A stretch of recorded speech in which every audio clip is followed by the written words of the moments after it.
Y'all got quiet before I even had to do that. Thank you. Good evening, everybody. Welcome to the St. Lucie County Board of County Commissioners regular meeting. Today is Tuesday, May 4th, 2021. We'll call the meeting to order.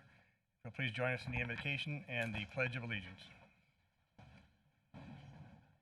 I invite you to join with me if you're willing.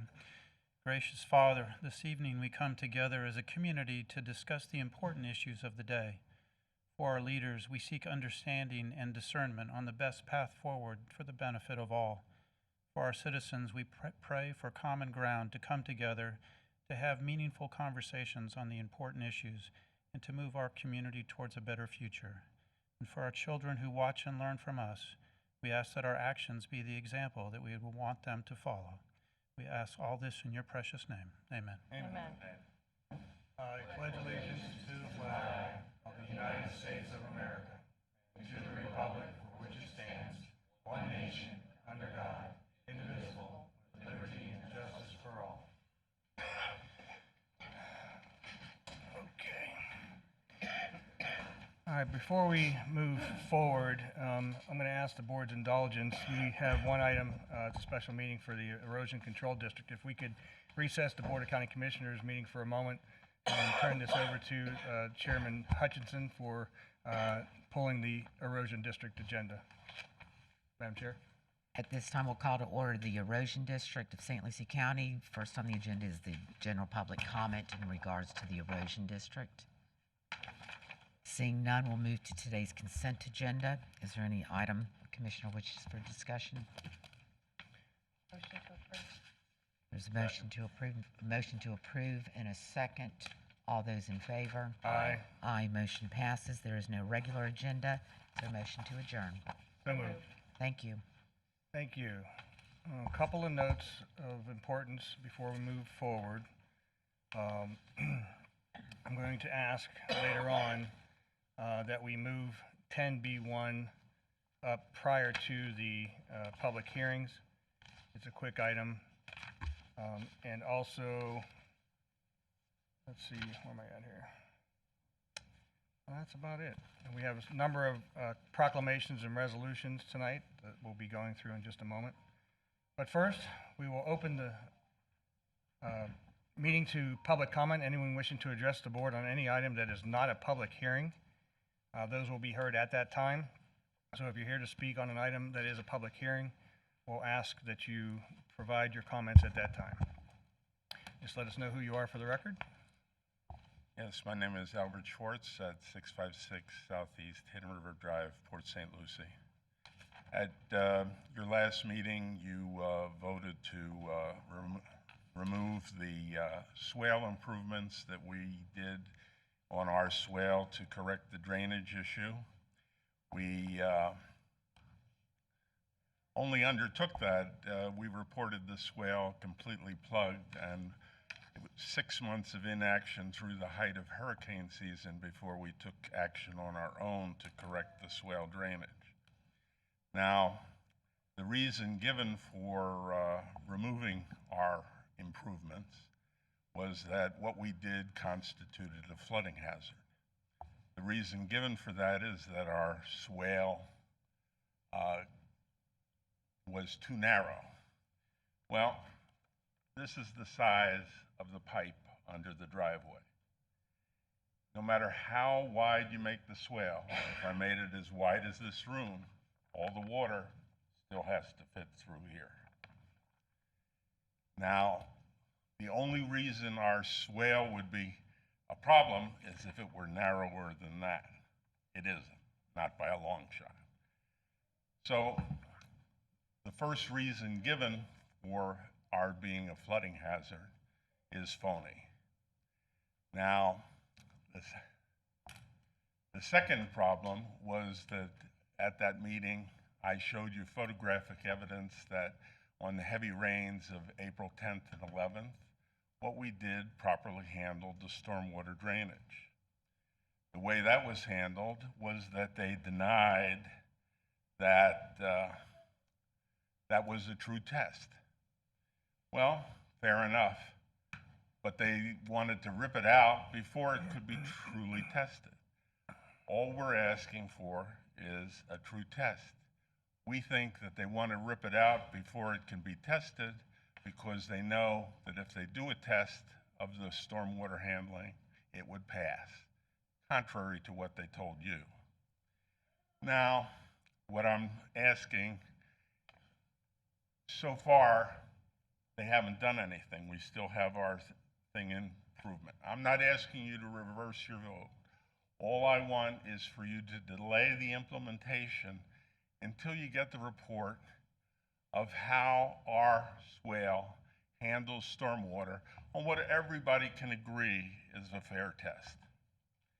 If it's successful, good, we get the test that we've been asking for, and you also get something. You get to find out if your staff has been misrepresenting material facts to you and the county attorney. And now I think I know the answer to that, but as a scientist, you always conduct the experiment.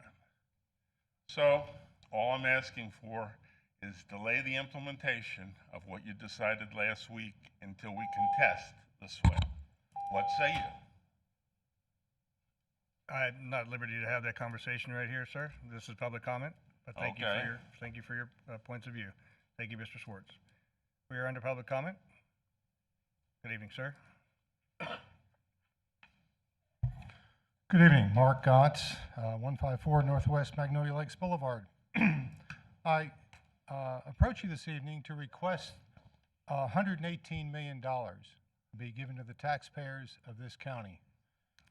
This makes up $55 million in CARES money and $63.5 million in stimulus money that's going to this government that will be spent haphazardly instead of given back to the citizens of this county and businesses. I saw a nice presentation last time regarding where the monies were going.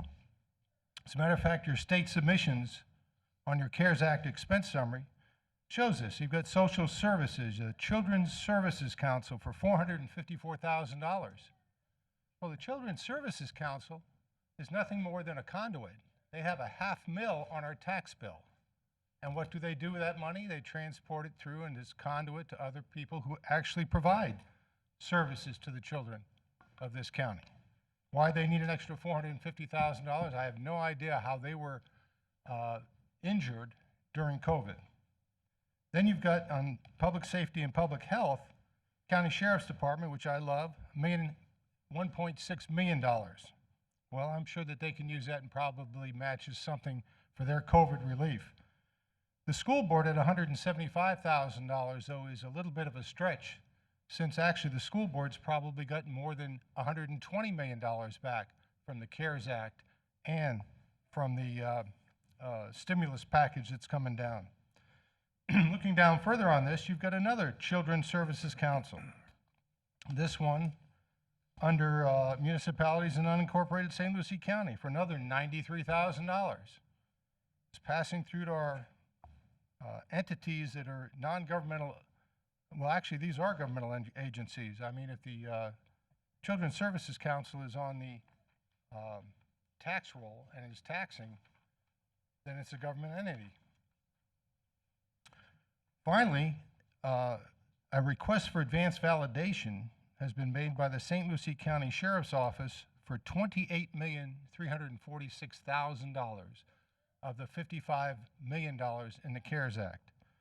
I find this unbelievable that the St. Lucie County Sheriff's Office would need another $28 million on top of the $1.8 that you're giving them up front on the other side.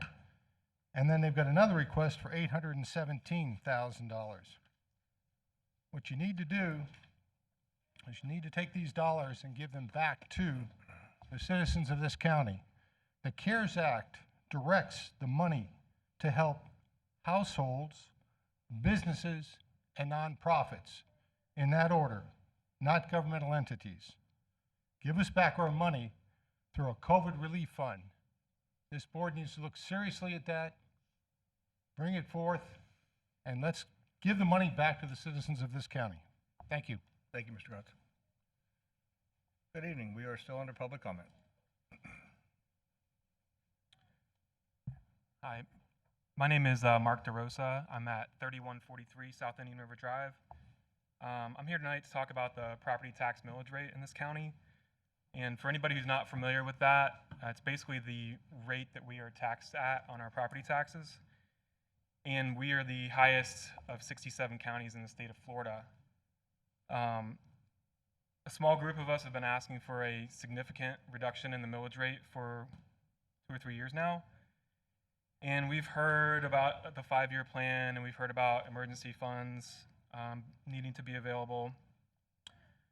And those things have all passed and been completed from what I understand.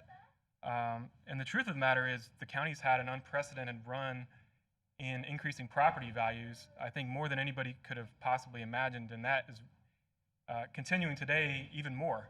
I believe it's been 9 or 10 years at this point. And from a landlord perspective, that's what I do for a living. When taxes go up, it's not me that pays for it. It's the people who rent from me who pay for it. Because I need to make the same amount of money year to year.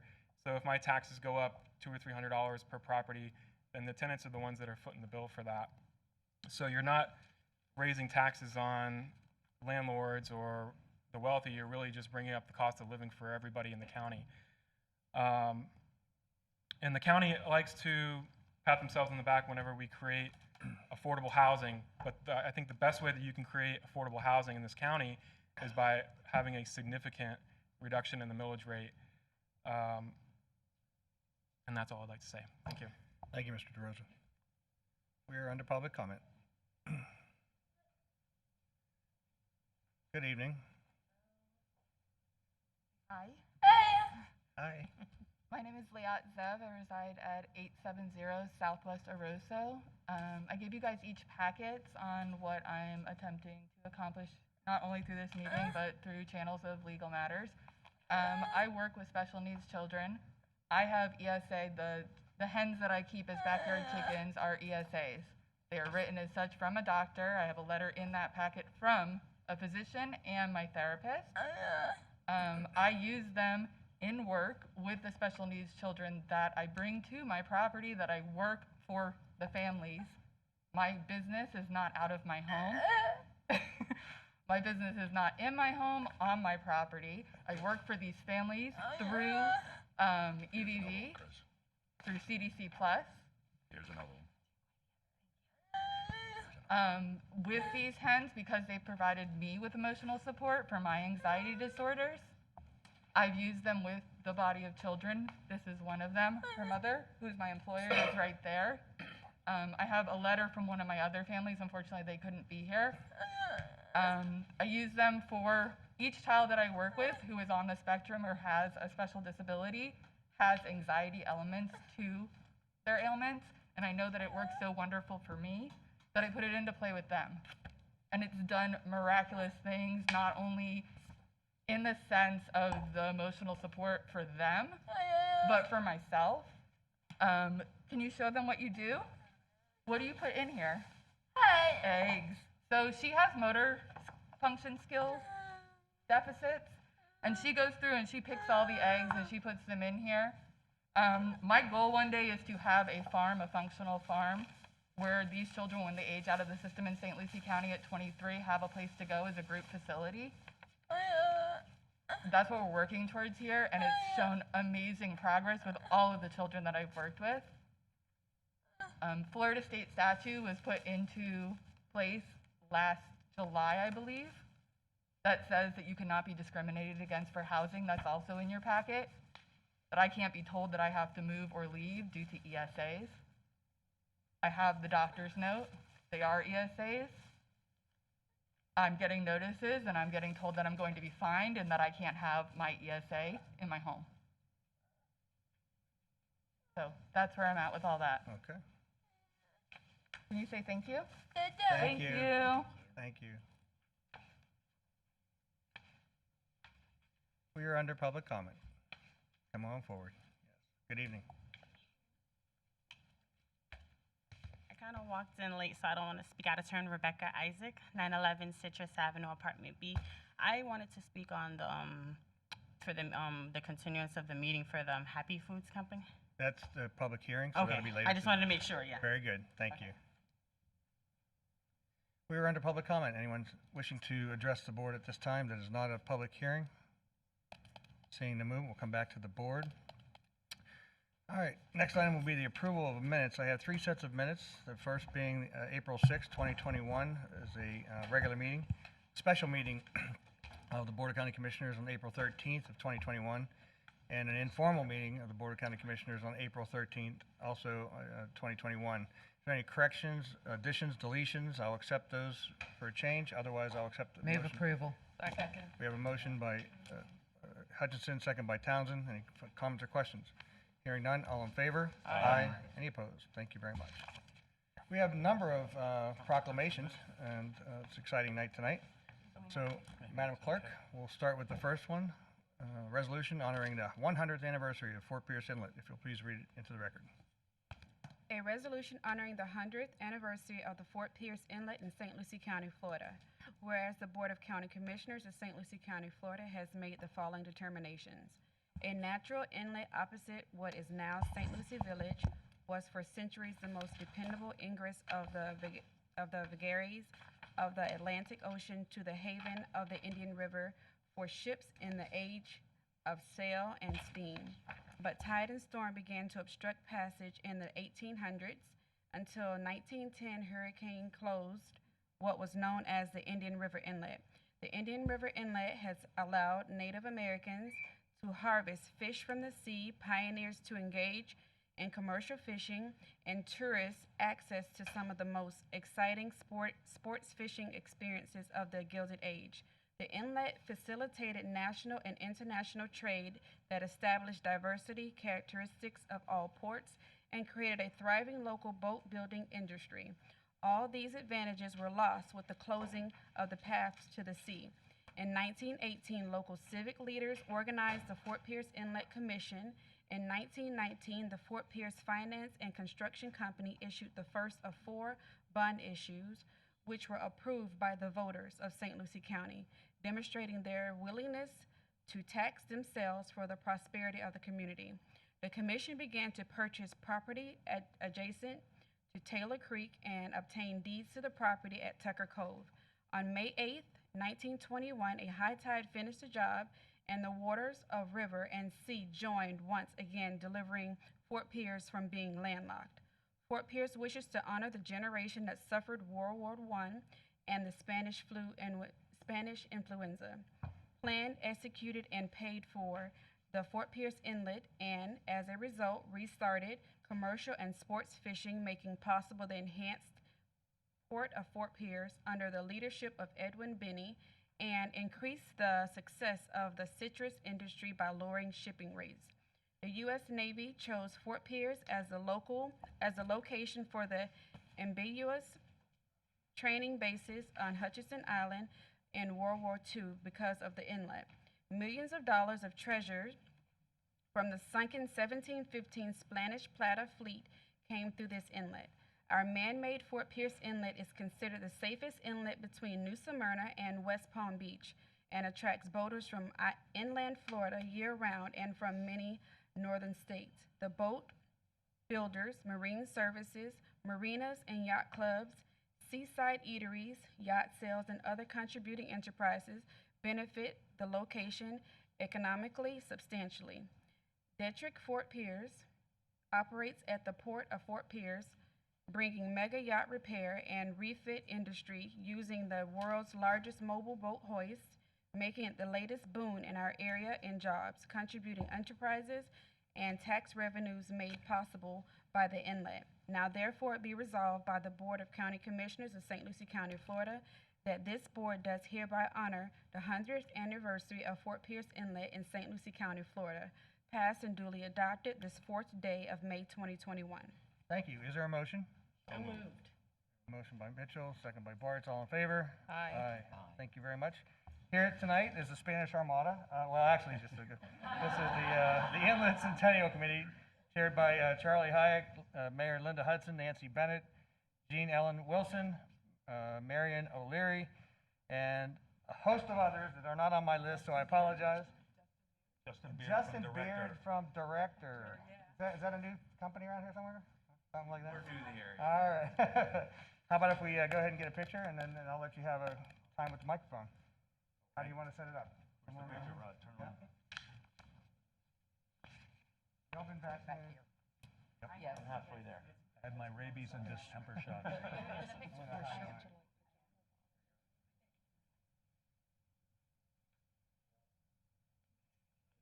I gained a couple pounds, I had to move away.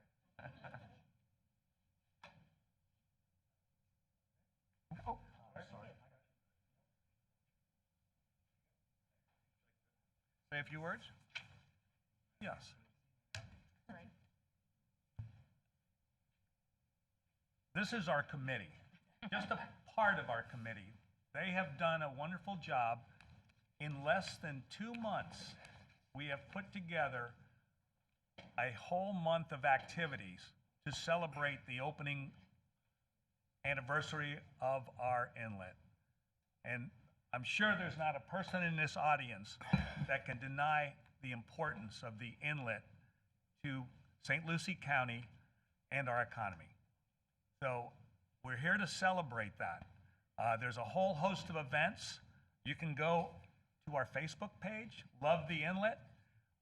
The biggest event starts on Saturday with the Blessing of the Fleet, the boat parade, barbecue, and then we have They a may whole- be holding us here until the time comes for us to get into the meeting. I'm sorry? I don't know, I'm not sure. I think that was a snafu. Can we, for So- those virtuing in, if you would hit your mute buttons, please? Thank you. All right, so please continue. The county and the city have both joined together to provide activities for this event, and we are looking for a lot of participation for our citizens. It is going to be amazing. Just look at our calendar and our hard workers here, and especially our historian. I'm learning things about the county that I've never dreamed of. But Jean Ellen Wilson she's an encyclopedia of our history. And it's been a pleasure working with them. And Mr. Hayek, if there's folks out there that still would like to sponsor or participate or volunteer, how would they do that? Go to our website, a Facebook page, Love the Inlet, write a note. We'll Okay. get back to them. All right, very good. Okay, great. Thank you. you. Good news.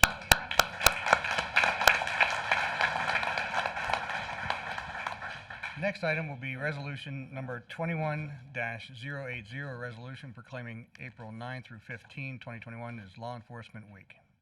Madam Clerk. A resolution proclaiming May 9th through 15th, 2021 as Law Enforcement Week and designating May 15th as Peace Officers Memorial Day in St. Lucie County, Florida. Whereas the Board of County Commissioners of St. Lucie County, Florida has made the following determinations. The Congress and President of the United States have designed May 15th, 2021 as Peace Officers Memorial Day and the week in which it falls as Law Enforcement Week. The St. Lucie County Sheriff's Office has been constituted by the state of Florida to uphold the laws and play an essential role in safeguarding the rights and freedoms of our citizens of St. Lucie County. It is important that all citizens know and understand the problems, the duties, and responsibilities of their law enforcement agencies, and that members of our Sheriff's Office recognize their duty to serve the people by safeguarding life and property, by protecting them against violence and disorder, and by protecting the innocent against deception and the weak against oppression or intimidation. The men and women of law enforcement of the Law Enforcement Agency of St. Lucie County, Florida, unceasingly provide a vital public service. Now therefore it be resolved by the Board of County Commissioners of St. Lucie County, Florida. The board hereby proclaim May 9th through 15th, 2021 as Law Enforcement Week in St. Lucie County, Florida, and calls upon all citizens of St. Lucie County and upon all patriotic, civic, and educational organizations to observe that week with appropriate ceremonies in which of all people may join and commemorate law enforcement and detention deputies, past and present, who by their faithful and loyal devotion to their responsibilities have rendered and dedicated service to their communities. and in doing so have established there for themselves an inevitable and enduring reputation by preserving the rights and security of all citizens. The board further encourages all citizens of St. Lucie County to observe Saturday, May 15, 2021 as Peace Officers Memorial Day in honor of those law enforcement officers who, through their courageous deeds, have made the ultimate sacrifice in service in their community or have lost their lives to become disabled in the performance of their duty. And let us recognize and pay respect to the survivors of our fallen heroes, passed and duly adopted this 4th day of May 2021. Thank you. Is there a motion? Motion to approve. Second. We have a motion and a second. All in favor? Aye. Any opposed? Thank you very much. Tonight, Sheriff Ken Mascara, and we also have Chief Deputy Brian Hester, Chief Gary Wilson, Chief of Staff, Major Chris Sissio, Major Petrie Hayes, Captain Adam Goodner, Captain Stephanie Lyons, and Captain Mike Shear, and everybody else that I didn't name. I apologize, I didn't have you on my list. Okay? Want to take a Floor is yours. picture Let's take a first? picture, yeah. You are taking a picture, right? I had nothing else in my mind. Mitchell, did they put you up to this thing? Lock them up.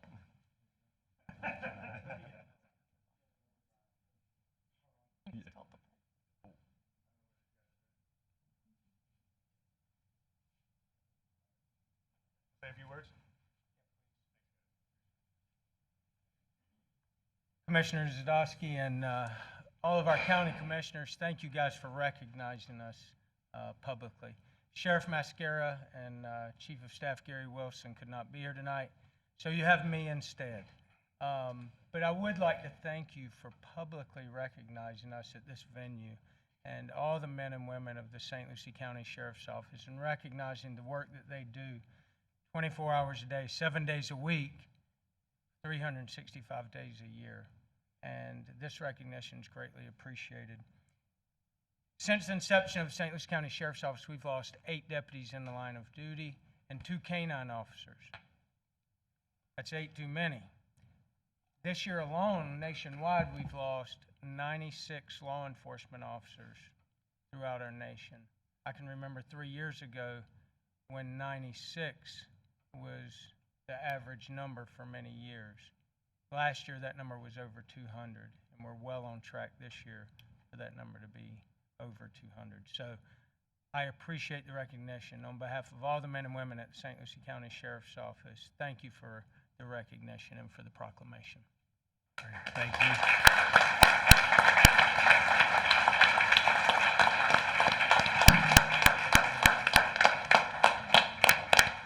Don't go far. We have another one for y'all. All right. Next resolution is going to be our Resolution 21-081 proclaiming May 2nd through 8th, 2021 for Corrections Officers Week. Madam Clerk. A resolution proclaiming May 2nd through 8th, 2021 as St. Lucie County Correction Officers Week in St. Lucie County, Florida. Whereas the Board of County Commissioners of St. Lucie County, Florida has made the following determinations. The week of May 2nd through 8th, 2021 has been designated as National Correction Officers Week. Correction officers are responsible for the infinitely difficult task of providing for the care and custody of approximately 1,267 inmates held each day in the county's detention facility.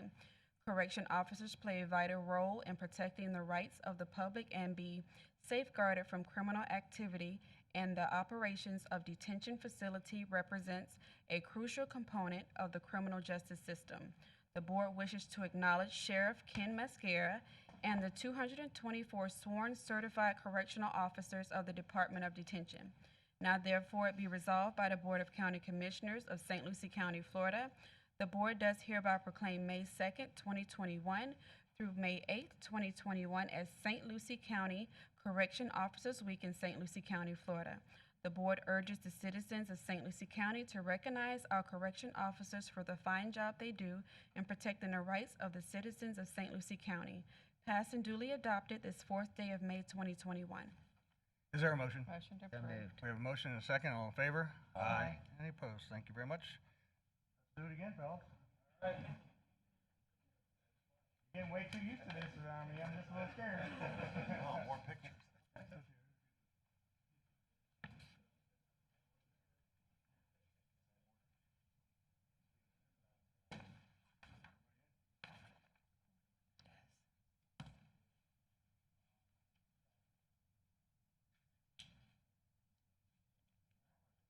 Microphones again, why up before you? Well, I won't go into, I won't start over again, so, but again, thank you for recognizing our corrections officers as well, and that's very important. They're our silent heroes. You don't see them out in the limelight, you don't see them on the news, and many times what they do day in and day out goes unrecognized by many in our community, not by us, and I know you guys understand the great responsibility that they have, and it's not just about protecting our community from people that may be in our jail, but it's protecting the people that are in our jail as well and giving them dignity and care during their stay with us, and that's our responsibility as well. Today we have 1,270 population at the county jail, and we have 305 staff that run our jail, and that jail runs 365 days a year, 24 hours a day, 7 days a week as well. So we appreciate them, and we appreciate you guys recognizing them as well. Thank you. Thank you, Chief Governor.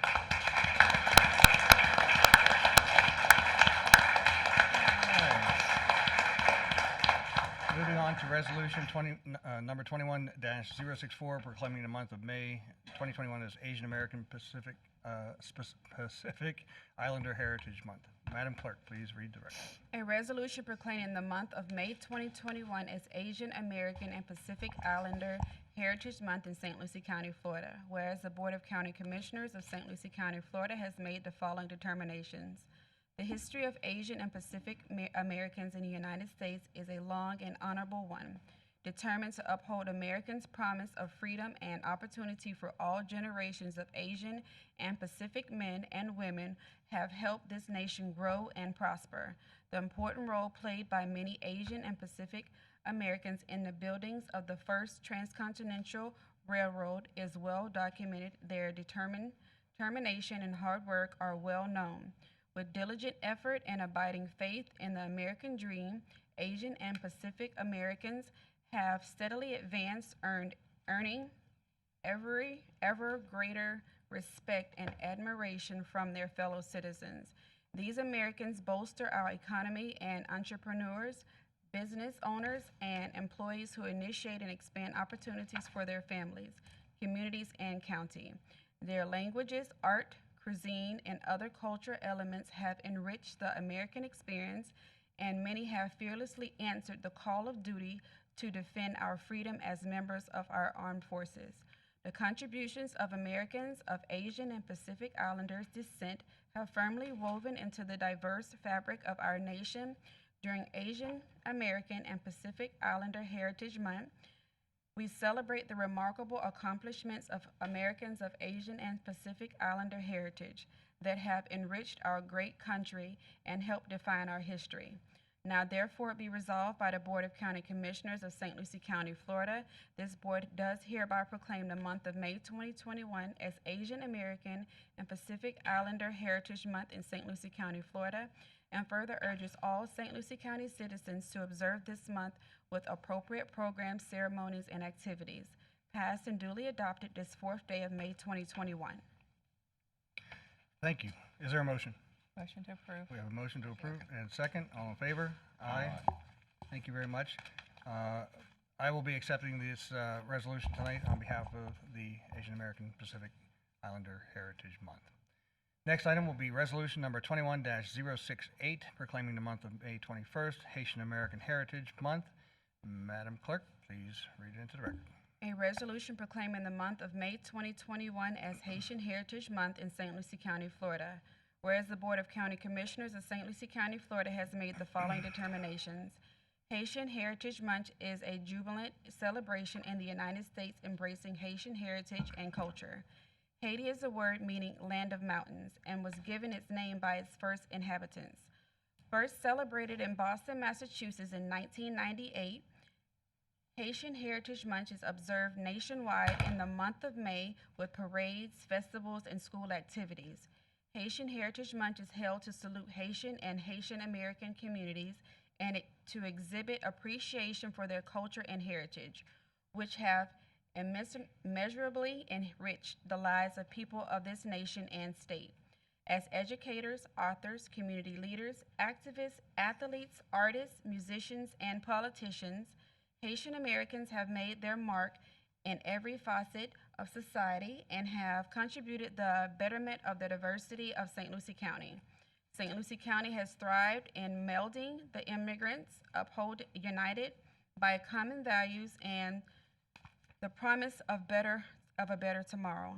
Our vibrant Haitian community has contributed tremendously to the vitality of St. Lucie County with rich cultural influences.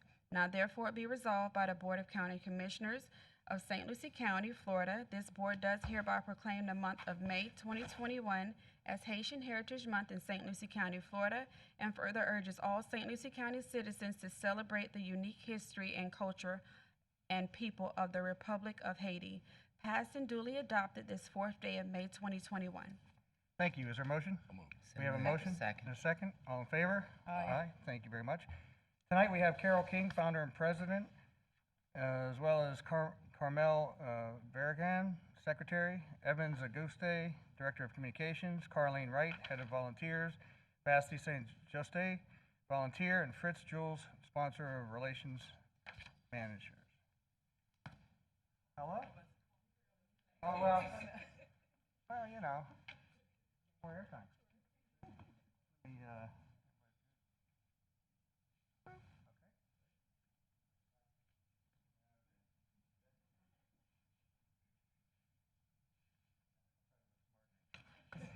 Want to say a few words? Yeah.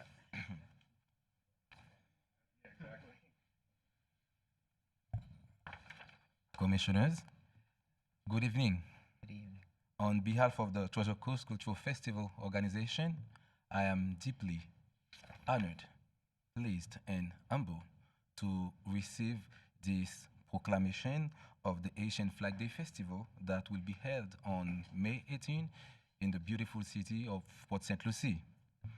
As you may already know, May 18 is the day for all Haitians to celebrate their national roots, honor and commemorate the creation of our Haitian flag. May 18 is a historic day as we will gather to remember our brave patriots, especially Jean-Jacques Dessalines, the father of our nation, the leader of the Haitian Revolution.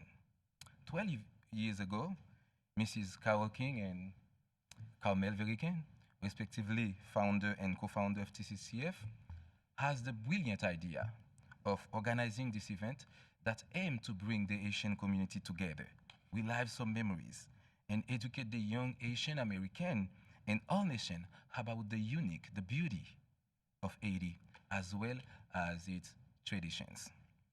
This year, we want our festival to be bigger and better, while following the safety protocol.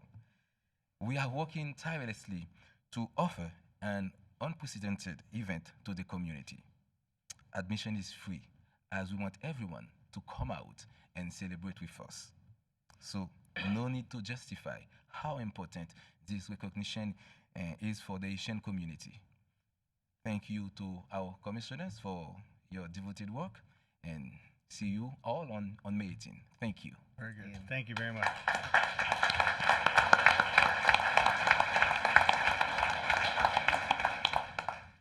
Next item will be a resolution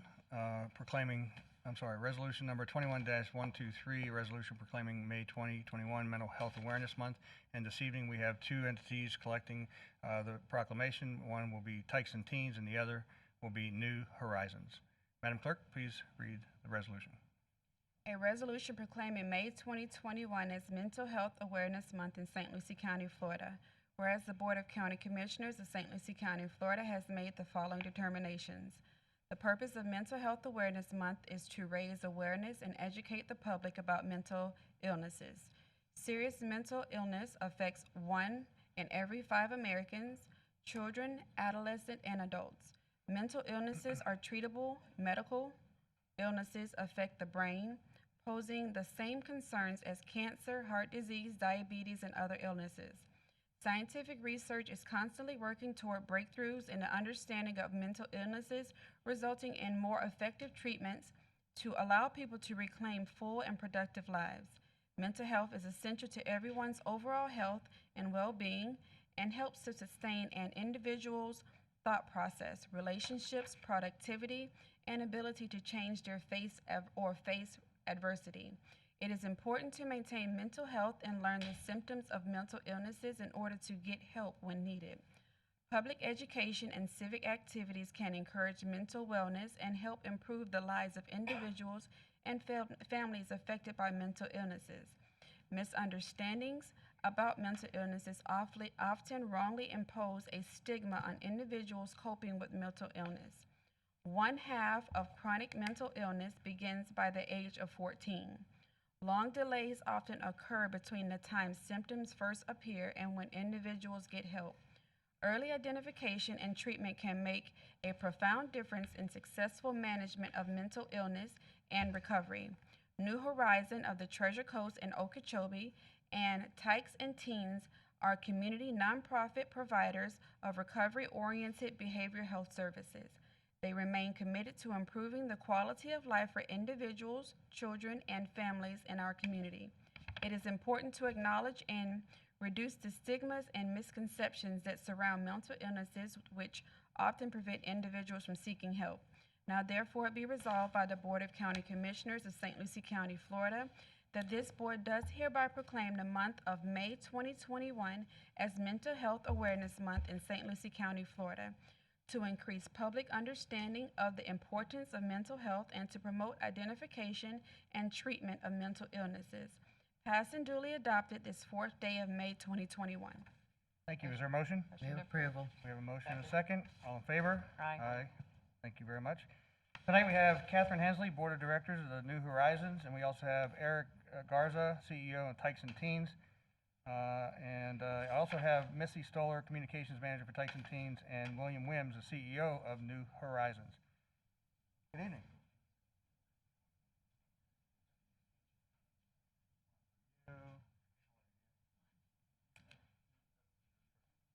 All right, ready?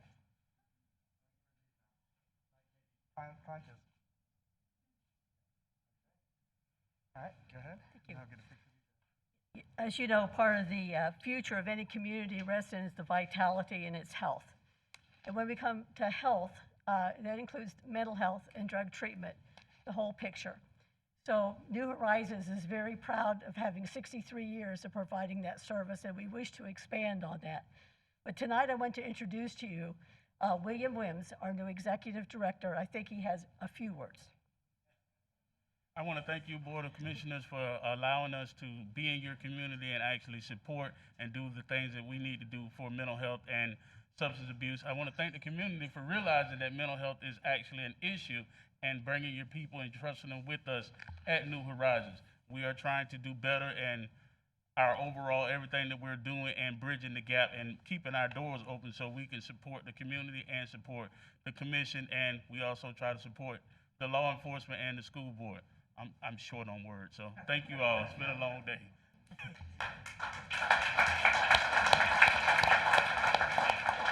And Eric Garza of Tykes and Teens.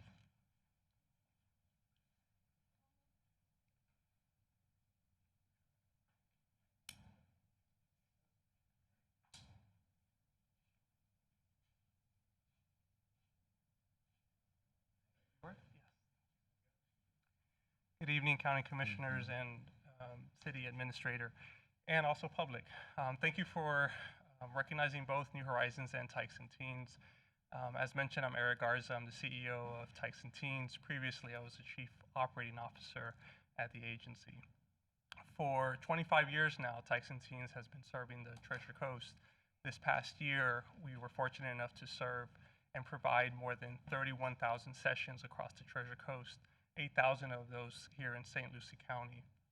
It is truly through the efforts of our staff who have really been going above and beyond to make sure that they continue to provide the services to the communities, to the kids. As we all know, the workplace environment really shifted to whatever it is now, and burnout is on a rise. And we see that mental health services is needed even more and more. And Tykes and Teens, along with the other organizations here, are committed to continue to support that effort.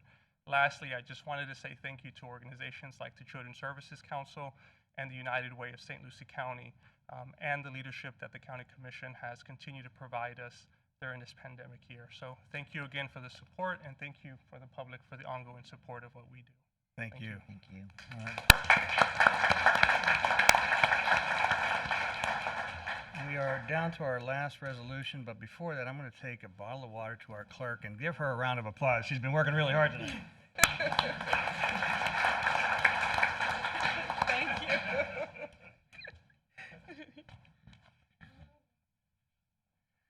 That's all I was allowed to give you, so. All right, the next resolution is going to be resolution number 21-129, resolution proclaiming the first week of May 2021 as Public Service Recognition Week. Madam Clerk. A resolution proclaiming the first week of May 2021 as Public Service Recognition Week in St. Lucie County, Florida. Whereas the Board of County Commissioners of St. Lucie County, Florida has made the following determinations. Public Service Recognition Week is celebrated annually during the first week of May since 1985. Public Service Recognition Week is dedicated to honoring public servants across the nation for their dedicated efforts in federal, state, local, county, and tribal organizations. Public Service Recognition Week is about connecting our citizens to government and delivering messages about the value of public service in our communities. Public servants for those who risk their lives each day in service, such as military personnel, police officers, firefighters, healthcare professionals, and others, to our teachers, scientists, astronauts, laborers, and others, provide diverse services for our communities. These unsung heroes do the work that keeps our nation working. Their tireless efforts are especially critical today during the COVID-19 pandemic. It is important that we recognize the accomplishments and contributions of our nation's public servants at all levels. Now therefore be resolved by the Board of County Commissioners of St. Lucie County, Florida. The Board does hereby proclaim the week of May 2021 as Public Service Recognition Week in St. Lucie County, Florida, passed and duly adopted this 4th day of May 2021. Thank you. Is there a motion? So moved. We have a motion to approve and a second. All in favor? Aye. Mr. Tipton, would you like to join us in here, or do you want to? I can just do it from here, that's fine too. Okay. But I just want to say thank you on behalf of the 800-plus employees here in St. Lucie County, but as well as all the public servants here in our community. We appreciate the recognition.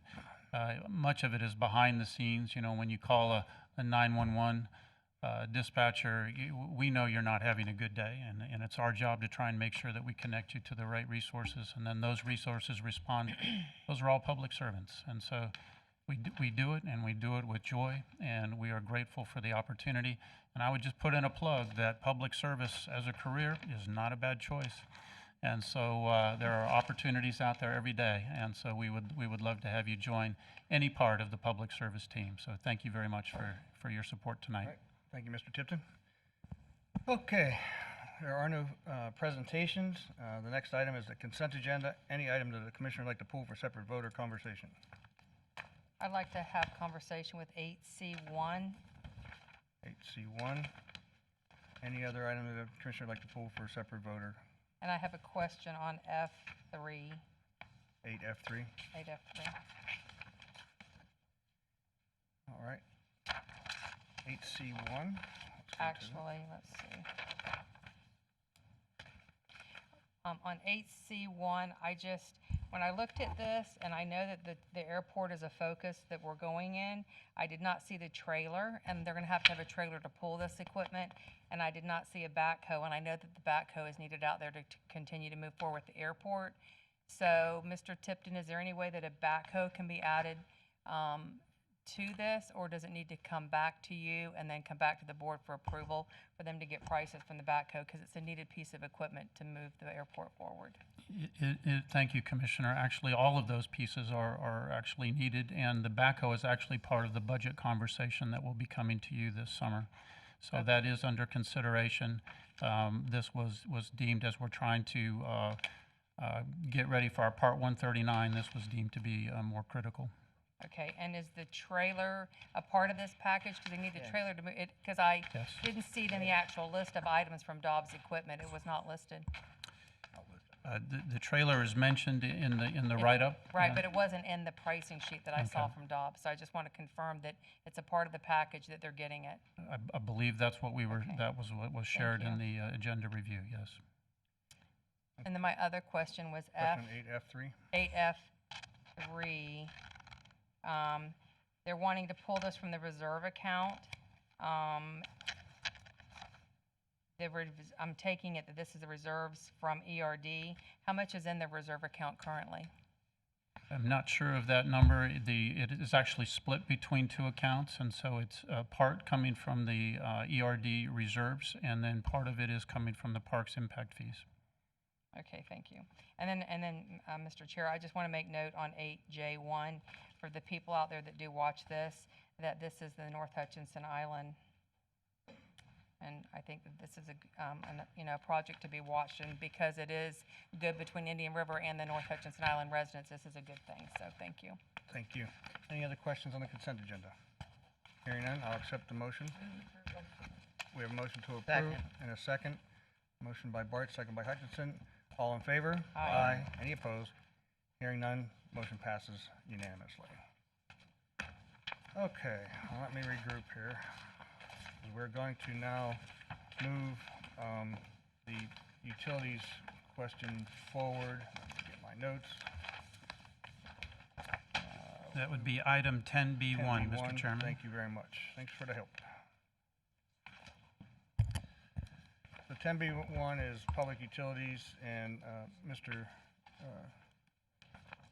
Landry is here, and I guess you'll give us information as to what we're going to do. Yes, sir. Good evening, Mr. Chair, Commissioners. George Landry, Director of Public Utilities and Solid Waste for the record. It's a good news story to talk about here.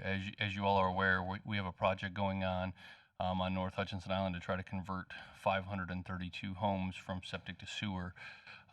During this process, we submitted for a grant from South Florida Water Management District, and we broke it into phases, and they gave us phase one, so to say, of it, and basically covered complete final design and construction costs, and that's to serve Jackson Way. Jackson Way is about 31 homes, and it's a small street that runs perpendicular to A1A, and so they awarded us roughly $682,000 to put a lift station in and a sewer line down Jackson Way to be able to provide the residents there an opportunity to connect. What that does is it covers the construction of the line and it covers the lift station. Each of the residents will still have to, just like any other utility customer, pay their connection fee to sewer, run their lateral line from their home to the line we put in the ground, and abandon their septic tank there. So there'll still be some things that the resident has to do, but this covers all of that construction, which would basically cut that price in half if it was in like an MSBU for them. So it's a great news story. We just wanted to bring it in front of you and ask for your permission to accept the grant and move forward. All right, this is a regular hearing, a regular discussion, regular item. Anyone with any questions of Mr. Landry? Move approval. We have a motion to approve and a second.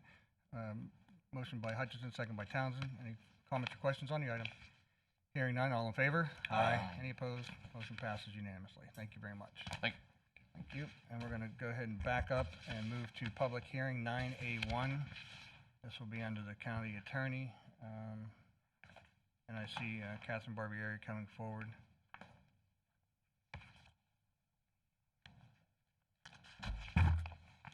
Good evening. Good evening. Chair, Commissioners, for the record, Assistant County Attorney Catherine Barbieri. Just give me 1 second. What you have before you is a continuation from the March 2nd, 2021 Board of County Commission meetings, where there was a request for an order to demolish 5310 Dillon Avenue.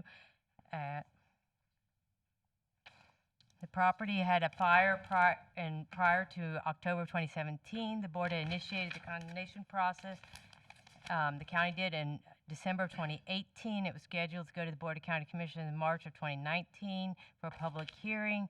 Code enforcement met with the owner, Mr. Botino, at the time, and he said he was going to do the demolition, so the county staff pulled the item.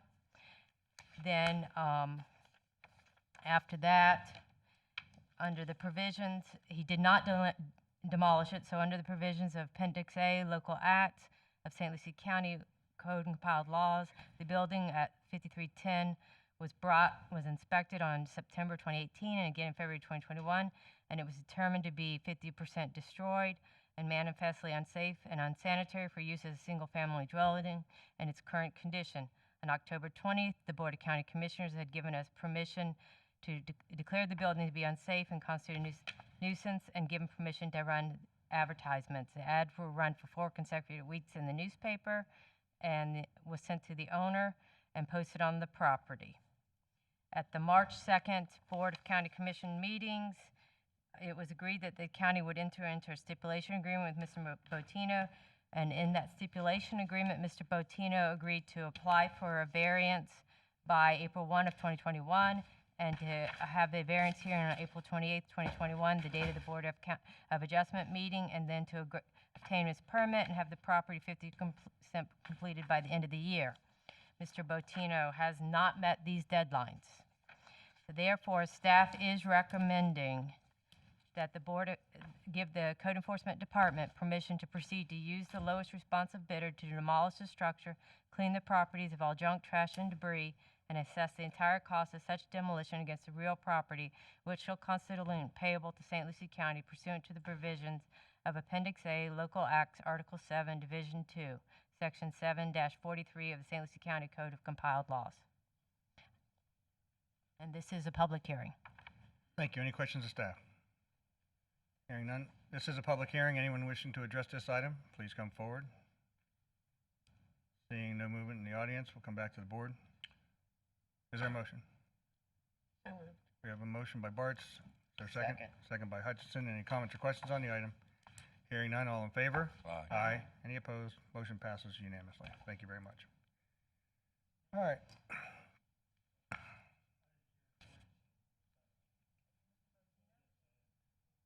Oh, well, we'll just pull it back. Sir? Mr. Votino, it's unusual, but Madam Clerk, just make a note that we are letting Mr. Votino speak. Sir? I put in for the variance, which you threw in there, come out of nowhere. I applied for a permit, then all of a sudden a variance has to be approved. Everything's a turmoil out there. You can't get anybody to do anything because everybody's so busy. It took me weeks to get a new survey. It took me weeks to get the architect to months to redesign everything. I just need more time. I've submitted the variance. I've submitted for application for permitting to remodel the whole unit. It's clean. It's not falling down. It's not unsafe. I just need time to get it done. Mr. Chair, could we have staff address that? Because that's not what was shown in the backup on it. And, you know, I have to agree, it's hard to get things done right now in a timely manner. So just, can I at least find out if we've double checked if the variances were applied for, the permitting was applied for? And have you even contacted staff to let them know that all this was ongoing and turned anything in? I'm sorry, I can't hear you, but I'm sorry. The variance is going to be 2 months before they even get to decide on it. And then, of course, after that, the permitting is going to take another, month or so. Well, we have regulations coming forward, so Mr. Balser, would you please Good evening, Mr. Chairman, members of the Commission. Ben Balser, Assistant Planning and Development Services Director for the record. Mr. Botino did submit a variance application this past Friday. It is being reviewed by staff currently. And he did previously submit building permits, and one of the comments was that he would need to obtain a variance in order to reconstruct the structure within the same building footprint, as it is a non-conforming structure.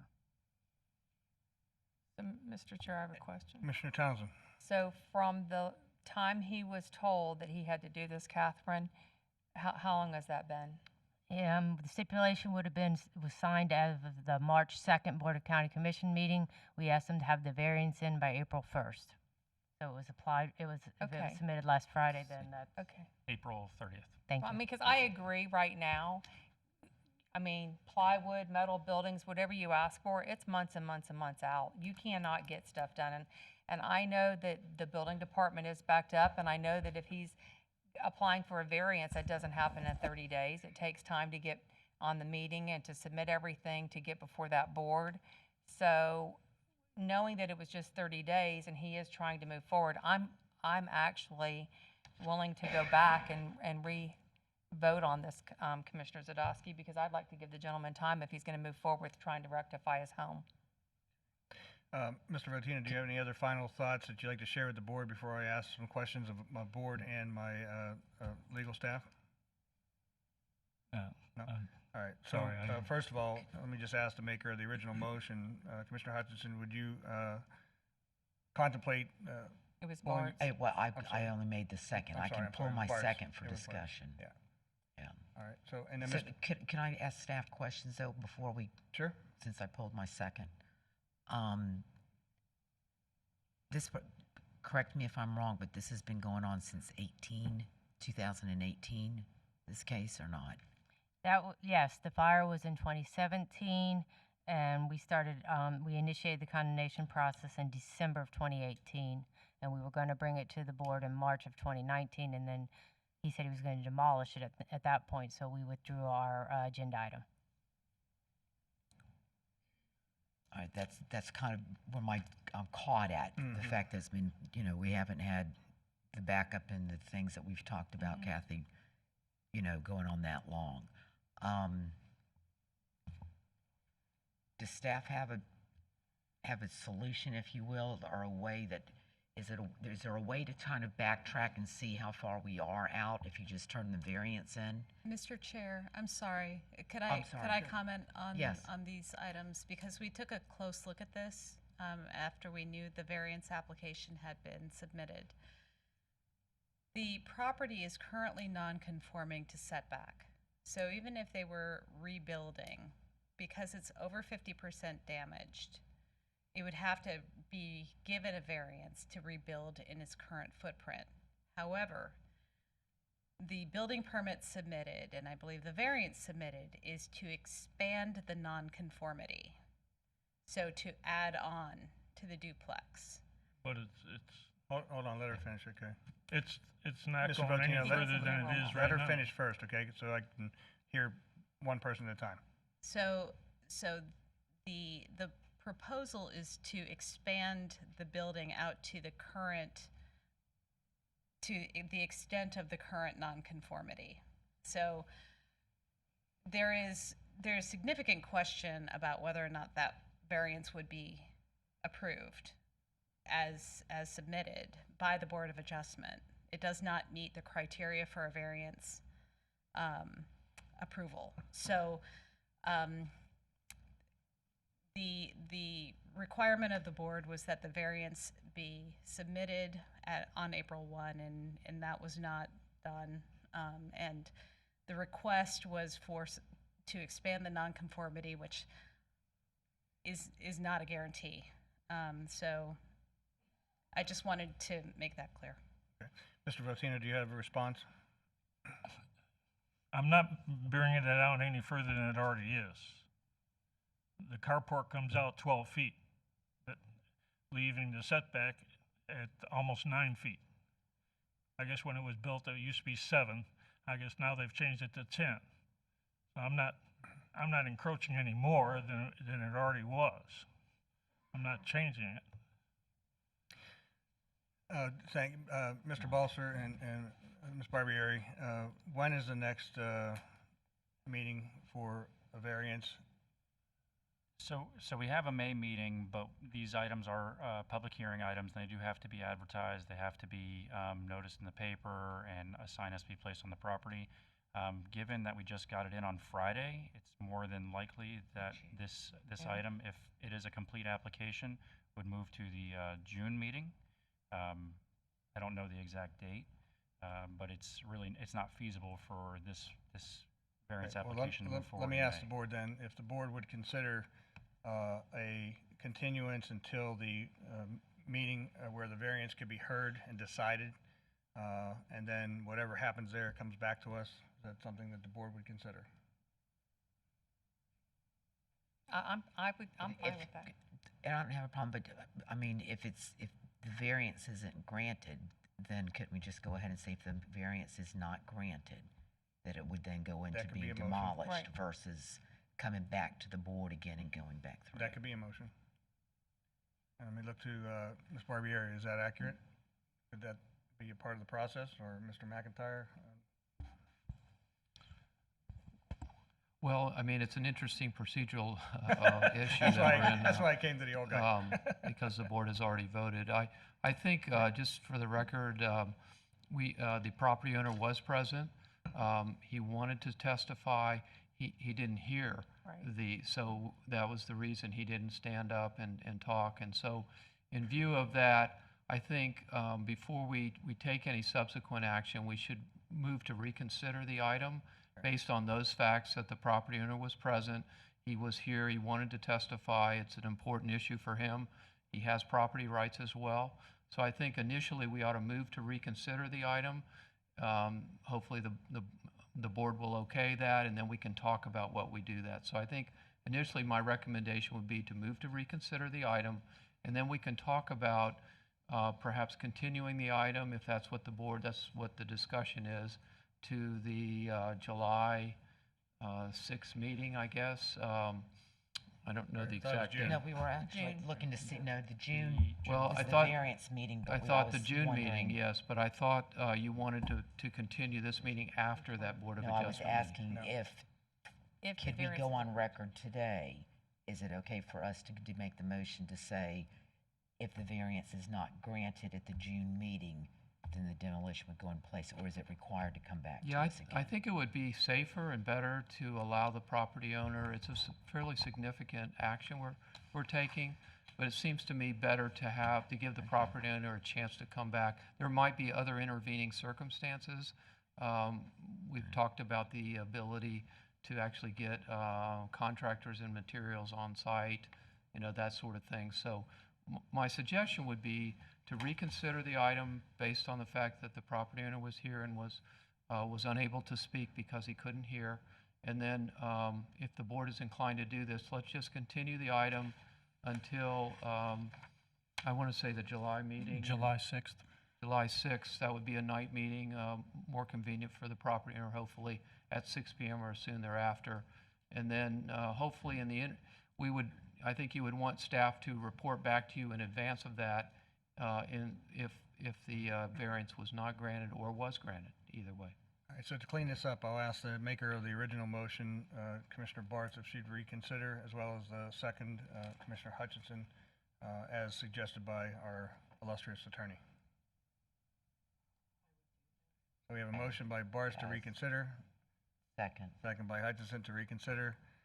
Any other comments or questions on the item? Hearing none, all in favor? Aye. Any opposed? Motion passes. Mr. Rotino, you have some work to do between now and then.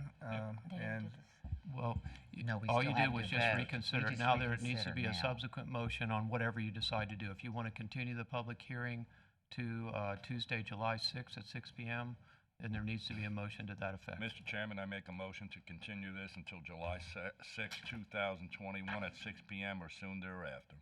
we have a motion by Mitchell, Second. second by Townsend. Any other comments or questions on the item? Hearing none, all in favor? Aye. Any opposed? Motion passes unanimously. Thank you.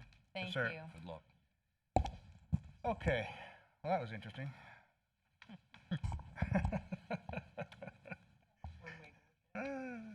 All right, the next item, does anybody from the board need a comfort break before we go into this?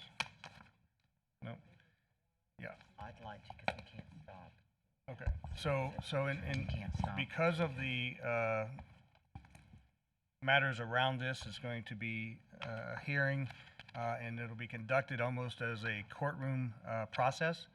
We're going to let the board take a 10-minute recess, 10-minute break Then we'll come back and reconsider at 7:30 and begin the proceedings, because there's some information we'd like to share with those who would be testifying tonight, and both parties, both the applicant and opposition, and public comment.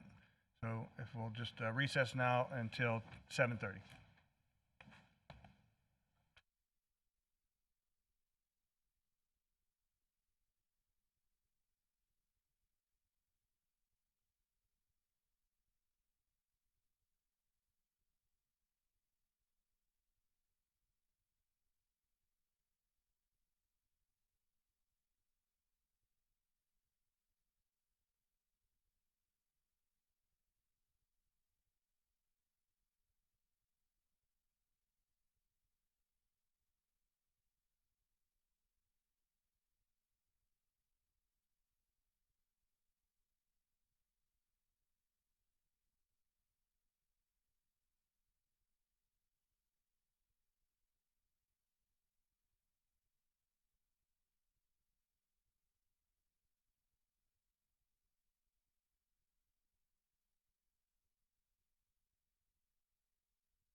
Fourth, 2021 Board of County Commissioners regular board meeting.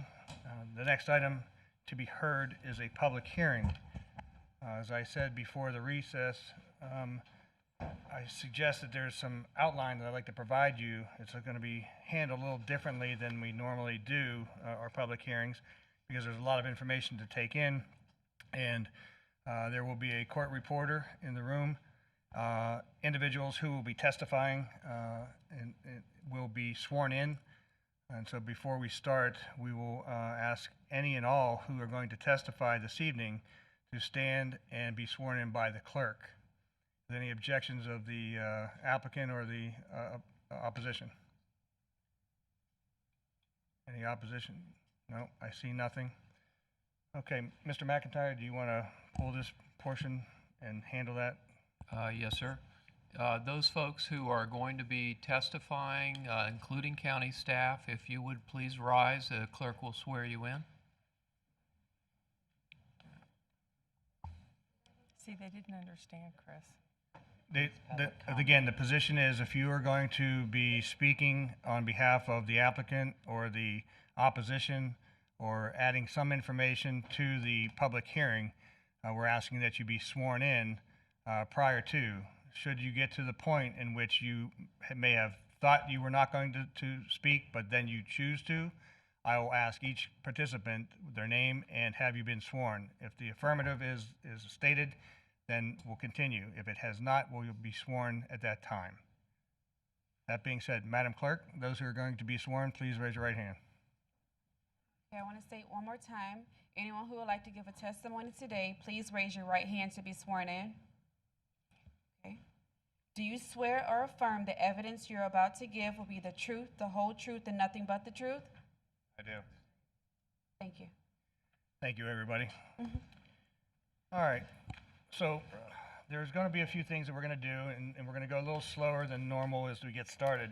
This is a quasi-judicial hearing in which the Board of County Commissioners must reflect their disclosures of people that they've spoken to, information that they have gotten, say site visits or other information as ex parte information, any conflicts that the board may have.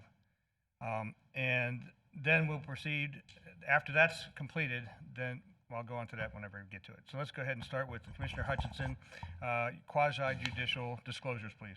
For the record, I have spoken to Doug Bernique, Todd Mowry, Joel Wynn, Alec Wynn, Matt Borkowski, Frank Lewis, Teresa Heisey, Matthew Wynn, Timothy Salen, Ed Lowndes, the representatives of Happy Food Grove, George Pantuso, Cynthia Angelos, and of course county staff and attorney. And I've listed mine and turned it into the attorney's office. Thank you. Commissioner Bartz. Thank you. I've spoken to Matt Wynn, Alec Wynn, Todd Mowry, Tim Salen, Doug Bernique, Matt Borkowski, Cynthia Angelos, Ed Lowndes. I have gotten various emails and letters, both on both sides. Those are all public record. And I've talked to the county attorney and staff. Thank you. Commissioner Townsend. I spoke to Matt Wynn, Alec Wynn, Todd Mowry, Matt Borkowski, Frank Lewis, Cynthia Angelos, Tim Salen, Doug Bornique, Ed Lowndes, Scott Holmes, Craig Bridgers, commissioners from Lee County, Doug Shields, Sean Parks, Indian River County Commissioner Susan Adams. I have also received emails, county staff, and I have also personally visited the site here locally at Orange Avenue and at Cherry Lake. Thank you. Commissioner Mitchell. Thank you, Mr. Chair. I've spoken to St. Lucie County Attorney and staff, Matt Wynn, meeting in office and phone, Alex Wynn, Todd Mowry, meeting in office and phone, Tim Salen, meeting in office, Doug Bernique, meeting in office and letter from the Indian River Citrus League, Matt Borkowski in my office, Frank Lewis in my office, Cynthia Angelos in my office, Dolores Hogan Johnson, spoken person and text message, Ed Lowndes, spoken person, Peter Chairs, Florida Citrus Packers letter, email from Jerome Gaiman, email from Sean Parks, chairman of Lake County BOCC, letter from Carrie Baker, Lake County property appraiser, letter from Tim Maslow, community development director, Groveland, Florida, and miscellaneous emails on record to all the commissioners regarding this item, which are public record. Thank you, Commissioner Mitchell. I have met with IMG Enterprises Tim Sallin, AKA Happy Foods. I've spoken with Indian River Citrus League Doug Bornique, Wind Corporation Matt Wynn, Wind Corporation Alec Wynn, Wind Corporation Matt Borkowski, George Pantuso, contractor, Cynthia Angelos, attorney. Got an email from Dolores Hogan Johnson, Todd Mowry letter. There are additional emails and letters that have been placed in the public record and part of this package. From an ex parte standpoint, I did look up health-related issues for citrus workers.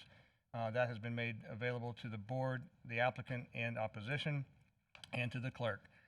I learned late that there will be an individual speaking from Coldwell Banker Paradise. I do have a relationship with that entity. I have not spoken with the individual who's going to testify. I am a realtor for that agency, with that agency. So I just want to make sure that that's clear and transparent. That said, those are the disclosures. That completes the quasi-judicial notices. Mr. Chairman, again, this is an unusual circumstance, but does anybody in the audience have any questions about the disclosures? Any questions or concerns? Okay, thank you, Mr. Chairman. Okay, thank you. And I will share that the board did receive at the last moment some items from Attorney Angelos regarding conditional uses, and it's been made available to the clerk. All right. Before we get started, this can sometimes be a difficult process by which understanding the legal process and how to approach the language that you'll be presenting in testimony. That being, we're staying to the issues of the conditional use.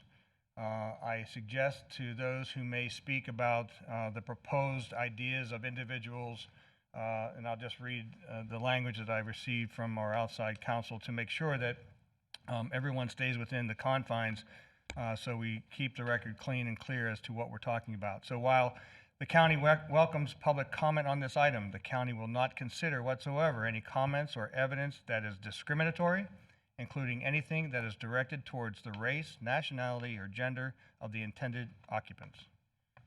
So if you'll stay outside of that realm and keep it to the conditional use and the item before us, we'll be okay and move forward. I've also provided the same language that the Planning and Zoning Board receives to make their motions. They are just formal motions that speak to either for or against.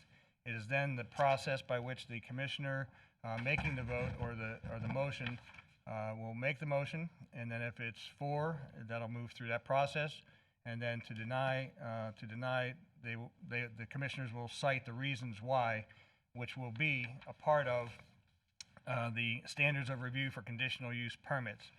And just so that everyone's aware, is before we go forward, and for the board's memory, and I know that you've done this 1,000 times before, but for those in the audience who will be considering the information, this is going to be the information that the board will consider in making their decisions. The Land Development Code, section 11.0703, standards for review of the conditional use permits, consist of A, consistency with local code and comprehensive plan.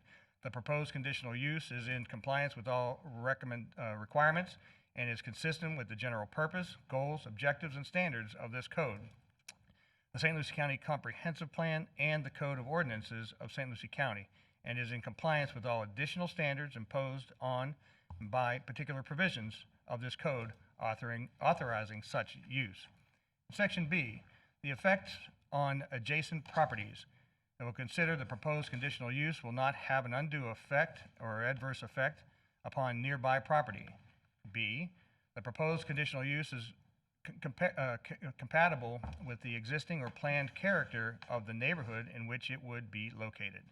Part C, all reasonable steps have been taken to minimize any adverse effect of the proposed conditional use on the immediate vicinity through building design, site design, landscaping, and screening.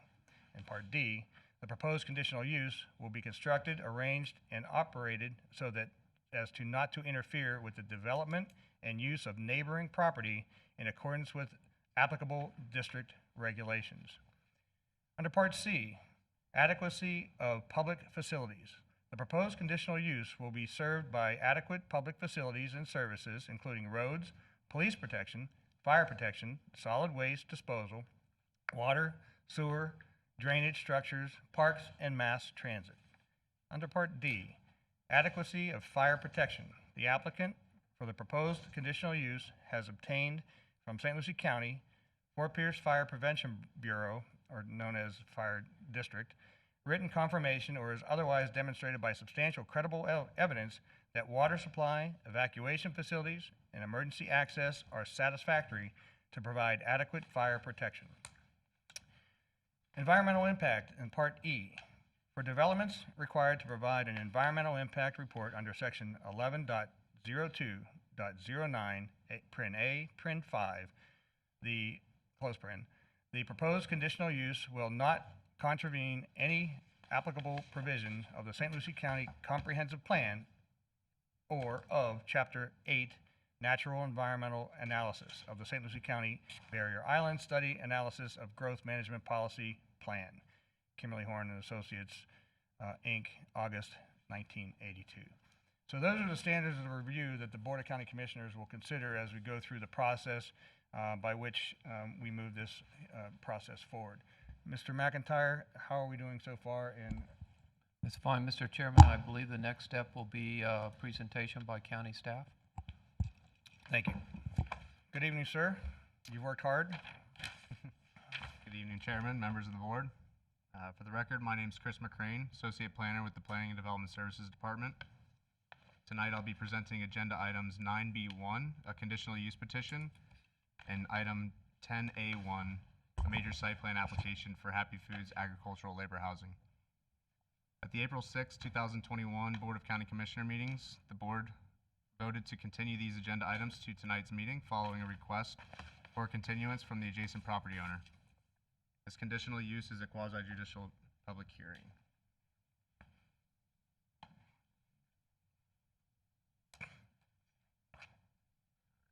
In accordance with public notice requirements outlined in section 11.00.03 of the St. Lucie County Land Development Code, public notice was advertised in the St. Lucie County News Tribune on March 26, 2021. Notice and response forms were mailed to property owners located within 500-foot radius of the subject properties, and a sign was placed on the property.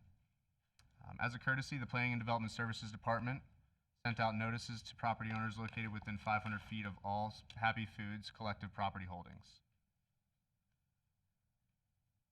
The 1,015-acre subject properties are located at 29800 Orange Avenue on the north side of Orange Avenue, approximately 3 miles east of the St. Lucie County and Okeechobee borders.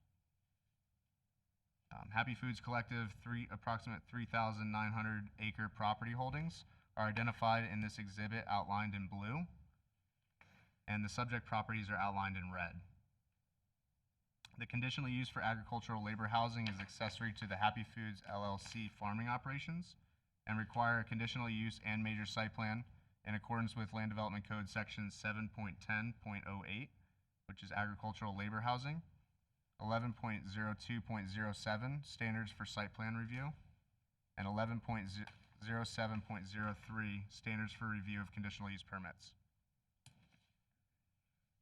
The 7.7 acre area of development is located approximately 4,300 feet north of the Orange Avenue.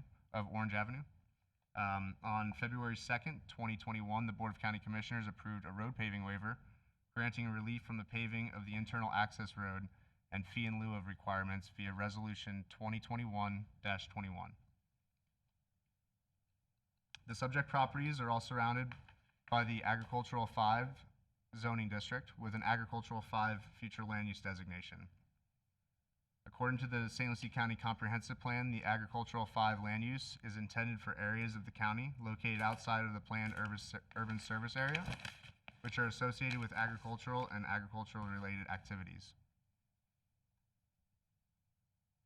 The site plan identifies building locations, required vehicular use area, stormwater retention, recreation and open space area, septic and well connections, and trash refuse area. Each dwelling unit is approximately 3,000 square feet and the 7.7 acre area of development is 1.08 of the total 706.63 acre parcel, and 0.2% of the overall approximate 3,900 acre agricultural operation. Each dwelling contains 4 bedrooms accommodating 24 occupants per building, with a maximum occupancy of 96 employees within the 4 dwelling units. Each dwelling is similar to a dormitory and includes 4 shared restrooms with showers, laundry, and kitchen facilities.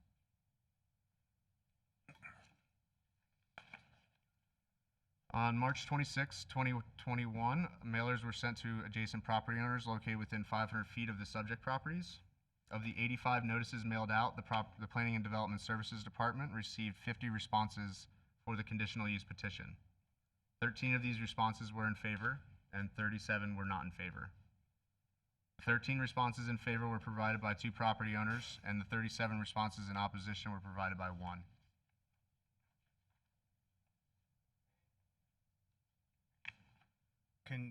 Chris, can you clarify that again, what you just said? Can you say Yes. that one more time? I was looking at a piece of paper and I didn't. So we sent out mail notices to property owners located within 500 feet of all their property holdings, instead of just the subject properties. There was 85 mailers notice mailed out, and we received 50 in return.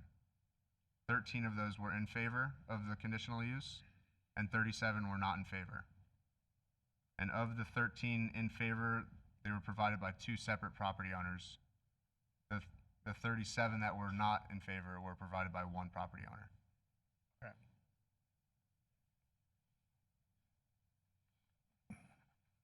Additional public notice was required for tonight's no additional public notice was required for tonight's public hearing, as this board voted to continue the hearing to a date certain at the April 6, 2021 Board of County Commissioner public hearing. In accordance with Land Development Code Section 11.07.01, if written notice against a conditional use petition is received by the owners of 50% or more of the area within 500 feet of the subject property affected by the proposed action, the conditional use petition must be approved by a favorable 4/5 vote.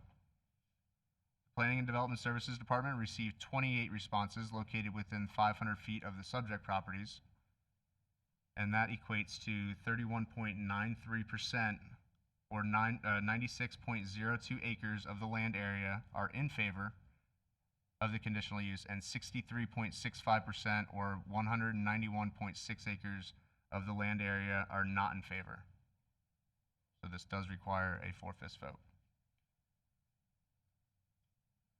Pursuant to Land Development Code Section 7.10.08, it is the intent of these supplemental standards to meet the needs of the agricultural labor industry through design standards while protecting the health, safety, and general welfare of the agricultural laborers and the general public. It is further the intent of this section that such housing will be solely used by individuals on a temporary basis who are employed by Happy Food LLC in active on-site agricultural operations. H-2A visas allow up to 10 months for a length of stay. Pursuant to Land Development Code Section 11.02.07 and 11.07.03, the applicant has demonstrated compliance with the following standards for review for conditional use petitions and major site plan applications. Consistency with Land Development Code. The conditional use petition was reviewed using the following supplemental standards outlined under Land Development Code Section 7.10.08. Agricultural housing shall be set back a minimum of 100 feet measured from the front property line and all public or private right-of-way lines. All structures relating to the agricultural housing are located approximately 4,700 feet from Orange Avenue and approximately 145 feet from the eastern property line.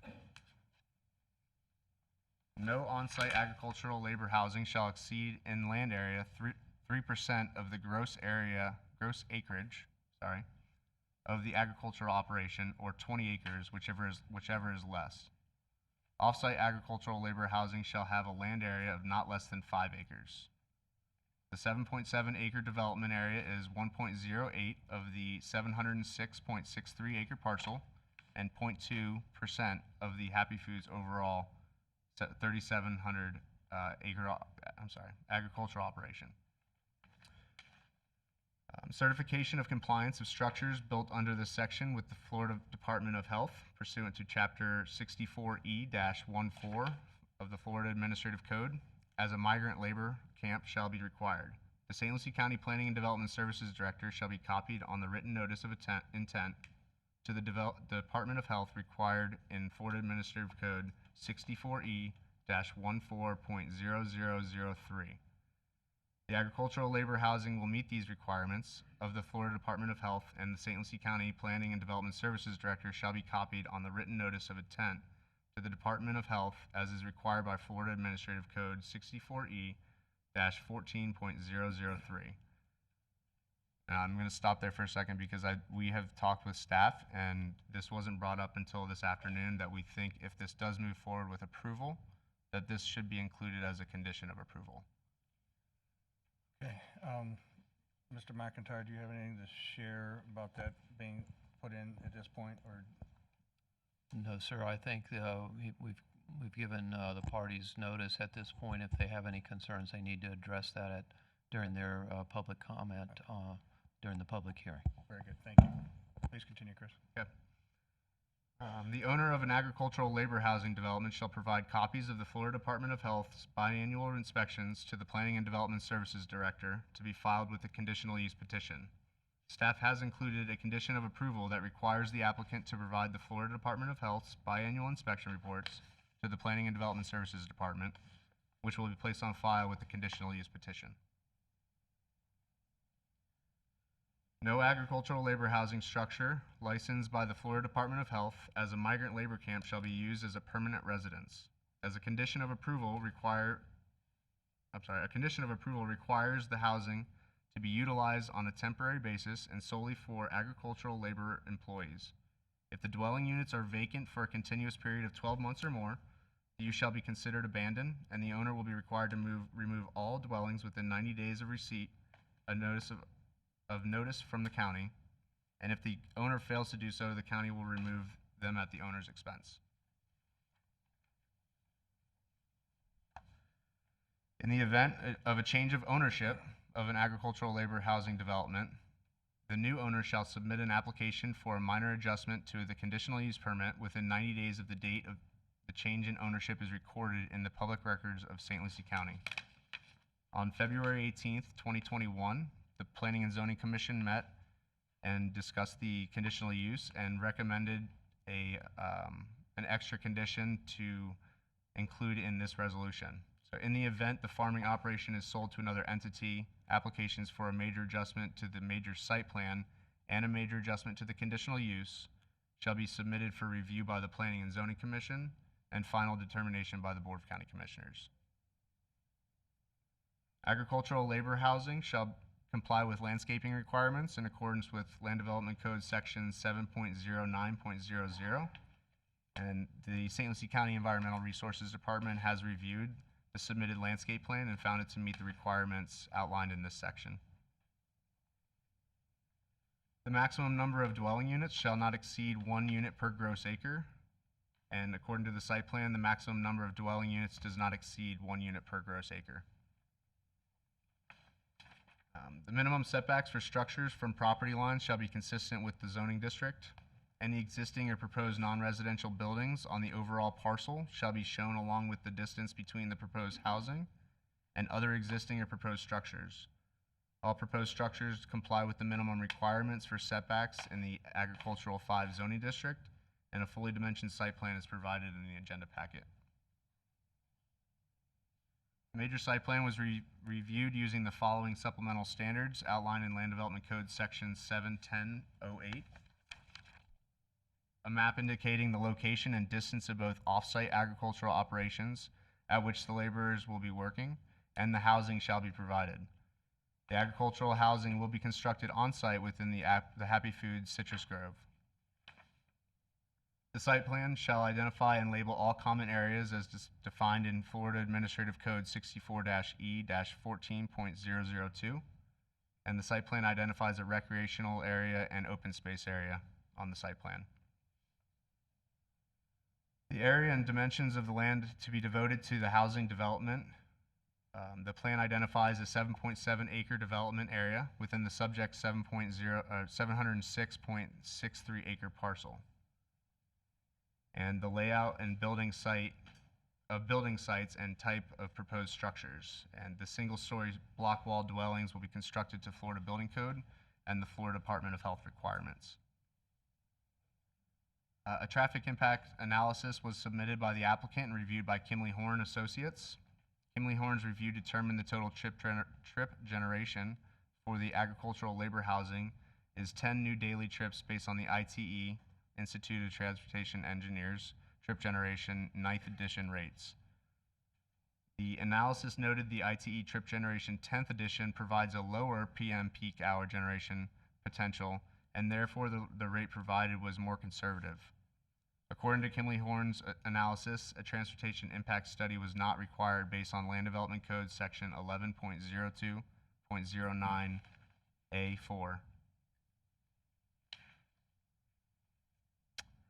The site plan shall include a statement that units shall solely be occupied by individuals on a temporary basis who are employed in active on-site agricultural operations or agricultural operations located on other properties leased by the owner or under the same ownership as the subject property site. This statement has been included on the site plan, and it is the applicant's intent to provide housing for H-2A visa workers employed by Happy Food LLC who perform agricultural work on this site and other adjacent sites owned by the owner. An environmental impact report conforming to Land Development Code section 11.02.09 A5. An environmental impact report was submitted by the applicant and reviewed by the Environmental Resources Department for compliance with Land Development Code section 11.02.09 A5. The site plan identifies the size, location, details, and appropriate setbacks for the well and septic system, and the well and septics are permitted through the Florida Department of Health. The site plan is required to include the following statement. Notice of conveyance. Whenever an interest in real property within an area covered by an approved conditional use for agricultural labor housing is sold, the seller shall attach to the instrument of sale a notice directing the buyer's attention to such approval, including any amendments and the area of the lot of record used as a basis for the agricultural labor housing. The notice shall also generally apprise the buyer of the development rights, requirements, and remedies provided under such approval under this code. Such notice shall be on a form approved by the Planning and Development Services Director. In addition, the following statements have been included on the site plan. The 7.7 acre parcel lies within a bona fide citrus grove operation under USDA and Florida Department of Agricultural and Consumer Services guidelines for mitigating and transmission of citrus canker and other pathogens. Access is limited to authorized personnel, permitting agencies, law enforcement, and emergency responders. The owner shall record in the public records of St. Lucie County a restrictive covenant for the 7.7 acre subject parcels, that this site is for agricultural labor housing only, and the housing of families and children is prohibited. The temporary housing is for H-2A visa workers employed by the property owner who performs agricultural work activities on this site and other sites owned by the owner.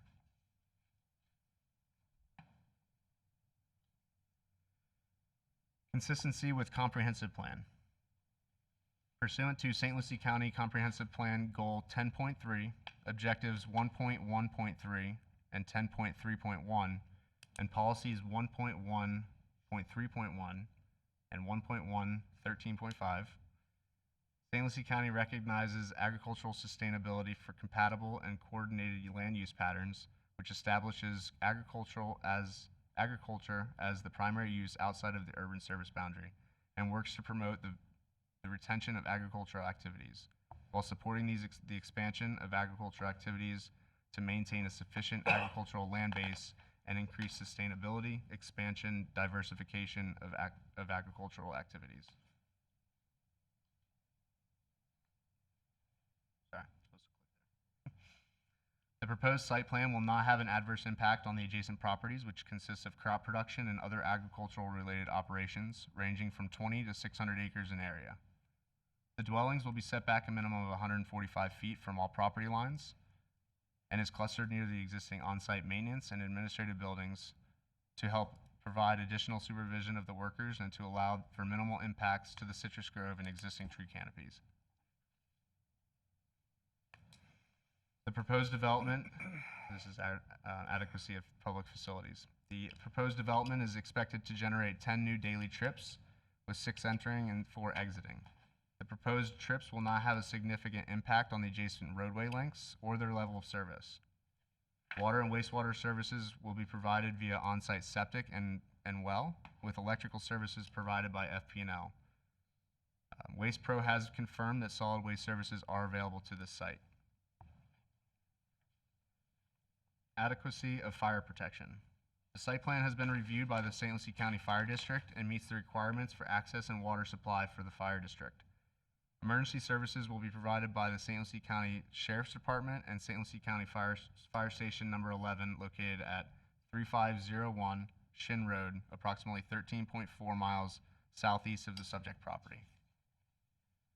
The dwellings will be served by 3 individual systems for fire prevention. The first is a wet system, which is an 8,000-gallon water reservoir located near the submersible well and is maintained full at all times.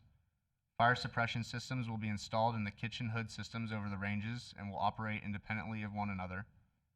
The third and final backup system is a fire prevention system, also known as fire sprinklers, and this is a monitored wet system installed in all 4 dwellings that are required by the St. Lucie County Fire District.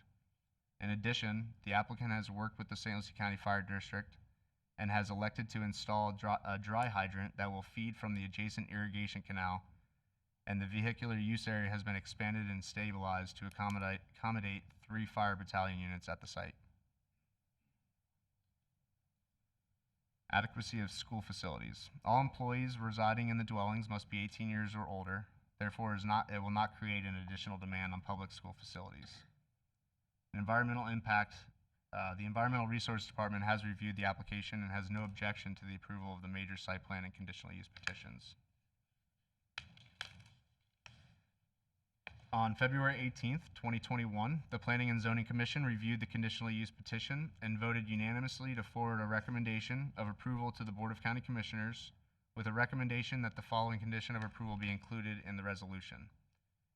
In the event the farming operation is sold to another entity, applications for a major adjustment to the major site plan and a major adjustment to the conditional use shall be submitted for review by the Planning and Zoning Commission and approval by the Board of County Commissioners. The conditional use petition, major site plan, conform to the standards of review set forth in St. Lucie County Land Development Code, section 7.10.08, 11.02.07, and 11.07.03, and is consistent with the goals, objectives, and policies of the St. Lucie County Comprehensive Plan. Staff is recommending the Board of County Commissioners grant approval of the conditional use petition and major site plan, subject to the following conditions. Housing provided shall be solely for agricultural laborers employed by Happy Food LLC for on-site labor only. The property owner shall provide the county with a biannual inspection report from the Health Department demonstrating compliance with state statute for migrant labor camps. If the dwelling units are vacant for 12 months or more, the use will be considered abandoned and the owner must remove the dwellings within 90 days. If the dwellings are not removed by the owner, the county will remove them at the owner's expense. No children below the age of 18 shall reside in the agricultural housing dwelling units. Prior to the issuance of a vegetation removal permit, a tree survey and tree mitigation plan shall be submitted to the county for review. All Category 1 listed invasive plant species shall be removed from the site. A private access easement may only be used for agricultural operations of the site, and any changes would require an adjustment to the road paving waiver. The county is requesting the applicant provide a service agreement for solid waste collection. And the condition that the Planning and Zoning Commission recommended at the February 18th, 2021 public hearing.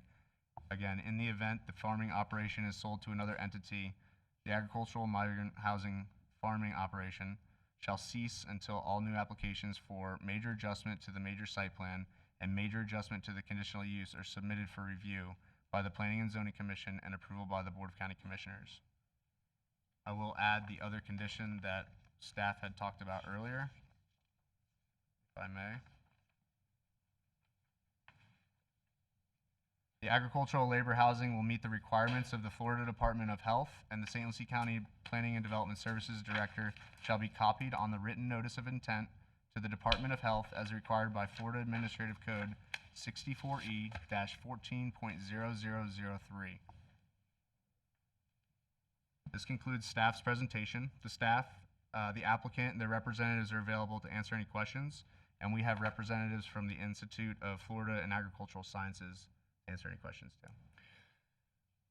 Thank you, Chris. And for the record, Mr. McIntyre, with the folks from IFAS being in virtual, were they supposed to be sworn in as well? If they're planning on testifying, yes. Can we reach the folks that are virtualing in and let me first ask them if they have been sworn?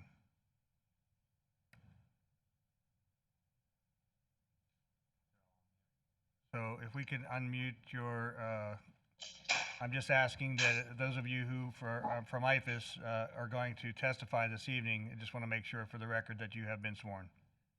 Yes, I have. Fudge. I just verbally, please tell me so that I can get it for the record. So Fudge says yes.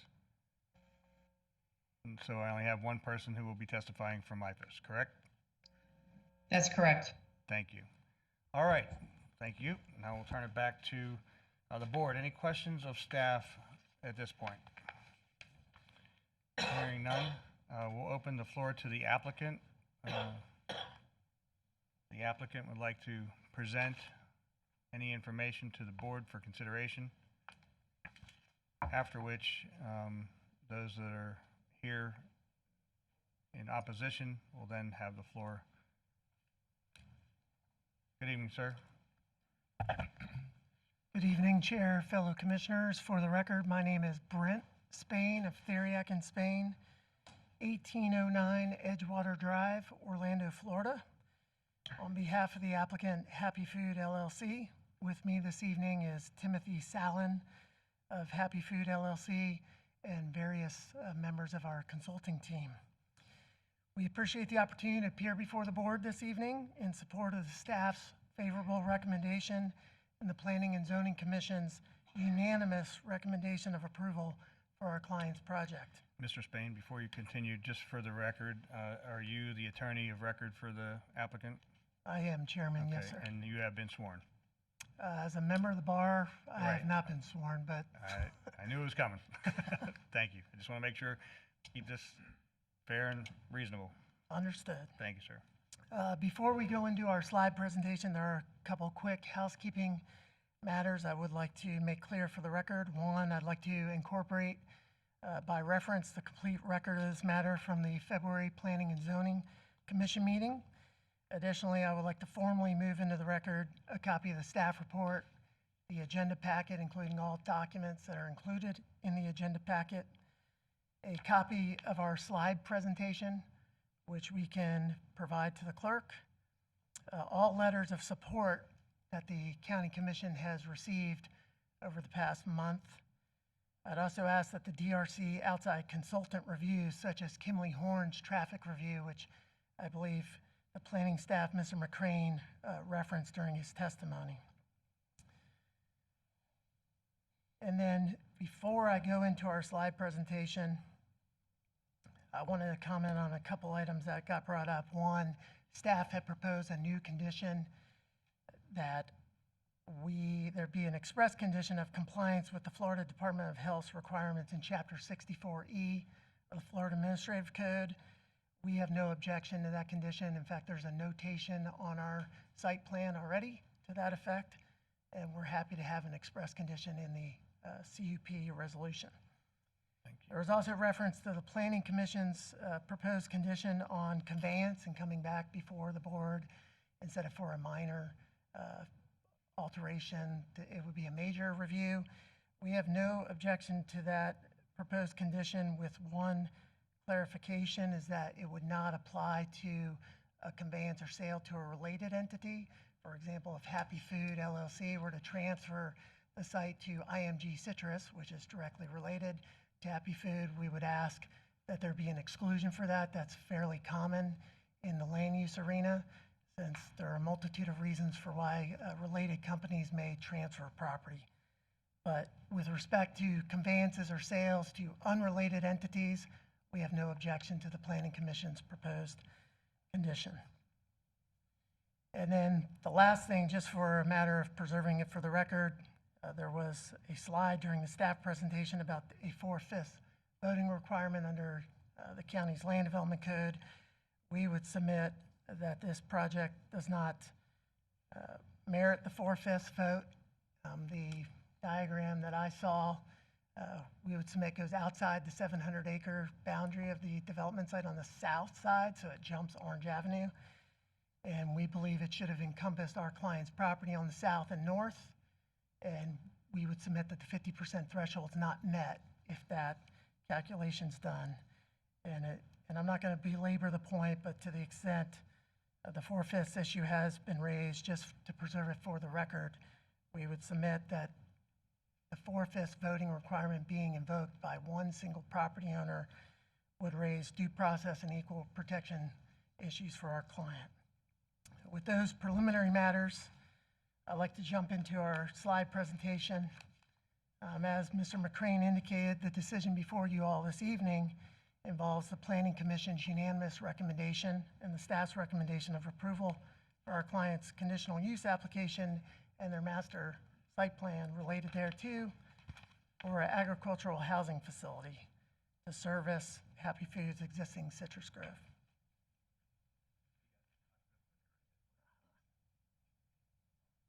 Now you're truly testing a lawyer's skills, right? Working? Aha. And again, I know from the disclosures that you all have spoken with your county attorney, and I'm not going to sit up here and give a lecture on the law. Everybody will fall asleep. But briefly, as the applicant, I do feel an obligation to walk through what the burden is and the standard generally under Florida law. As you'll see on these bullet points, the first bullet point confirms that under Florida law, the initial burden is on the applicant. So Happy Food LLC to demonstrate through competent substantial evidence that its request comply with the county's published criteria. And I believe the chairman referred to that, but that's important because a lot of times in hearings like this, people may want to divert and get distracted on unpublished criteria. And I appreciate the chairman's sage words on that this evening, this decision is based on the published criteria. The second bullet point is once we meet that burden of demonstrating compliance with the published criteria, the application must be granted unless the opposition carries its burden, which is to demonstrate by competent substantial evidence that in fact the application doesn't meet the county's published criteria. In this regard, the third bullet point is important, is the staff report and the expert testimony of the county's planning staff constitutes competent substantial evidence of compliance with a local government's applicable code criteria. By contrast, in the fourth bullet point, generalized statements of opposition to a project based on conjecture or fear or just, NIMBY, I don't want this in my backyard, that doesn't constitute competent substantial evidence under Florida law for this type of decision. And then again, the chairman, already alluded to this section of the statute, and I believe you emphasized the second bullet point. I just wanted to emphasize the first bullet point, in that under Florida statute section 381.00896, The state of Florida, it is the policy of this state that each county and municipality must permit and encourage the development and use of a sufficient number and sufficient types of farm worker housing facilities to meet local needs. So there's this statewide policy that encourages and promotes the type of facility that you all are considering this evening. And then we heard a very detailed presentation, so I'm definitely not going to belabor that point from your staff, but just walking through this, what are the county's published regulations. The first that I would mention, and staff mentioned in their presentation, is section 3.01.03.C.7A, and that's the Ag 5 zoning district, which authorizes agricultural labor housing as a conditional use in the Ag 5 zoning district. So it's a permitted use as an approved CUP. And then there's the code definition of what is agricultural labor housing. So our proposal falls within the definition of the county's code. Then there's section 7.10.08 LDC, which indicates the purpose of the AG5 zoning district is to recognize and provide temporary housing for agricultural laborers working at agricultural operations in St. Lucie County in our zoning district. So again, the purpose of the ag housing criteria or code is to actually promote the exact type of use we're trying to do.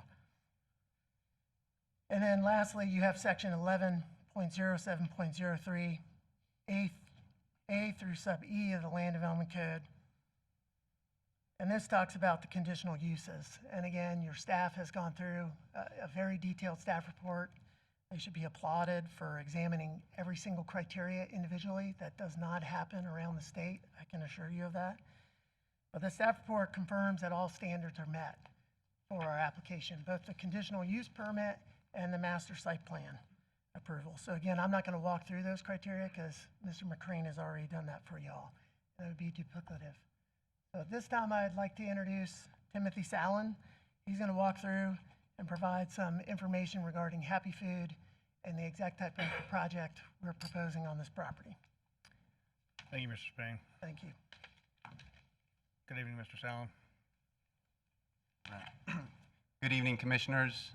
Timothy Sallin, 11811 Monte Vista Road, Claremont, Florida. And I just want to talk a little bit about our project and also a little bit about our company. Happy Foods LLC is a wholly owned subsidiary of IMG Citrus and IMG Enterprises, which is a multi-generational Florida family farming company. My parents started the business.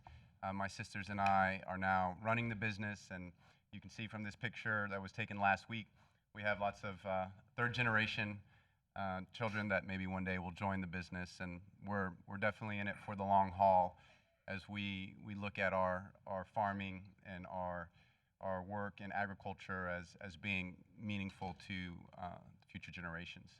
This picture, by the way, was taken at the Florida Department of Agriculture and Consumer Services Agricultural Woman of the Year celebration, which was honoring my mother last Monday, and we're very proud of her for that.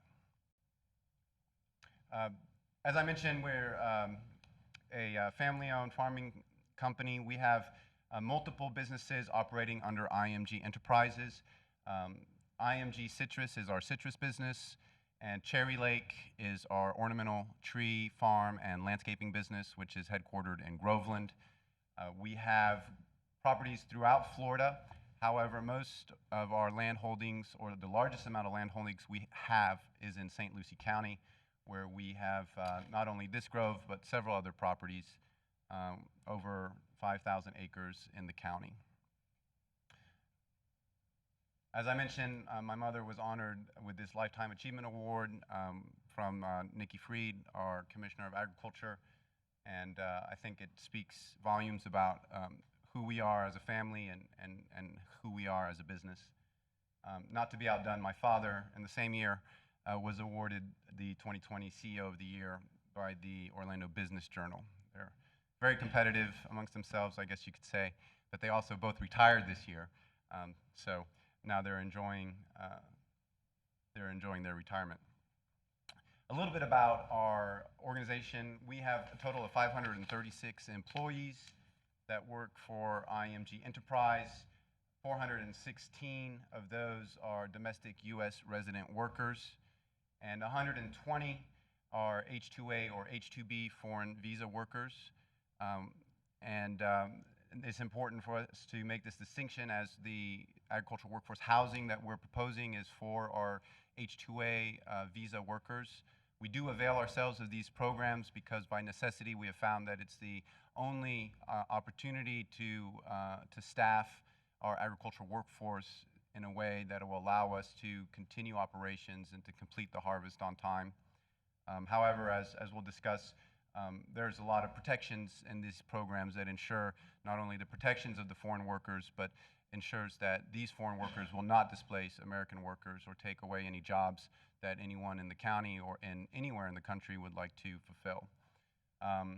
This is a matter that has been addressed recently. Farm workforce and farm workforce housing and in general, agricultural issues have been front page at all levels of government. On March 22nd, the Farm Workforce Modernization Act passed the House of Representatives in Washington, D.C., and has moved to the Senate for review. This Workforce Modernization Act is going to substantially address the H-2A programs, trying to make it much easier for agricultural employers to avail themselves of the H-2A program, and including making it slightly easier for the housing requirements. So I think they're noticing that there are struggles that are limiting our farms' abilities to continue operations, and they're addressing it at the United States legislative level.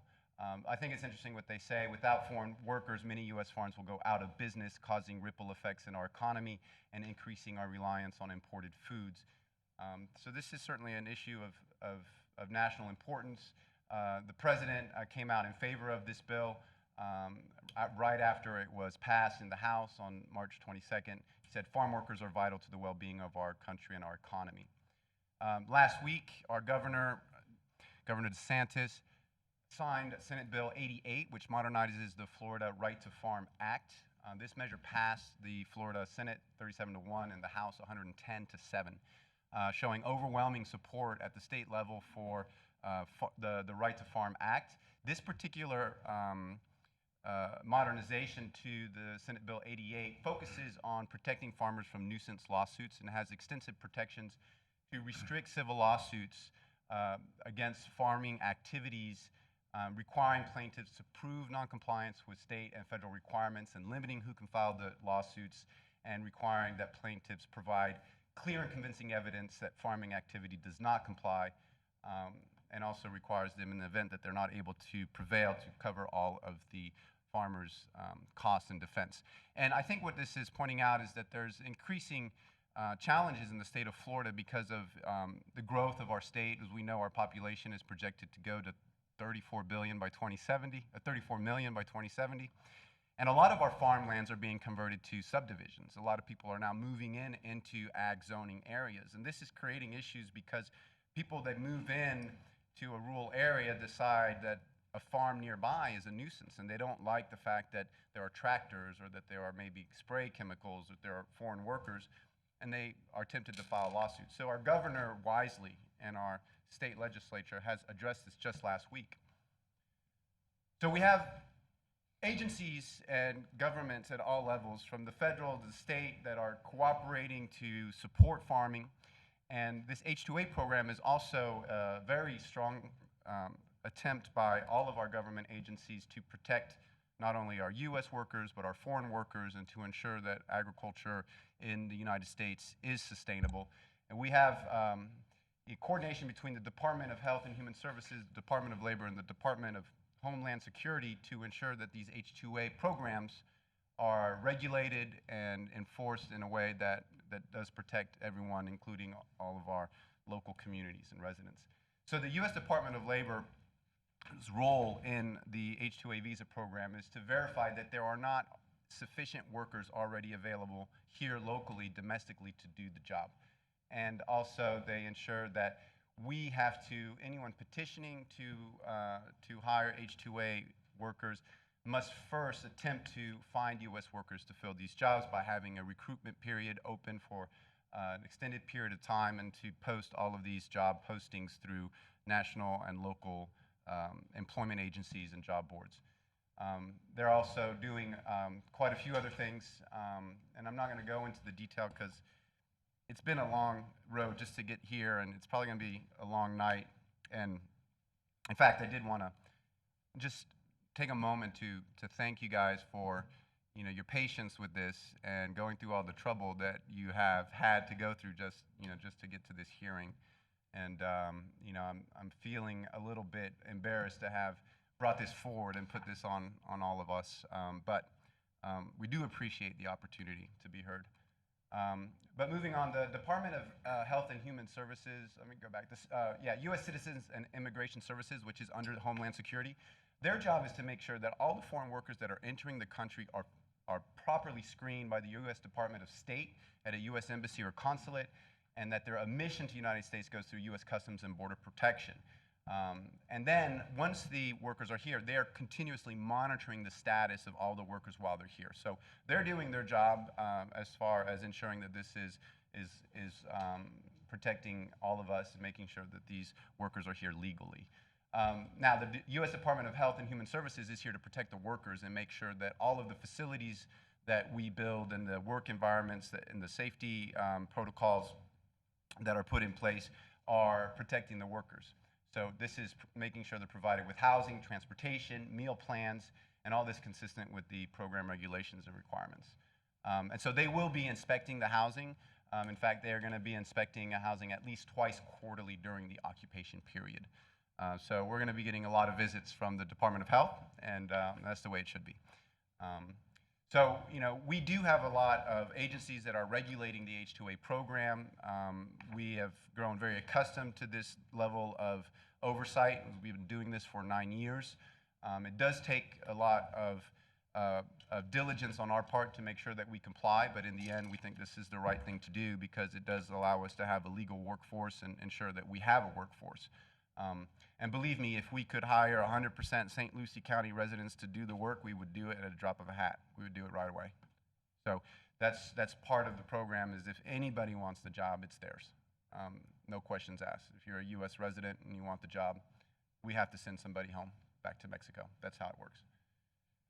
So this is a legal agricultural workforce. There are existing permitted labor housing in St. Lucie County. This is on the Department of Health website where you could find this information. There's some at Godwin Road. There's a couple different motels. I'm not familiar with all of these, but some of these. So there's also quite a few in Indian River County, and there's many more. I had to put 2 tables on this page for Okeechobee. Okeechobee is maybe a larger agricultural area. But this is not unprecedented for the county. Our choice is not to use housing in a different county, but rather to have our housing here for our workers, for their comfort and benefit, and also for ours. So that's why we are wanting to put this housing here. We do have a similar project in Lake County at our tree farm in Groveland, and we had the honor of having Commissioner Townsend visit on Sunday, and thank you for taking the time to come up there and visit. I know it was a drive, but we take a lot of pride in what we do. We try to do things first class. We've gotten a lot of recognition for the quality of this housing. I believe that it is among the best, if not the very best, agricultural workforce housing that you will find anywhere in the country. But this is just the standard to which we do things. And so you can see from the pictures, the quality of the construction is very high. We go above and beyond the minimum requirements of Department of Health to make sure that our workers are comfortable. We have commercial grade kitchens, stainless steel. Everything is done in a way that can be, not only comfortable but easily maintained and washed. We have tile flooring in this particular facility. We provide them with washer dryers. They have televisions, they have Wi-Fi, soccer, ping pong, lots of different facilities. Of course, there are rooms, beautiful landscaping. We are a landscaping company, so we take pride in that as well.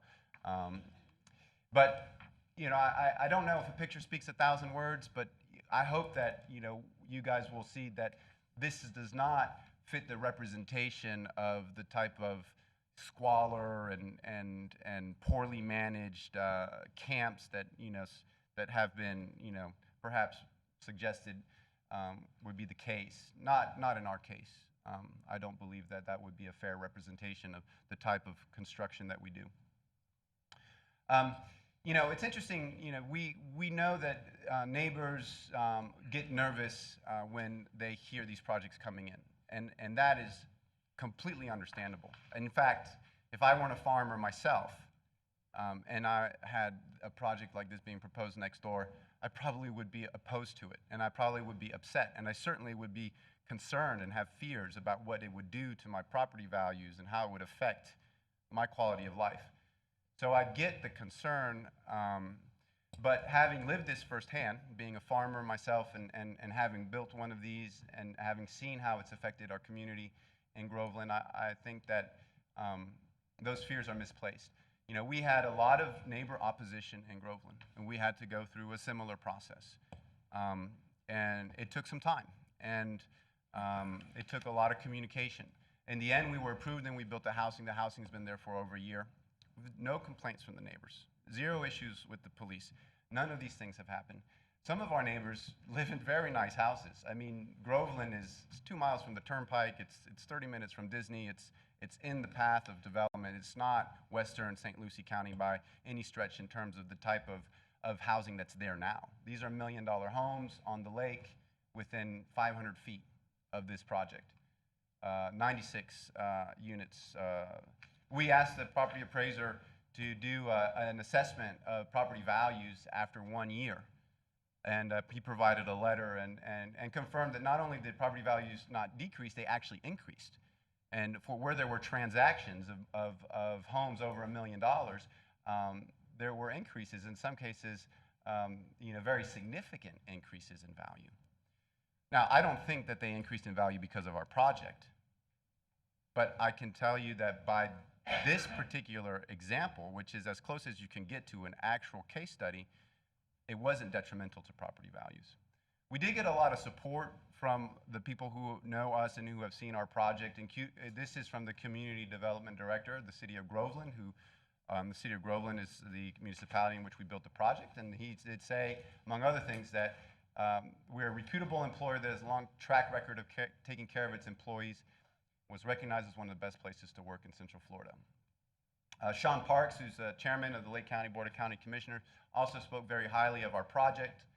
Doug Bornick, who unfortunately was here at the meeting in April, but due to the continuance and some conflict of schedule could not come tonight. He was wanting to speak on our behalf because he feels very strongly that this project is important not only to Happy Foods, but to the citrus industry in general and the importance of the citrus industry to the region is something he's very passionate about. So he did provide a letter in support. We got letters from most of the relevant associations in agriculture throughout the state, including the Florida Citrus Packers Association, the Florida Nursery Growers Landscape Association, and the Florida Fresh Fruit and Vegetables Association. And I understand that these are not necessarily relevant to the issue of whether we're meeting the codes and regulation, but I think in terms of establishing the importance of supporting agriculture and farming for the state of Florida, for all of our communities, I hope that these recommendations have provided you with some insight. But what matters most to me is the well-being of the people that we work with, and we ask a lot of our employees, especially our H-2A employees. They have a long journey to come, and many of these individuals are making tremendous sacrifices for their families to be here to harvest our fruit. And everyone who stays in our building has a story, and many of these stories, are just really fascinating. And I wish we had all night and I could talk about each one of them. But I am very fortunate that Cesar has agreed to come and share his story with us tonight. And Cesar has been working with us as an H2A worker now for 9 years in Groveland, and I'd like for Cesar to have a moment. So, Good evening, Chairman, Good evening. members of the board. Mr. And my Sarkar. name is Cesar Burguete. Thank you, and have you been sworn? Yes, I do. Thank you.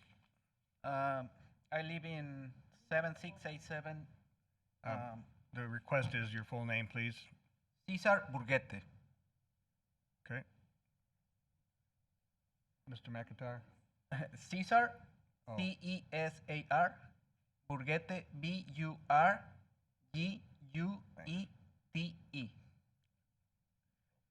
Thank you. It's not a common name, I know.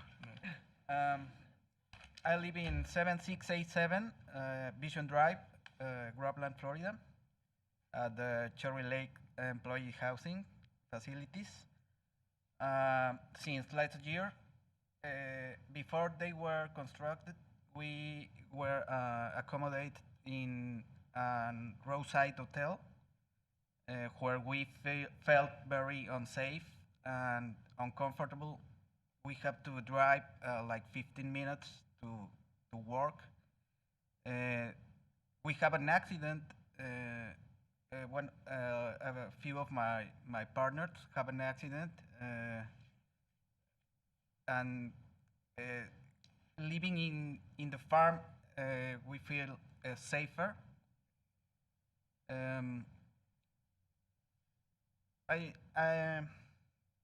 I'm sorry, my English is not very well, and I don't know how to express.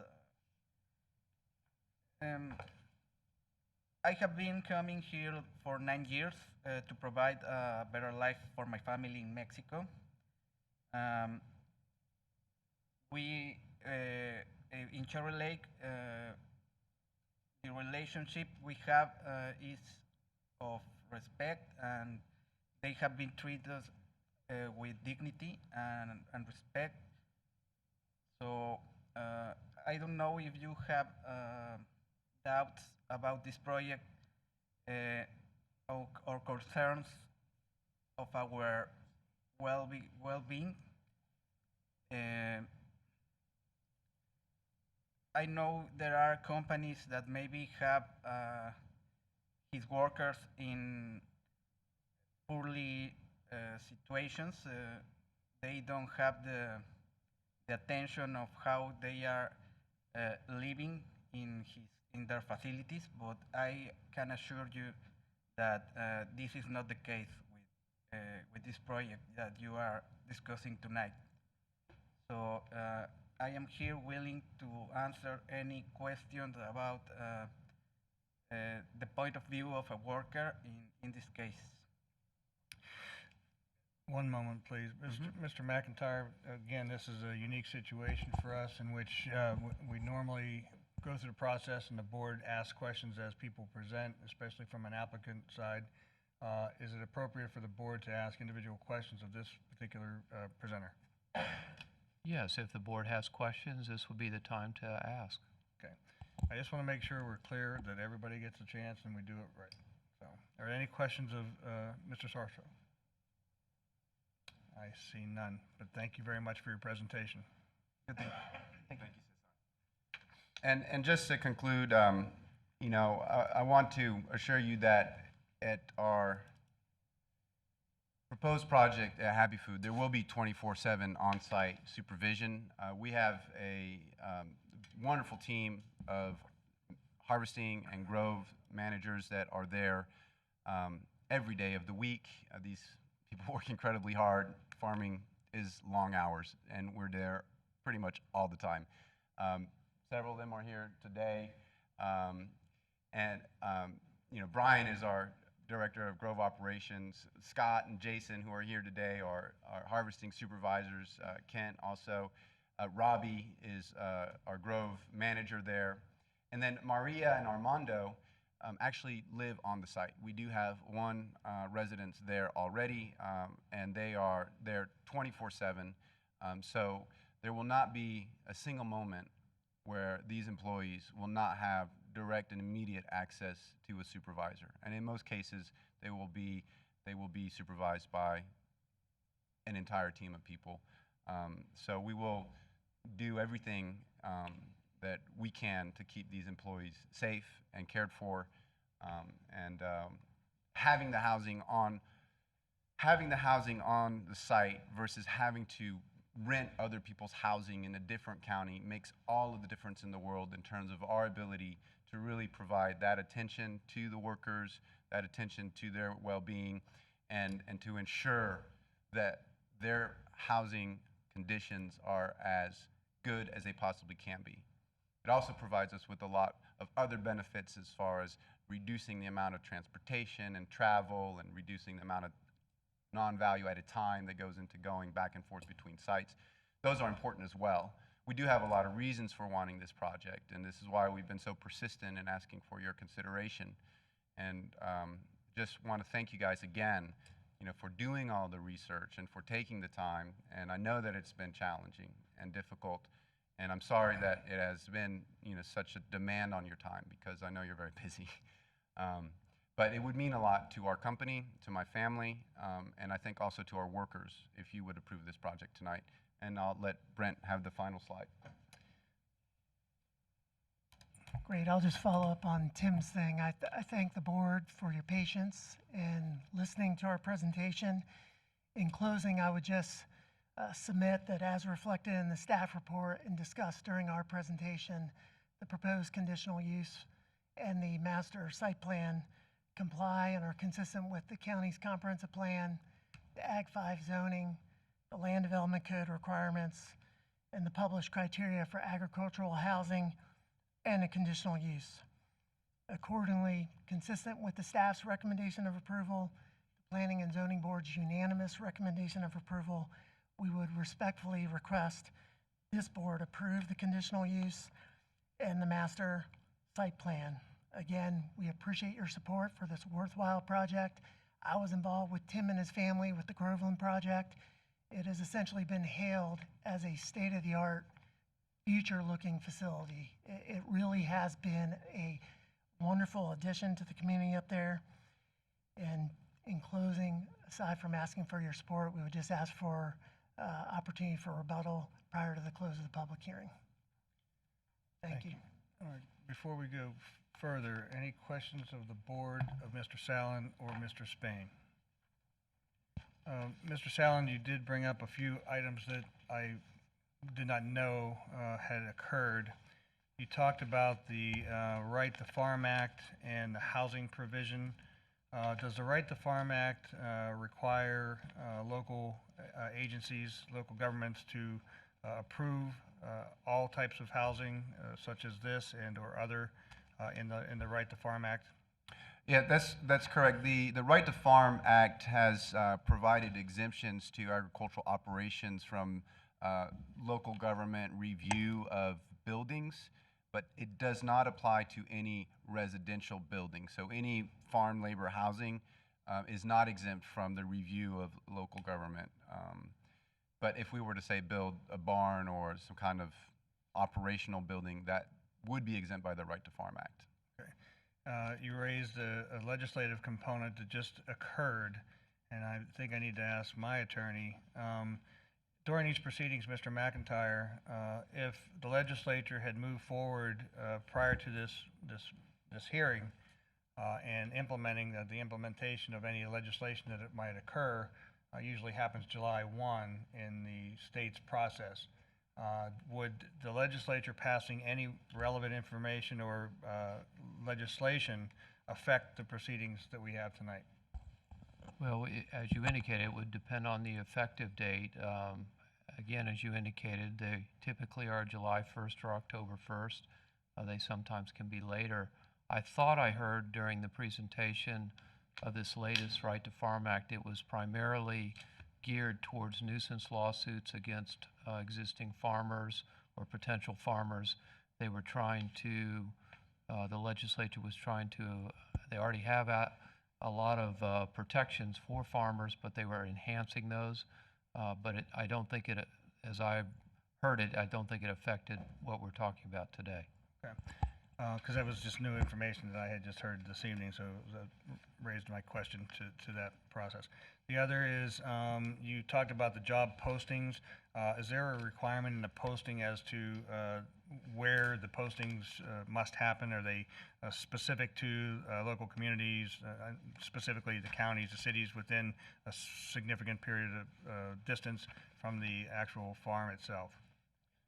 Yes, I believe the requirement is to go through the national, state, and county workforce agencies, so it gets distributed really throughout the country, but specifically here in St. Lucie County, it would go through the St. Lucie County agency, which I think it's Career Source. Yes, Treasure Coast. And so through their outreach and posting and job boards, that information is being pushed out. Now, we're also putting it on our website and posting it on our other recruiting platforms like Indeed and so forth. But by statute, it goes through the local workforce agency. So not local radio, not local television? It's not required to go through local radio or television. It's not required. Okay. But we would happily, you know, welcome anyone who would apply. I mean, it's not for lack of trying. You know, we literally get 0 applicants. And I could stand here and say we get a few, but we don't. And the reason, I'm sorry.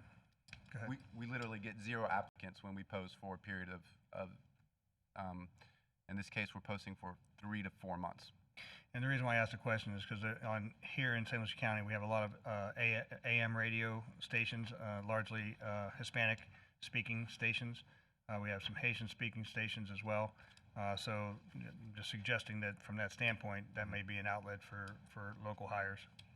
We'll take that into account, sir. And we are running an ad right now in Central Florida on AM radio in Spanish, which is our first time doing this, at least in a while. So we're hopeful to see if that is going to lead to some recruits. And then my last question is, you showed a slide with the local labor housing types.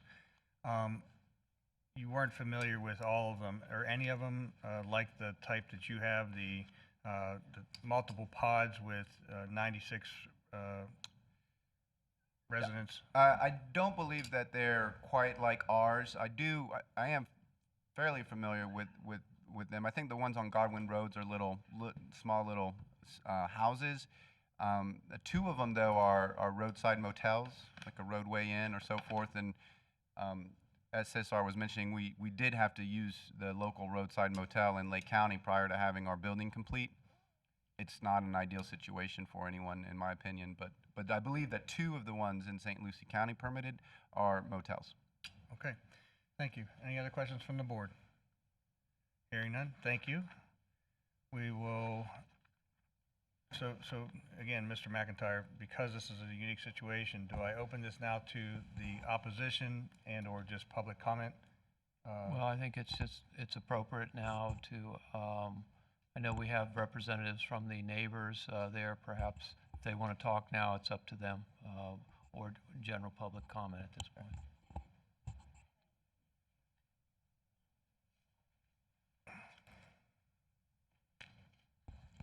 Cynthia Angeles, attorney on behalf of the Wynn family and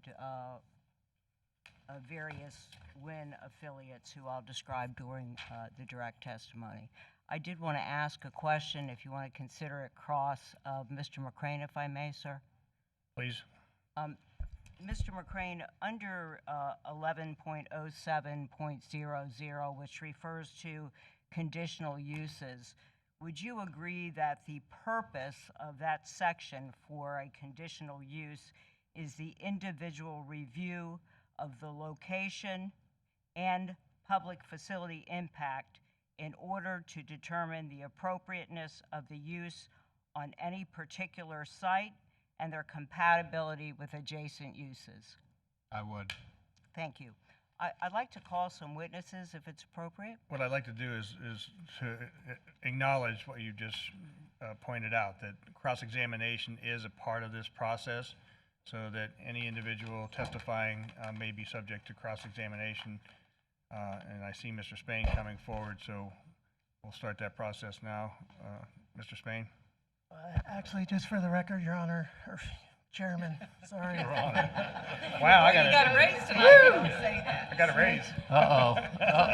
His head's big enough, so be careful. Oh, come on. I gave you a Whatever couple works. times. Well, I must be doing a good job. Just for the record, on that point, because I didn't stand up fast enough before the first question was asked, we would just, for the record, object to cross-examination. I had let the county attorney know of our position on this in advance of the hearing, and he's familiar with the case. There's a appellate court decision, Caroline Community Residential versus Seminole County, from 2010, where this specific issue was addressed. The court concluded that the only parties that are entitled as a matter of due process to the right of cross-examination are the applicant and the local government. And in fact,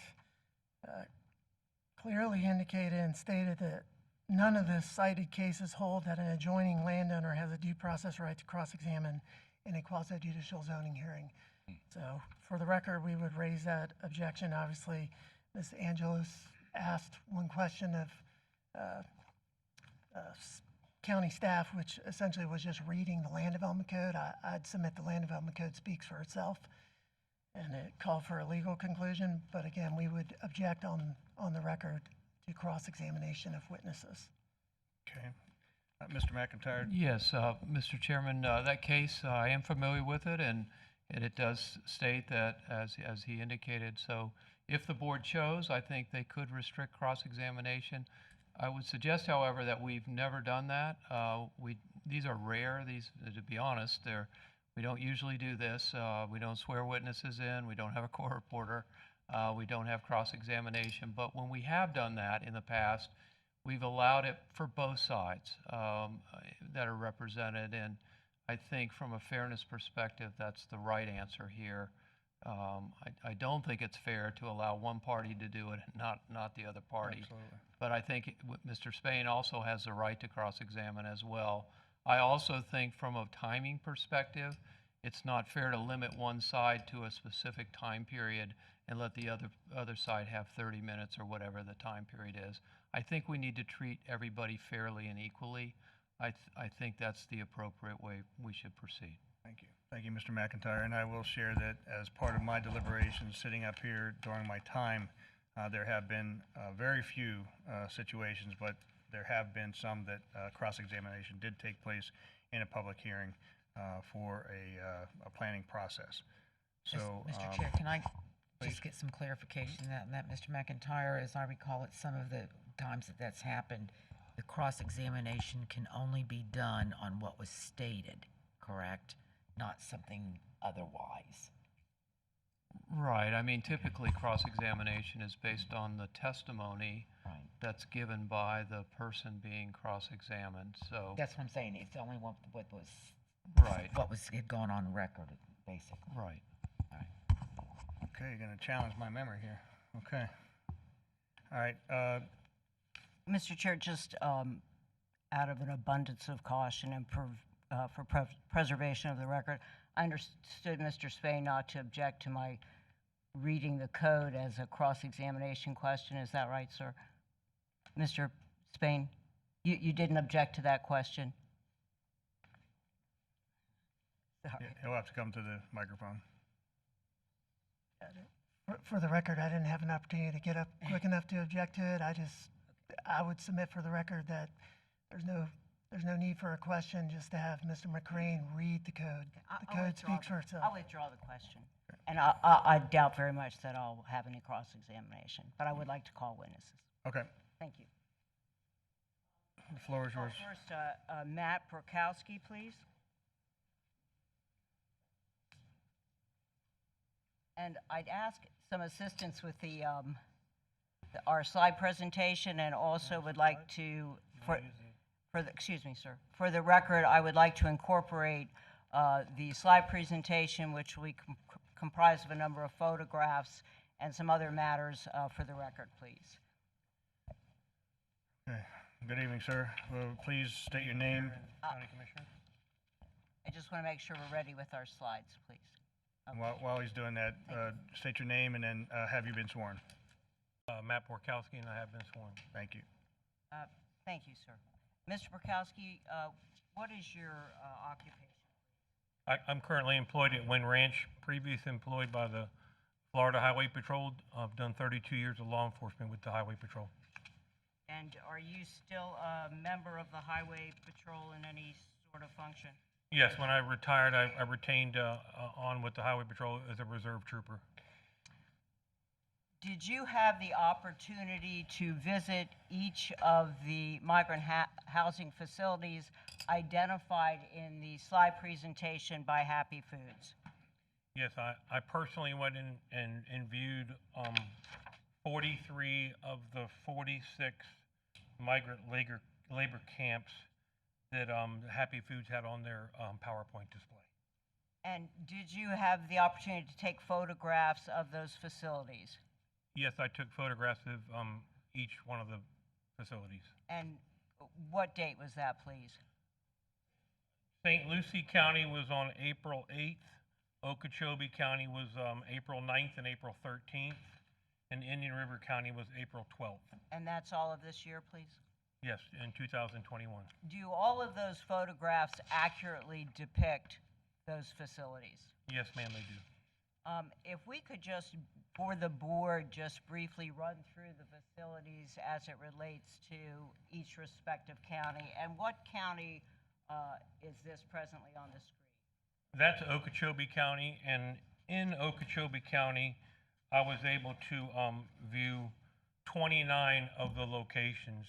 And there was two things that were very unique about the locations. All of them are single-family homes. All of them are within town. They're very close to town, where anyone living in those houses would be able to walk to their general amenities that they would like to be able to go to. A grocery store, a convenience store, a shopping center, a walk-in emergency clinic, any normal facilities like that. And then moving on to the next county, what is the next county on the slides?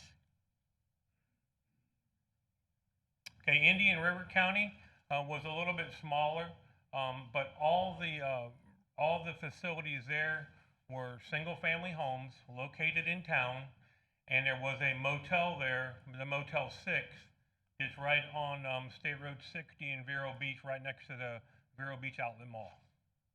And moving on to our county, were you able to view each of the facilities listed as being in St. Lucie County? Yes, ma'am. In St. Lucie County, kind of a little bit misleading because they're documenting 7 facilities, and actually 5 of them on Godwin Road are nestled into one little small logistical area, and all 5 of them are single-family homes. And the other 2 facilities are going to be the Roadway Inn Hotel and the Mainstay Suites and Hotel down in Port St. Lucie.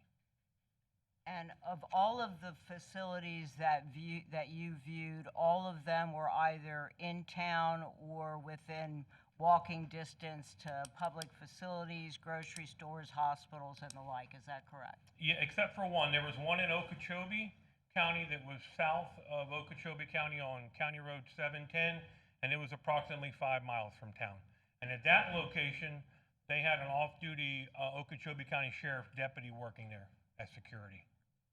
So just to clarify, the one of all of those listed that was not in town 5 miles or more from town had an off-duty officer there on a continuously? Yes, he was working an off-duty job there as security. Did you have the opportunity to speak with the sheriff and confirm that he was an off-duty officer? I did not speak to the sheriff. I did not speak to the officer that was at the location, but I did speak to the sheriff of Okeechobee County, and he verified that to me.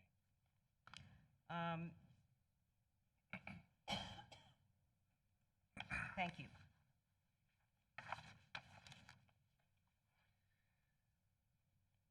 Mr. Spain, will you be crossing?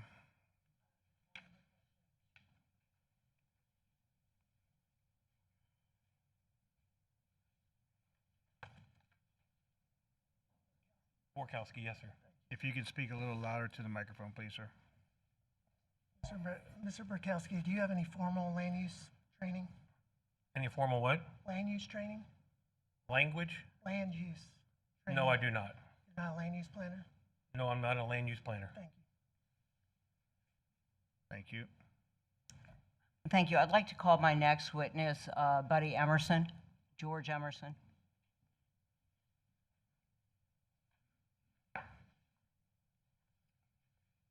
State your name for the record, please, sir. George Buddy Emerson. Mr. Emerson, can you tell the board what your background is and if you've ever served on the St. Lucie County Fire District?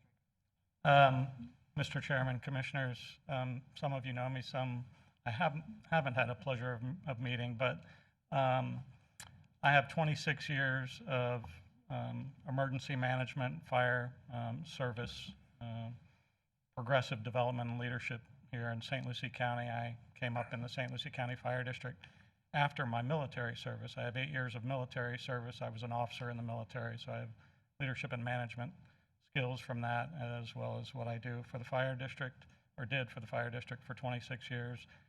In the fire district, I rose from firefighter all the way up through each rank to the position of fire chief.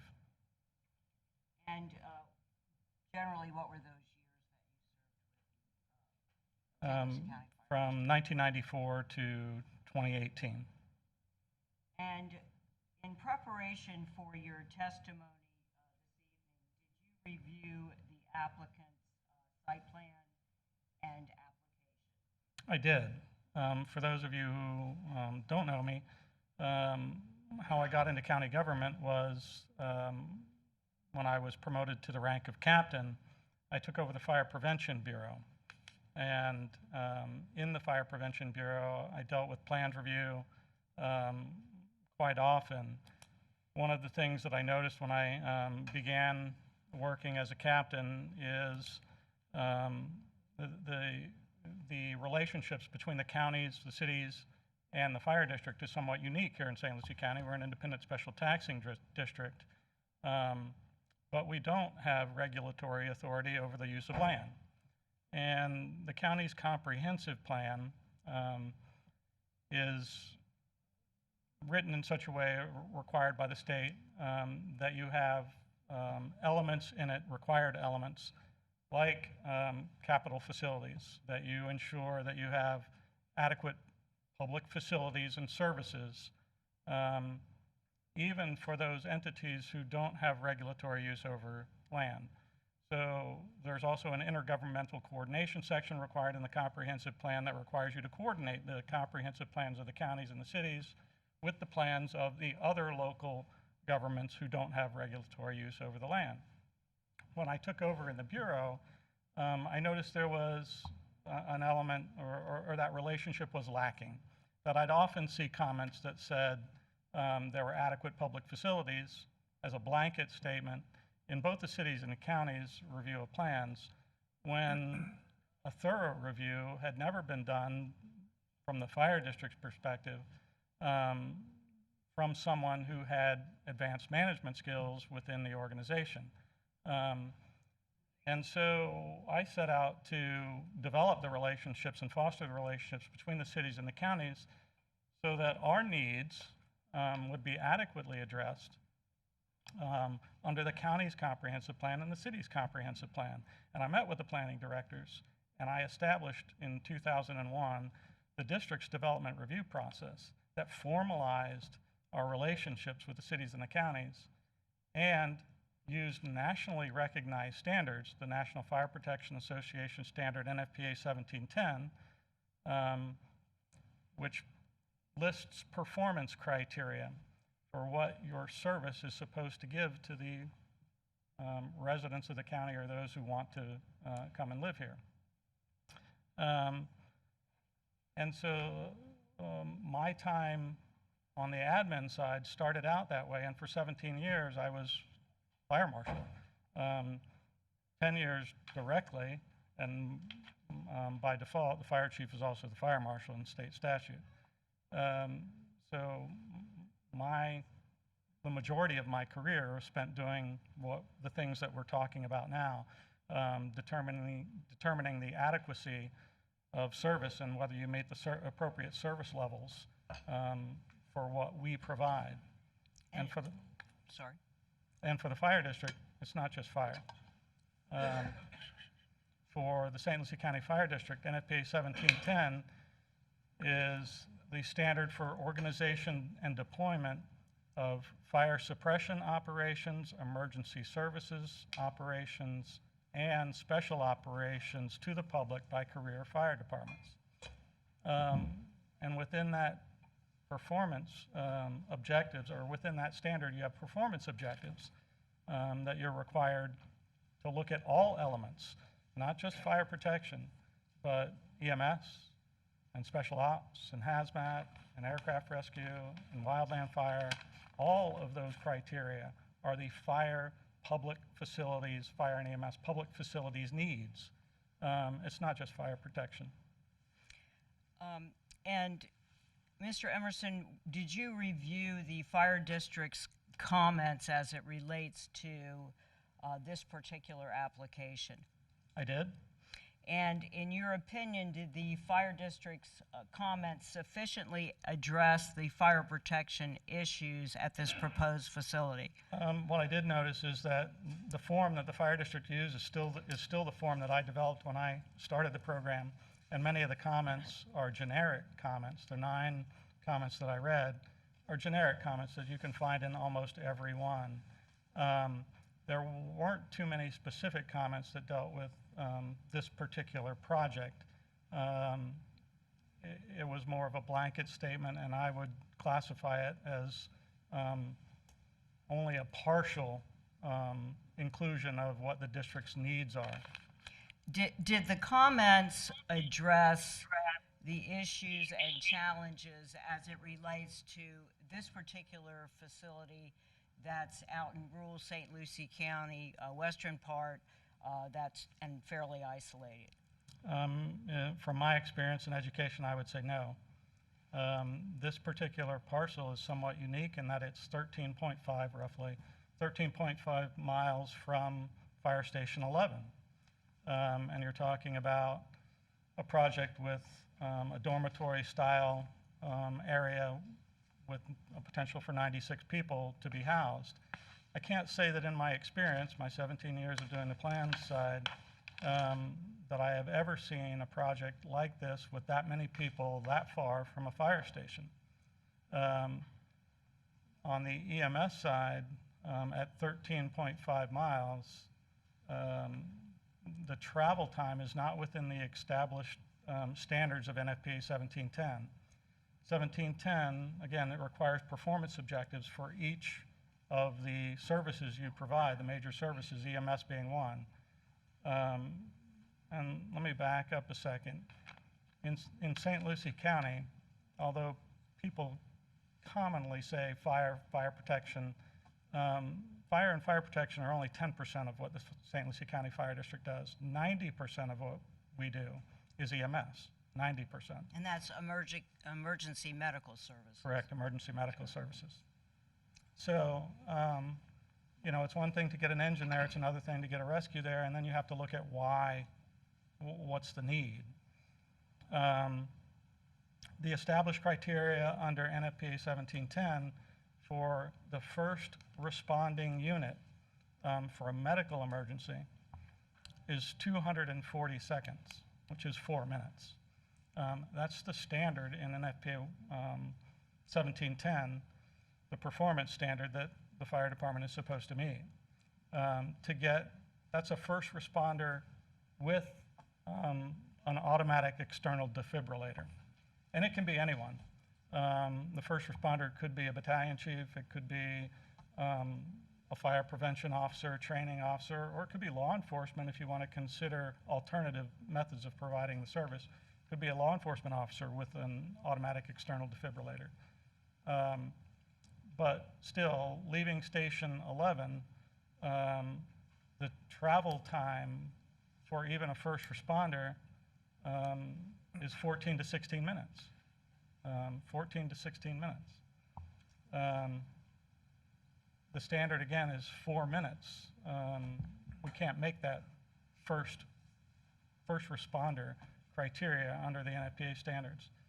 The second standard that comes in is advanced life support response. Advanced life support is our paramedics that have the ability to deliver advanced respiratory care, intubate, advanced cardiac care. They can defibrillate using automatic external defibrillator, and they can do intravenous lines and administer drugs. So an ALS unit, the requirement in NFPA 1710 is that you have that unit on scene within 8 minutes, 480 seconds, 8 minutes.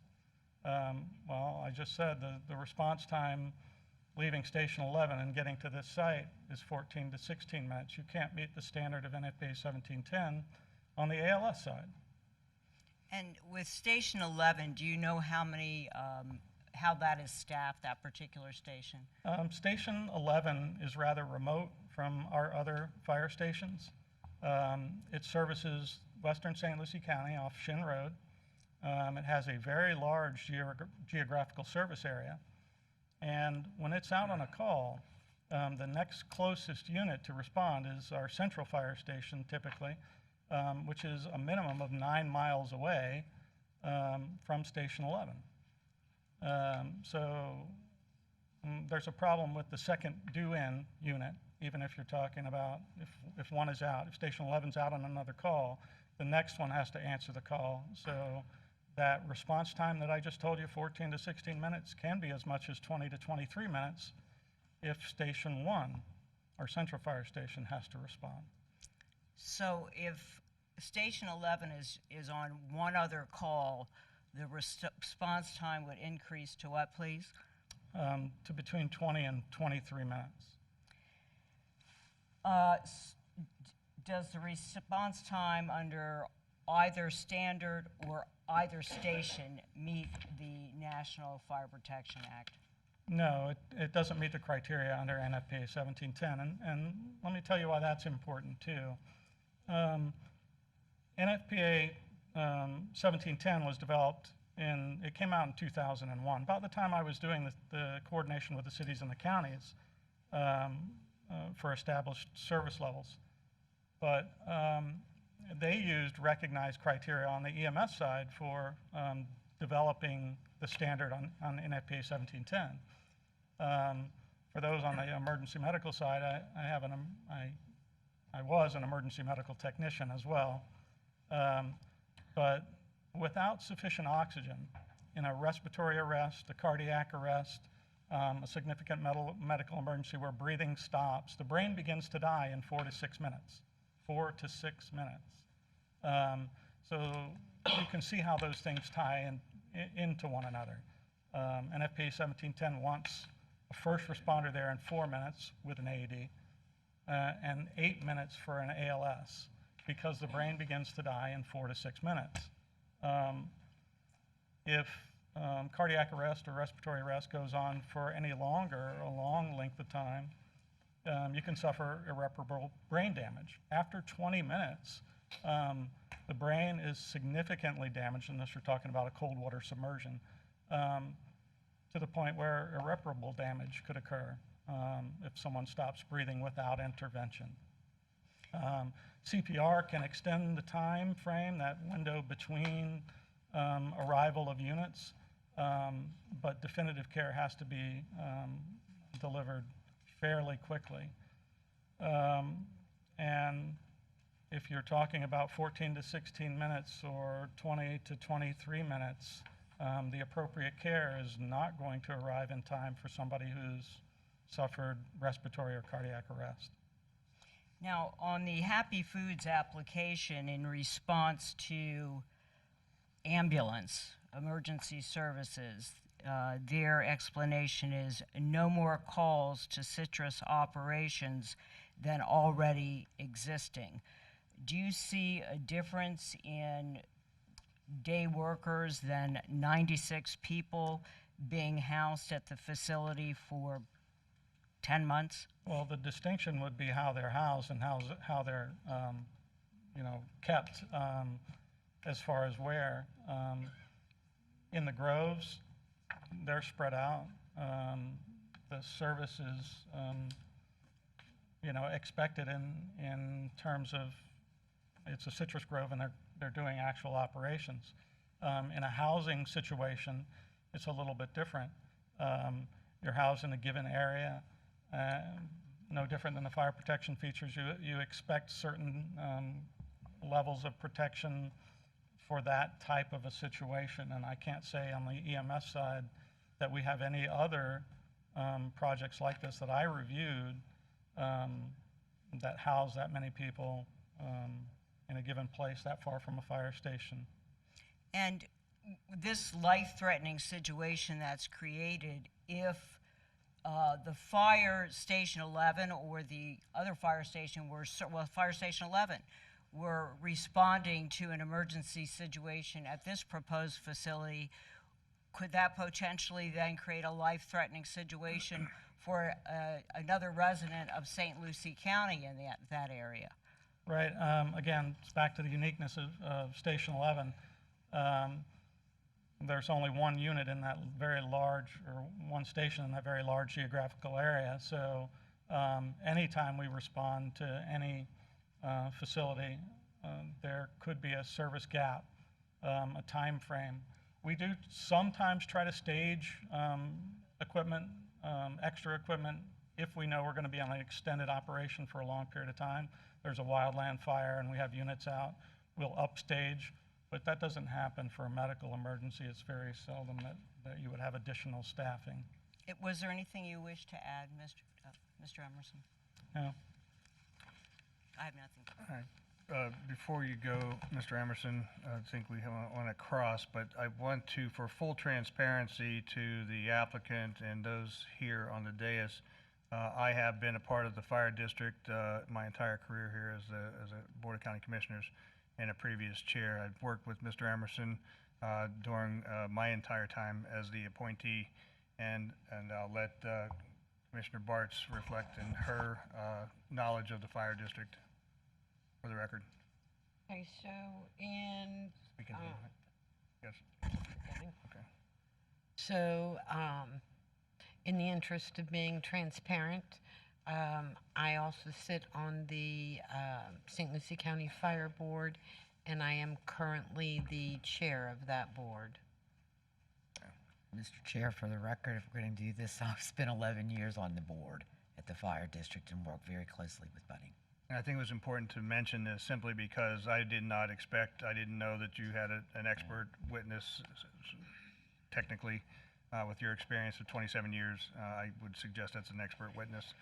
So I didn't know that the individual was coming to speak, so I will share too at this point, because I have some questions on some of the things you raised, and that is, I did not know that there was going to be a person from experienced fire district, and because there were comments and questions regarding some of the elements of the standards of review, of which having the opportunity for services such as fire, police, etc.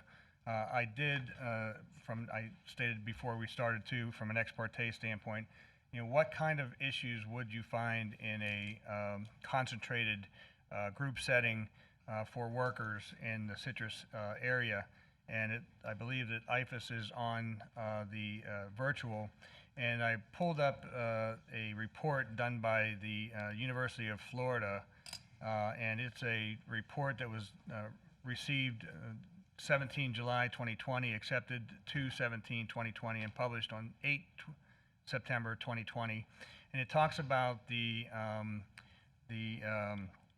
heat-related illnesses.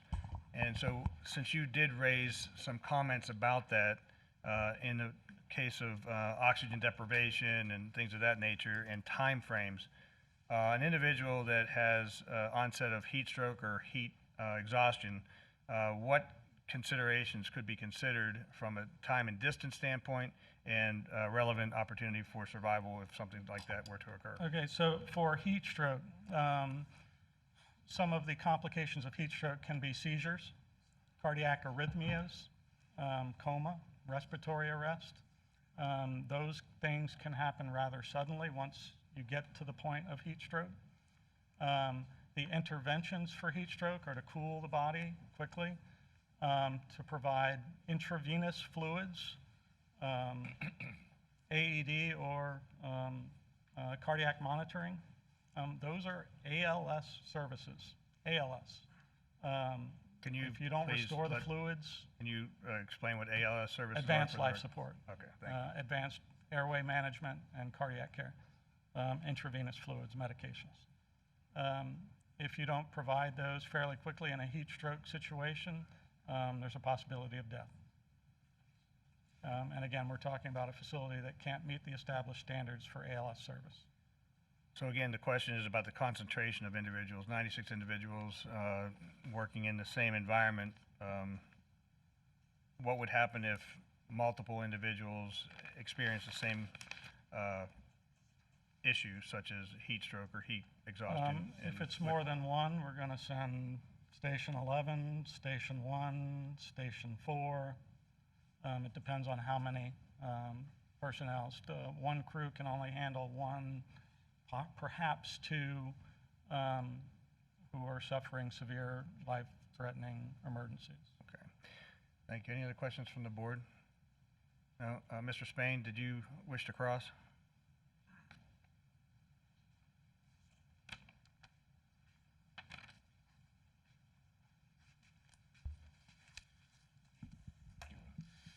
Good evening, Mr. Emerson? Yes. Correct.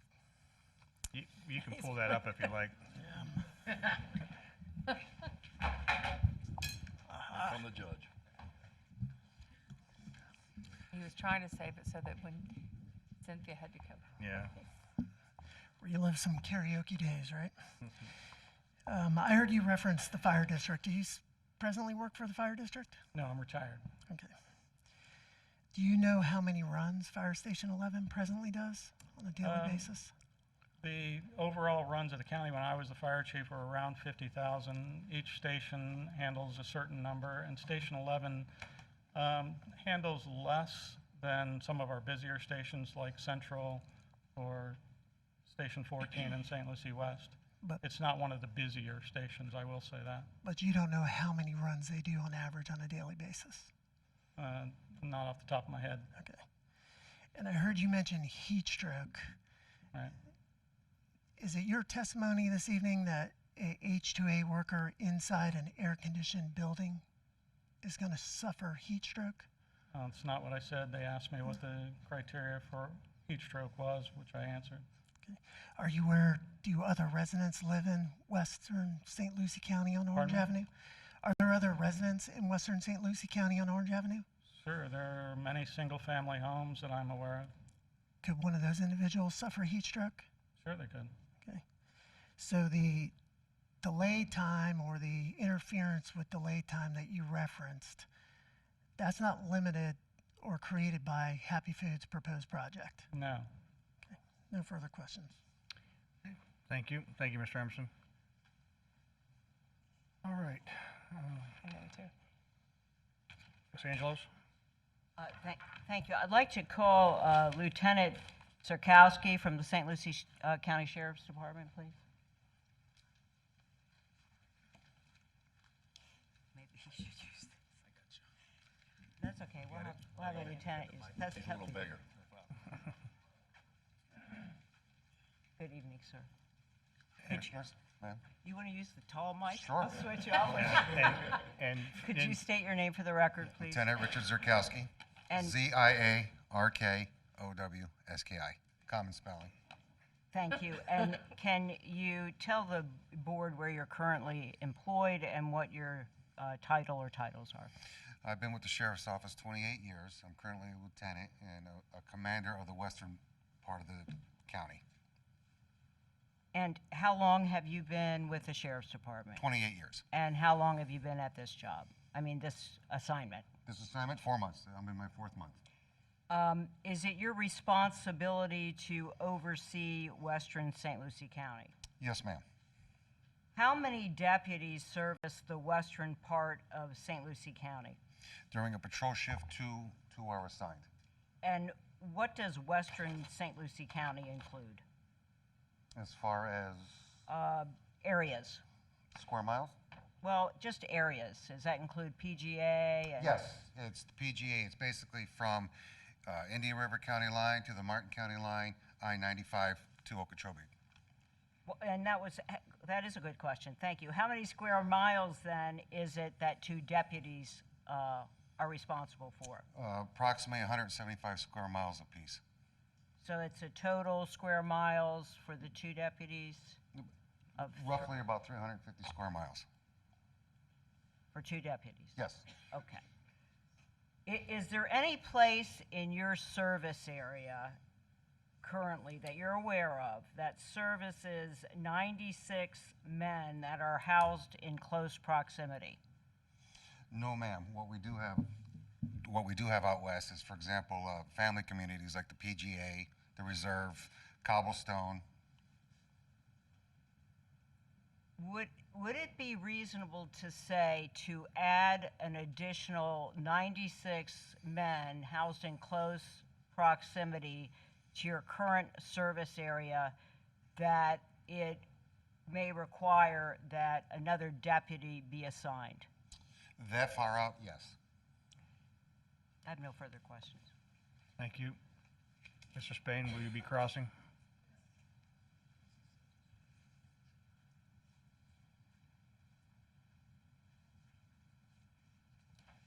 Just a moment, Mr. Sikowski. Mr. Spain's on his way.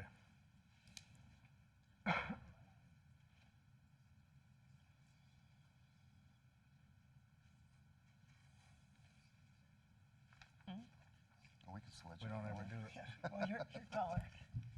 Good evening, sir. First off, thank you for your service. I Oh, thank you. appreciate it. Just a couple questions for you this evening. You mentioned a community, I think, is it PGA community? Yes.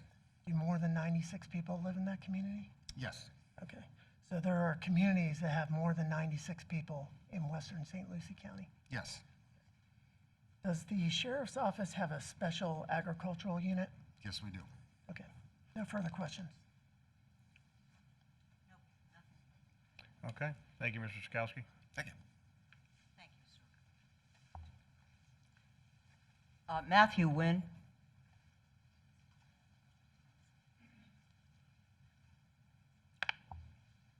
Where would you like to stay? Your choice. Your choice. Yeah, good answer. Hi, State your- my name is Matthew Wynn.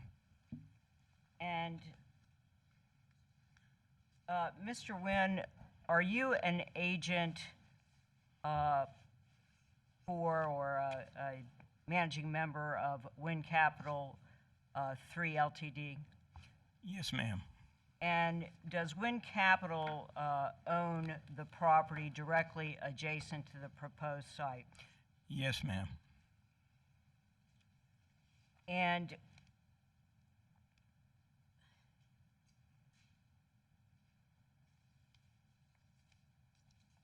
before we go a little further, Mr. Wynn, can you tell the board, did you acquire, how many acres is that? The property that's adjacent or closest to the proposed site? Or Well, explain to the board the okay, Wynn Land Hill Let me Holdings. explain. Okay. Our company's been in St. Lucie County for over 50 years, and we're in the development business. And as most of you know, we develop Spanish Lakes communities, which has over 10,000 residents in St. Lucie County. We developed office buildings, we developed shopping centers, which we own and operate. We developed housing communities like Oleander Pines. We developed Palm Grove, which is over 600 single-family houses. We also, when I was in my mid-20s, built a hotel on US 1 just south of Prima Vista, a 100-room hotel, which we own and operate. Also, we've owned 3,000 acres of citrus in St. Lucie County. And we also bought many properties in the western part of St. Louis County, and some of them we divided and sold 5, 10, and 20 acre ranchettes. In 2002, we bought this piece of property right here that's on Orange Avenue, and it's adjacent to Happy Foods property. And at that time, when I was doing ranchettes, when I got a phone call and the ranch manager of this property said, "Hey, my owner wants to sell, do you want to see it?" And I immediately went and looked at it, and as soon as I saw it, I knew I was going to buy it. It was probably the most pristine, prettiest piece of property that I've ever seen in St. Lucie County. And immediately I had a plan with it, and within a day or so I had it under contract. And so in 2002, I purchased the property. And let me see that. You could see the aerials, how pretty it is. All these were just flown probably a week ago, so it's current. They're not when we bought it or something like that. Can I see that slide? The next one, Alec, please. One more. Okay, so this slide here I think is kind of important.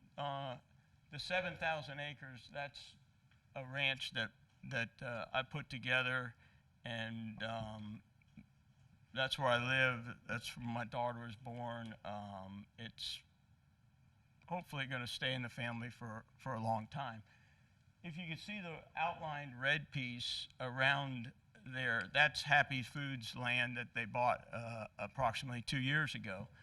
And you can see that we border it between the 7,000 acres and the 1,000 that I bought in 2002.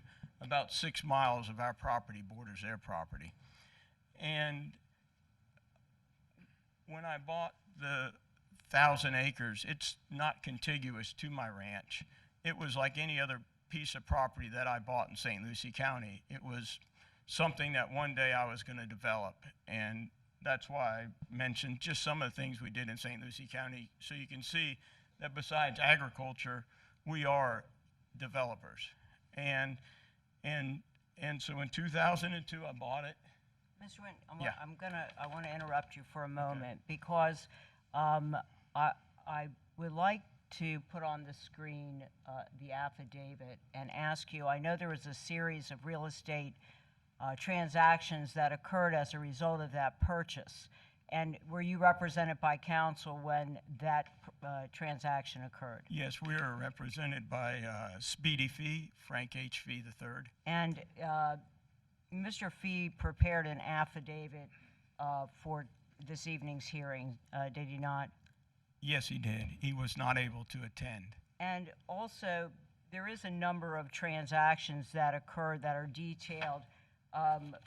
Would reviewing that affidavit assist you in your testimony? Yes. And Chair Sadowski, I had given the board, and also I understand Mr. Giesler gave Mr. Spain the code as well as a copy of the affidavit. I've also given the clerk the full affidavit with all attachments. I provided the affidavit to the board without the exhibits only because it's very lengthy. It's 50 pages, but Mr. Wynn will for now be utilizing the affidavit to assist with his testimony. Thank you. Yes. One thing, Alec, if you can go back to that slide. No, the other way. The 1,100, yeah. One thing what's unique when I purchased the property in 2002, along the east side, it had a 1.5 mile cross easement. And that cross easement was created way before I owned the property and way before Happy Foods owned the property. And what it was an easement to give everybody access to their property for whatever use it was.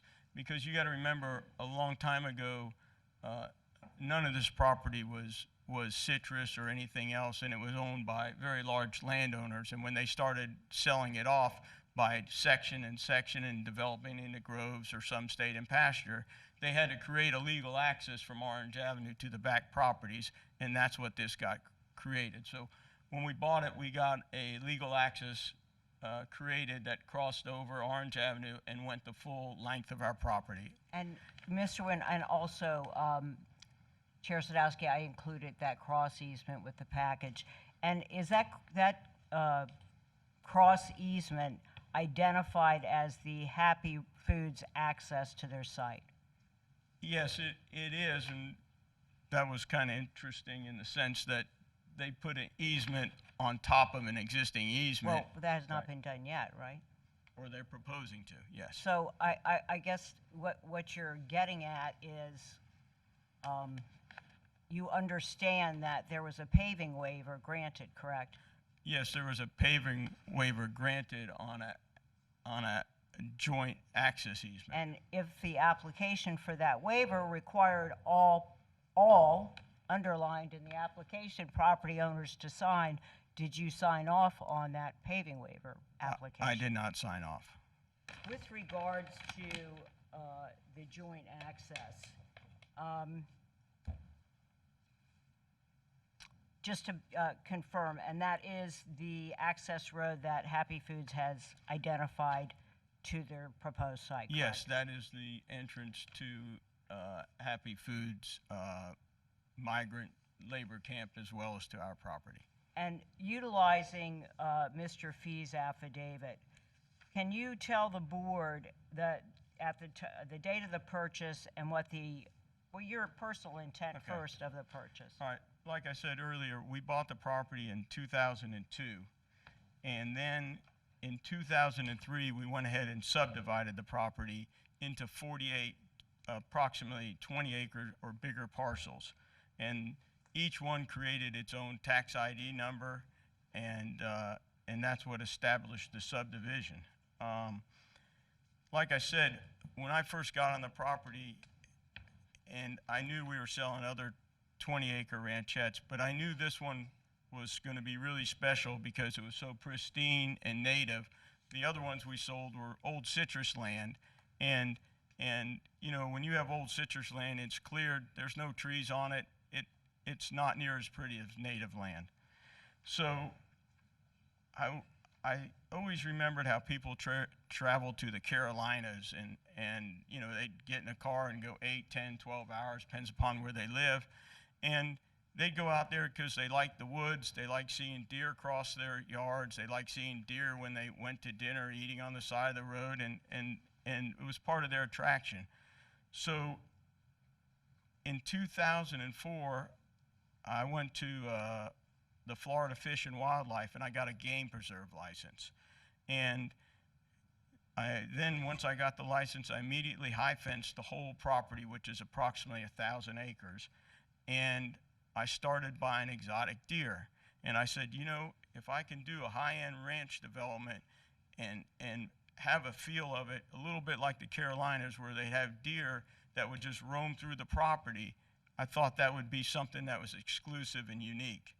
And so we bought exotic deer, and we figured out which ones worked because some of the deer couldn't handle the heat and the humidity and the Florida environment, but about 4 or 5 species handle it really well.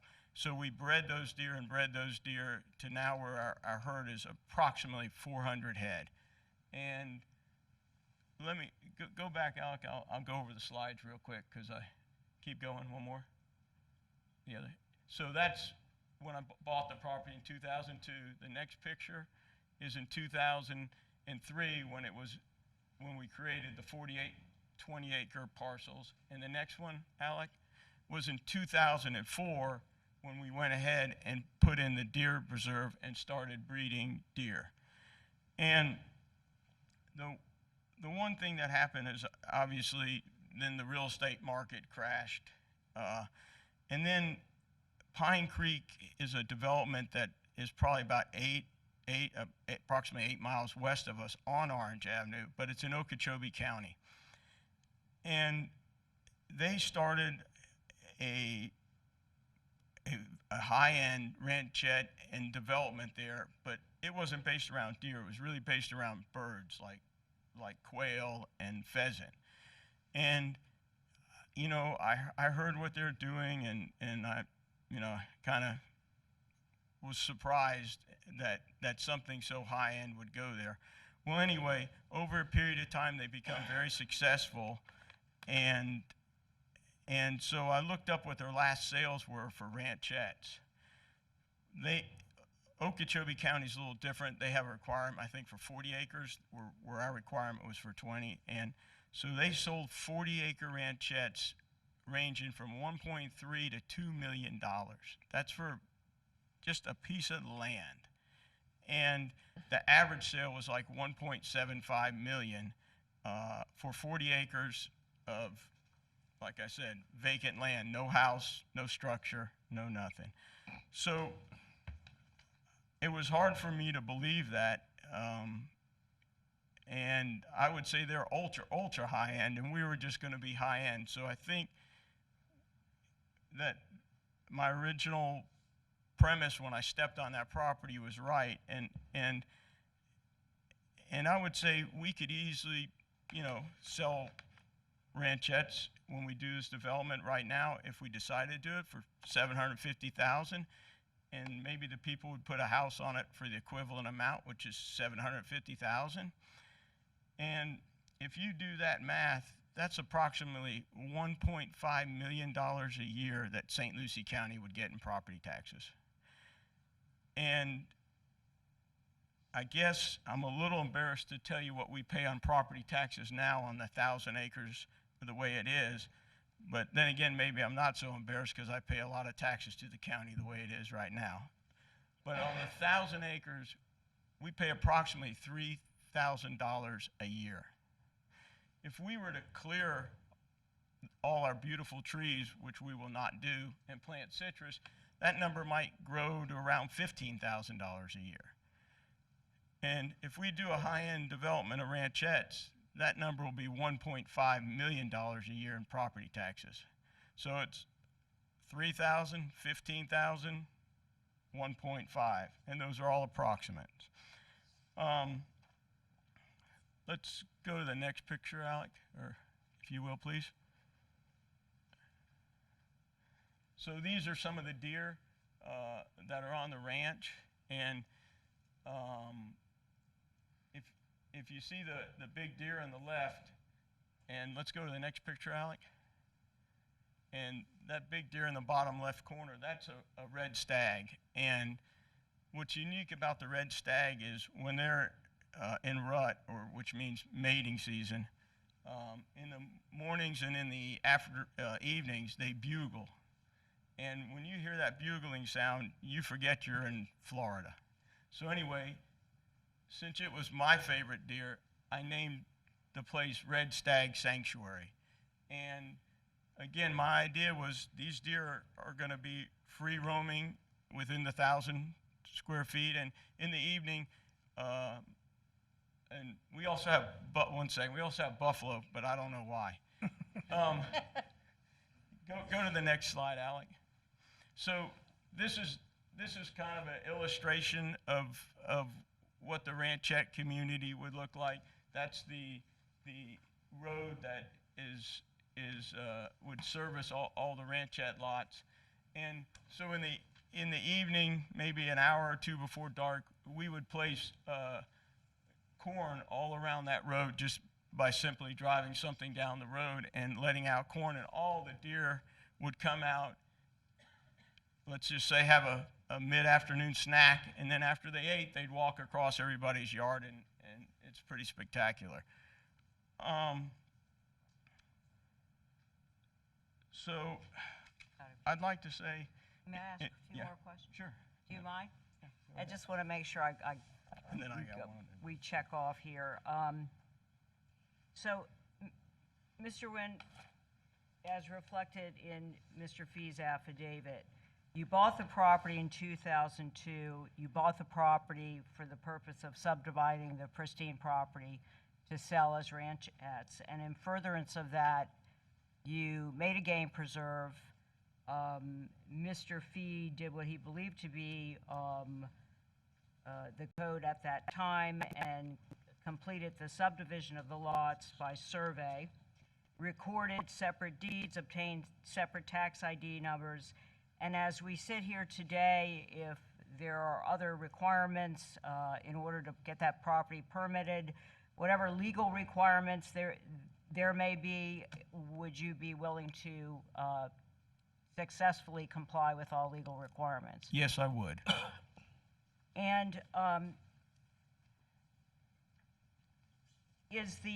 was the proposed entrance to the Branchettes directly across from the proposed Happy Foods facility? If you go, Alec, could you go to the area that we purchased the property?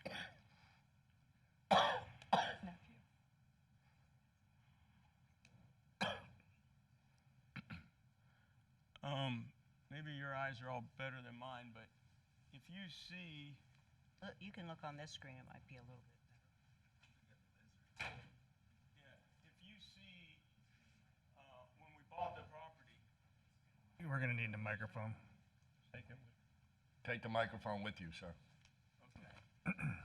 Is it better for me to try to do it up here? Yeah, closer to the microphone. It's hard to see, but right here was an existing road. It ran straight to here and then into the property. And that was an access point to the property. So that was a pretty natural place, since it was already there and existing, to put the entrance to the property. Of course, we know we will need to have another entrance as well, probably to have emergency access or something else like that. And if you'll go to that illustrations slide, Alec, the last one. Oh, you need this? The struggles of being the millennial in the family. Exactly. Thank God he has you, Alex. Without a doubt. The last one.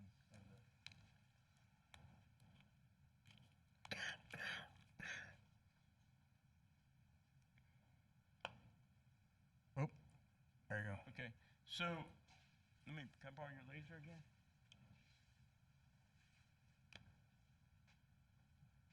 Which button was it, Alec? The top? Huh? Oops. That's what I hit. No?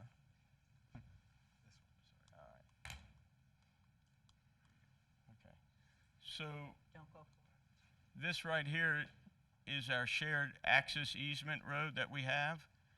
And right there is where Happy Foods is proposing to put their migrant labor camp. And as staff said, it's 145 feet from our property. And Mr. Nguyen, do you believe that this facility will impact the planned character of your property? Without a doubt.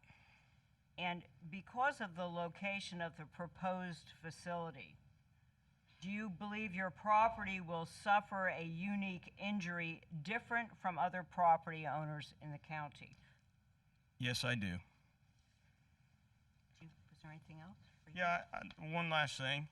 In the Tri-County area, there are approximately 48 H-2A facilities. 5 are hotels, and when the Tri-County area, that means Okeechobee County, St. Lucie County, and Indian River County, because that's the one the applicant put up. So in the Tri-County area, there's 48 H-2A facilities. 5 are hotels, and the rest are single-family homes, duplexes, or mobile homes that are located in an in-town area and that are consistent with their location. The proposed H-2A housing shares the same entrance road and is adjoining to our property. It is in a remote location, unlike others in the Tri-County area. It will kill our development of high-end ranchettes. If approved, Wind Capital, the owner of the property directly adjacent to the proposed facility, will be damaged in a particular way that other properties in the county will not be. I'd like to thank the Board of County Commissioners for your time and consideration.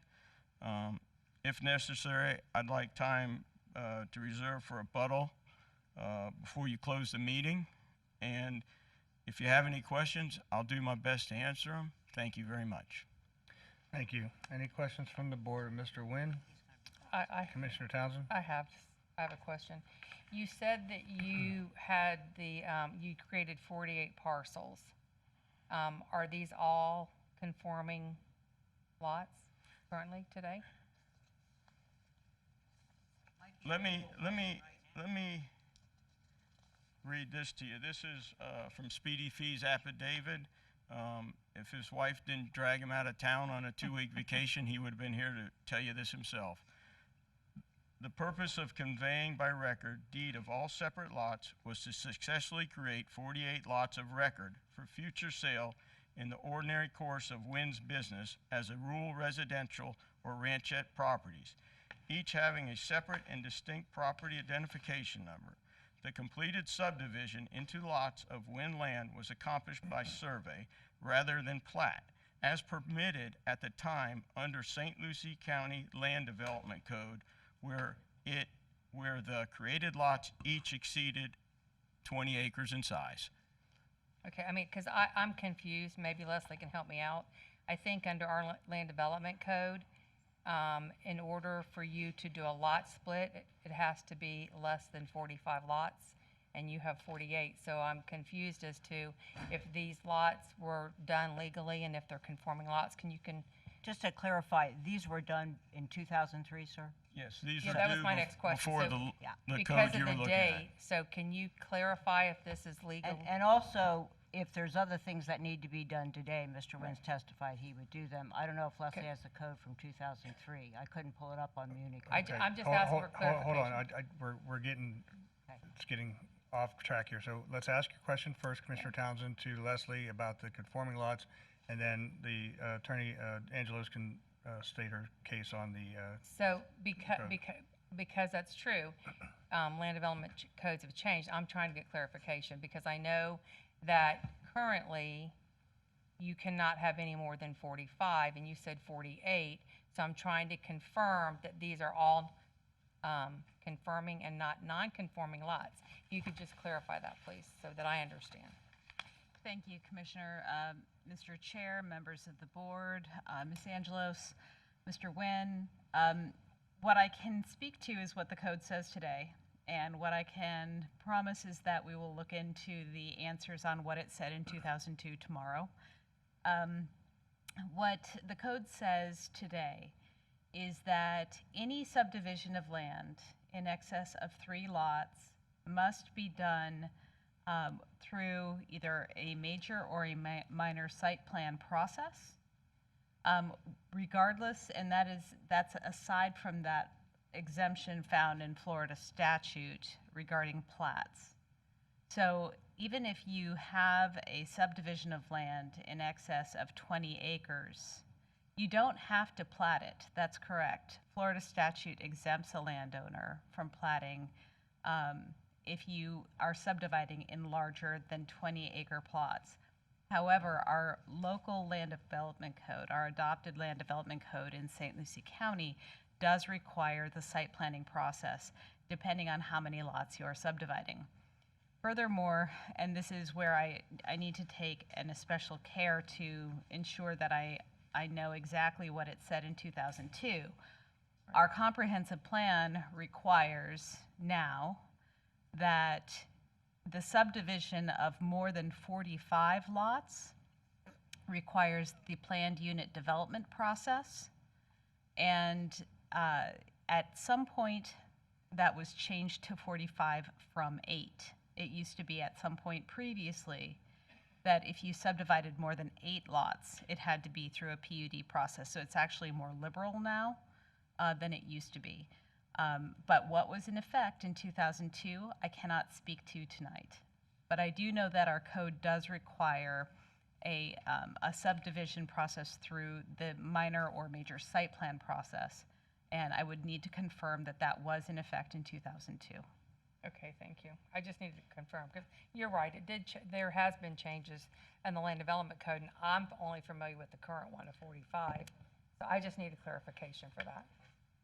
And I'll make it clear that, first of all, Speedy Fee has been attorney here in St. Lucie County for 50 years. He's been my county attorney, my attorney for 30 years. I've not seen Speedy make a mistake of what you're talking about, but I will clarify for the record that whatever I have to do, I will do it, meet those standards and put in the development. And any other questions of Mr. Nguyen? Mr. Nguyen, as part of our conversation, you shared this with me in our private deliberations in my office, as I stated in my disclosure. You talked about the intent of development. And so, Mr. McIntyre, in our deliberations as a board, does the term intent weigh in this conversation? Although we heard tonight that the code at the time in 2003 did not provide for the elements that we're hearing now regarding a subdivision. So first, does the board have the ability to consider the intent of a development based on what we've seen with the roadway easements, the subdividing of the individual lots with individual tax ID numbers? So my question to you, Mr. McIntyre, is from the standpoint of intent, because the board's going to need to understand what they're deliberating on, if Mr. Nguyen's intent was to have a subdivision of this type as they consider this application. Well, he's just testifying that that's what his intentions are, and the board can consider that. That's all he's saying. I think he's also saying, as I understand it, that he'll comply with, as he will have to, with whatever development regulations are in place as part of his development. So, yeah, sure, the board can consider that. That's just his testimony as what his intentions are to develop his property. Okay. All right. And then the other question, I'm going to go with Leslie, and maybe Mr. Nguyen as the speaker, those who are testifying. Witness, if you will. 48 lots, 45 lots. As a developer, you've developed a number of different properties, including the Spanish Lakes properties. Have you ever taken some of the lots that you proposed and made them into parks? And in this case, to meet this case, the 45 lot component. That would be easy to do, and I'd be willing to do that. Well, again, we're not talking about a Right. site plan for you. I'm just wanting to, Yeah. because I'm trying to understand the Yes, subdivision component. And it could be that. It could be combining two lots to make it one lot. And I will say one other thing is we built two houses on the ranch on these 20-acre parcels using the methodology as we went through here, and St. Lucie County gave us permits and we built the lots. Also, I did another subdivision like this in St. Lucie County. The 20-acre parcel was back off the road considerably. There was multiple 20-acre parcels put in a shell road. And in 2007, St. Lucie County issued a building permit, and a building was there as well. All those were single-family houses. Okay, any other questions of Mr. Nguyen? I have Yep, a couple yes, more. ma'am. Commissioner So you Townsend. have two houses on the ranch currently, on the ranch that's out there now? There's two? Which ranch you talking about? The ranch that's out there. The when ranch you that's come out down there the now, road I don't on- know off the top of my head. I'd say we have more than two houses, maybe 5 or 6, and maybe a couple mobile homes. Yes. Okay, and how many employees do you have that works on the ranch out there? Well, I have. For Mr. Nguyen, before, can we clarify which, because The property that's adjacent the to. 1,000 acres? Yes. Okay, Okay, thank well, you. both properties are adjacent. Right, so the ones that The are. one that's adjacent is much easier. We have 2 houses and 1 mobile home. Okay, and how many employees work on that ranch? Well, I mean, so you could say there's 3 employees that live there in those houses, but we also have houses on our other ranch, and so some of these people work here, Right. some of them work here, so those 3 people aren't always there, or there could be more, there could be less. But what I'm saying is, on the ranch, do you have 30 employees that work on the ranch maintaining everything, or do you have 10, or? So we have, Obviously, if there's a we family have, that we lives have on- about 8,000 acres right there, and I would tell you that we have approximately 7 or 8 employees Okay. on 8,000 acres.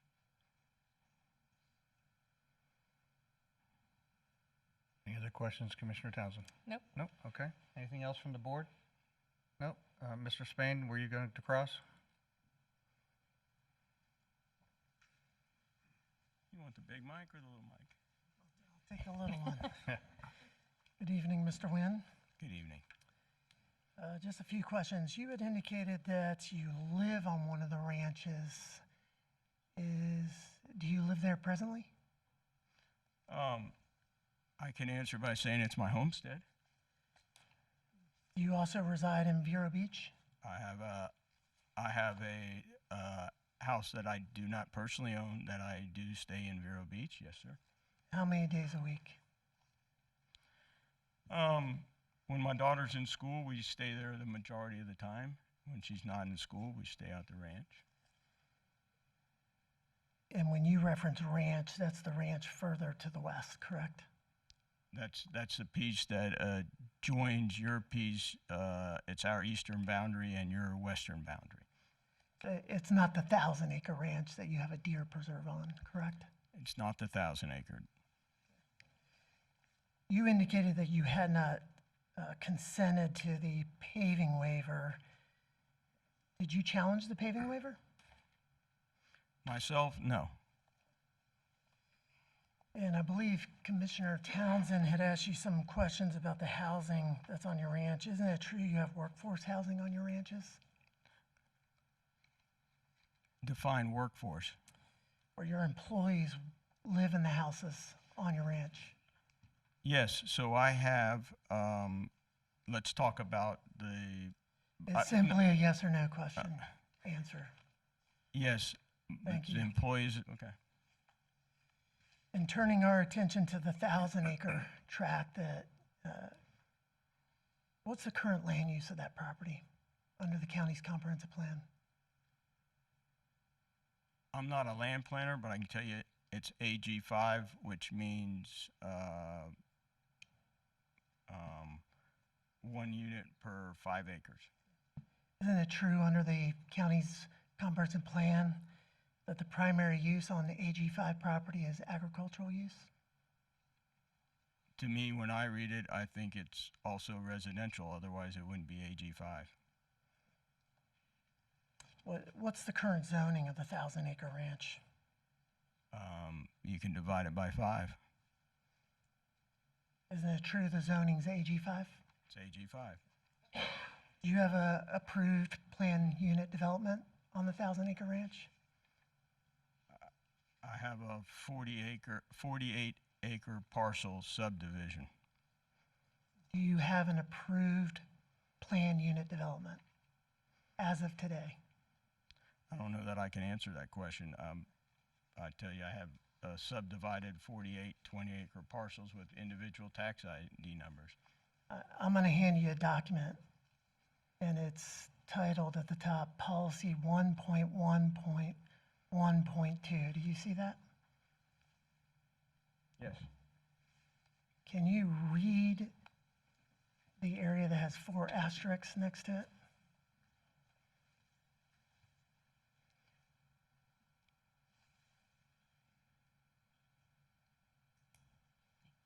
That's the land development code of today that we don't know Right. if it applies yet. Yes. I can read it, but just for the record, my division was written before this was done before this was enacted. Can you read the code, the provision, which isn't the land development code, it's actually the county's comprehensive plan. Can you read the provision that has 4 asterisks next to it? All residential development parcels in excess of 45 units must be approved through the plan development processes provided for in the land development code. And just to reaffirm, you're not aware if you have an approved plan unit development from the county as of today? I'm not aware, and I'm not aware that I need one. What year did you buy the 1,000-acre? 2002. So you indicated you had the intent to do ranchettes, yet in the past 19 years, you haven't developed the property with ranchettes. Isn't that true? That's true, and it's very current of my company. We buy land, we hold land. I can tell you pieces we've held 50 years, and today we're looking at developing. I can tell you pieces that we've held 10, 20 years. I mean, it's a store of value, and you look for when the market is ripe. Do you believe your property rights trump all other landowners? I'm not sure I understand your question. Do you believe Happy Foods has property rights? I believe that every landowner has property rights as long as they don't hurt other people's property. If the county commission approves Happy Foods conditional use permit this evening, isn't it true that doesn't prohibit you from getting a planned unit development approval on your 1,000 acres? I think I already have a development on my 1,000 acres. Are you a land use planner? I'm not a land use planner. I'm a real estate developer. Have you ever been accepted as an expert in land use planning? I don't know. I guess you'd have to ask my employees in my company.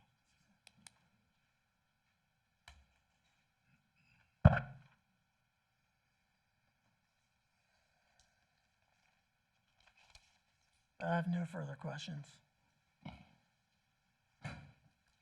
Just sit down in 1 minute. But since we're reading code provisions, could you please read 110703, standards for review of a conditional use permit, B, effect on adjacent properties, 2. Okay. The proposed condition use is compatible with the existing or planned character of a neighborhood in which it would be located. And what is your plan for your 1,000 acres, please? My plan is one day to do high-end upscale ranchettes that are greater than 20 acres, 20 acres or greater. Thank you. Does the board have any questions? See no further questions, Mr. Nguyen. Thank you for your. Okay. Thank you very much. I'd like to call Patrick Murphy, Hoyt Murphy.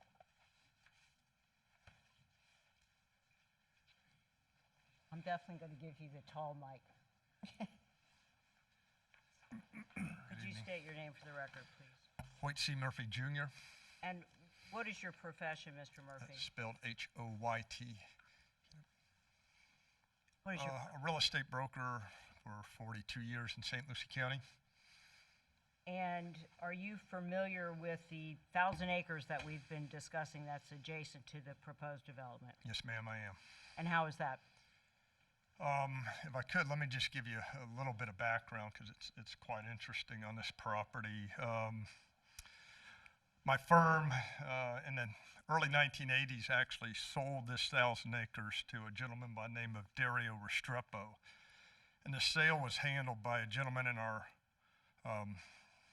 firm by the name of Ken Conrad, who was the son of Dorothy Jo Conrad, who many of y'all probably know. And Ken, for probably 20 years, was the ag expert, large acreage expert in this county, sold thousands of acres, sold the PGA Reserve property to the Wingfield family. He was the man when it came to large acreage.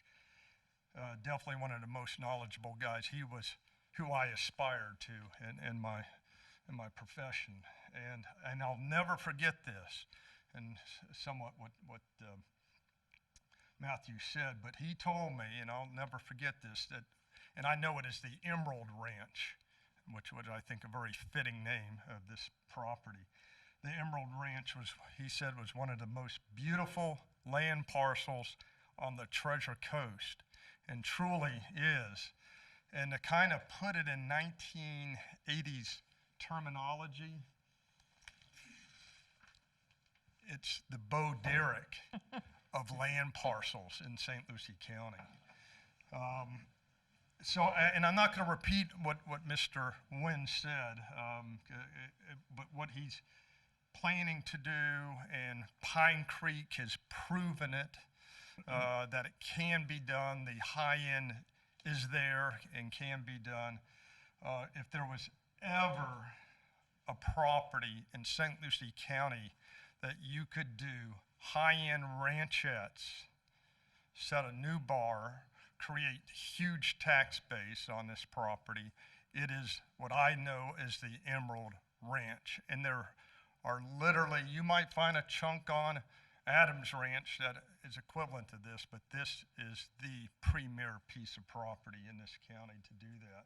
And may I just ask you a few more? I know probably most of the board knows you for many years, but you've been a real estate broker for how many years? 42 years. And have you owned your own company during this time? A good part of that time, yes, ma'am. And you primarily have been dealing in real estate full-time in this county? Yes, ma'am, particularly in the land arena. Have you ever testified before? I have numerous times and as an expert witness. Is that both in front of the board and in front of a court, in court proceedings? Yes, ma'am. So I can tell you, being in the land business for 40 years, if this migrant camp was built in that location next to the proposed low-density, very high-end development that Mr. Wynn proposes, it would kill that development. He used the same word I have here. It would kill that development. So it's my opinion that it would have an undue adverse impact on the adjacent property, bottom line. Have you had the opportunity to form an opinion about the tax base that could be created by Mr. Wynn's planned development? I would agree with Matthew. I don't think you're going to hit the numbers that Pine Creek, they're just off the charts. But certainly it's not unreasonable to see with the concept that he has, $750,000 per 20-acre lots. So I think you would end up with the same numbers, roughly $1.5 million of additional tax revenue generated by that subdivision. And just to confirm, is it your opinion that this proposed facility would have an undue adverse impact on Mr. Wynn's property? I think it's a textbook example of an undue adverse impact on an adjacent property. Thank you. Thank you. Any questions of Mr. Murphy? Seeing none, Mr. Spain, will you be crossing?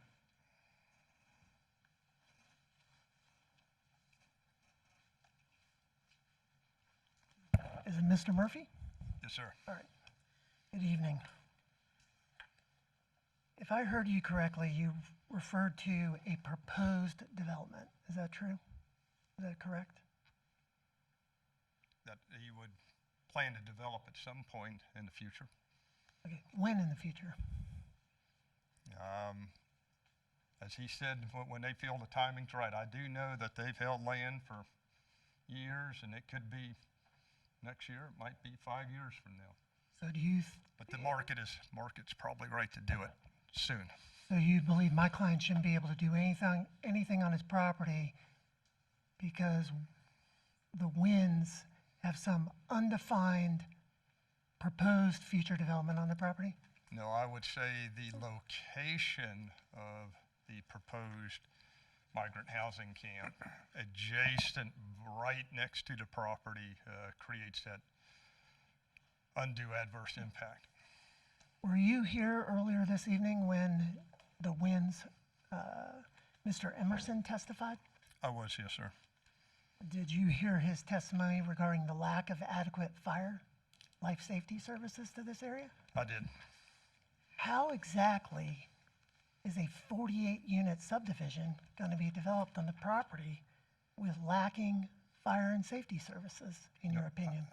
I would leave that up to his expertise, but I tend to think it was more of a density issue than 90 people in one area as opposed to spread out, but I'm no expert on it. So you don't know how many people might live in 48 houses on average? It might be equivalent. Now, I believe I heard you say that the proposed conditional use would be the textbook example of an adverse impact, something to that effect. Does that ring a bell? Yes, sir. Why? What about my client's proposed facility results in an adverse impact? I think Specifically.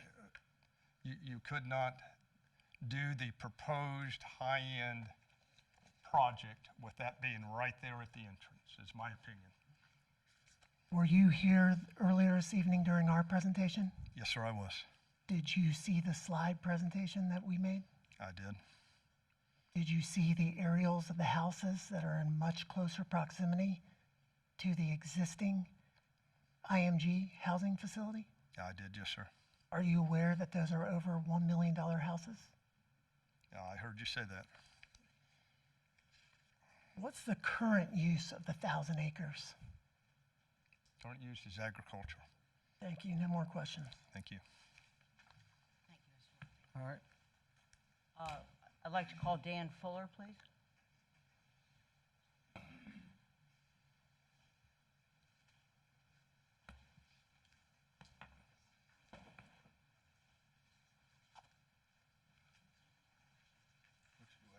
Which would you like?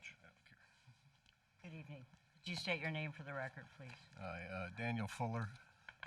Mr. Fuller, could you state your profession and your professional background and experience?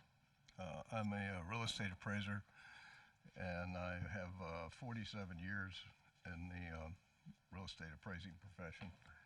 I hold a MAI and the SRA designation, Appraisal Institute designations, and I have my own firm, Fuller Armfield Wagner, and my area of expertise has been St. Lucie County, Martin County, and Okeechobee County. Were you retained by the WIN group to review the Lake County Groveland facility and the impact that that facility has on surrounding properties? Yes, generally. And the surrounding properties, I understand that the Groveland facility is in town, is that correct? Yes, it's in the city of Groveland. And that area, is it comprised of different types of residential housing? Yes, it is. As opposed to the rural location here surrounded by a planned 20-acre ranchettes? It is different, yes. There's new development going in and around the adjacent lake, Cherry Lake. Are you aware if there have been any sales since Happy Foods built their housing facility? Yes, 2000 and, I forgot the date. I don't remember the Well, date. how long has that facility been constructed? About a year. It's been since then. Excuse me, it was May 3rd of 21, actually, is when the sale occurred. Okay, and did you have the opportunity to investigate that sale? I did. And what did you find? It's a sale of a luxury residence on an acre, 2.5 acres, fronted on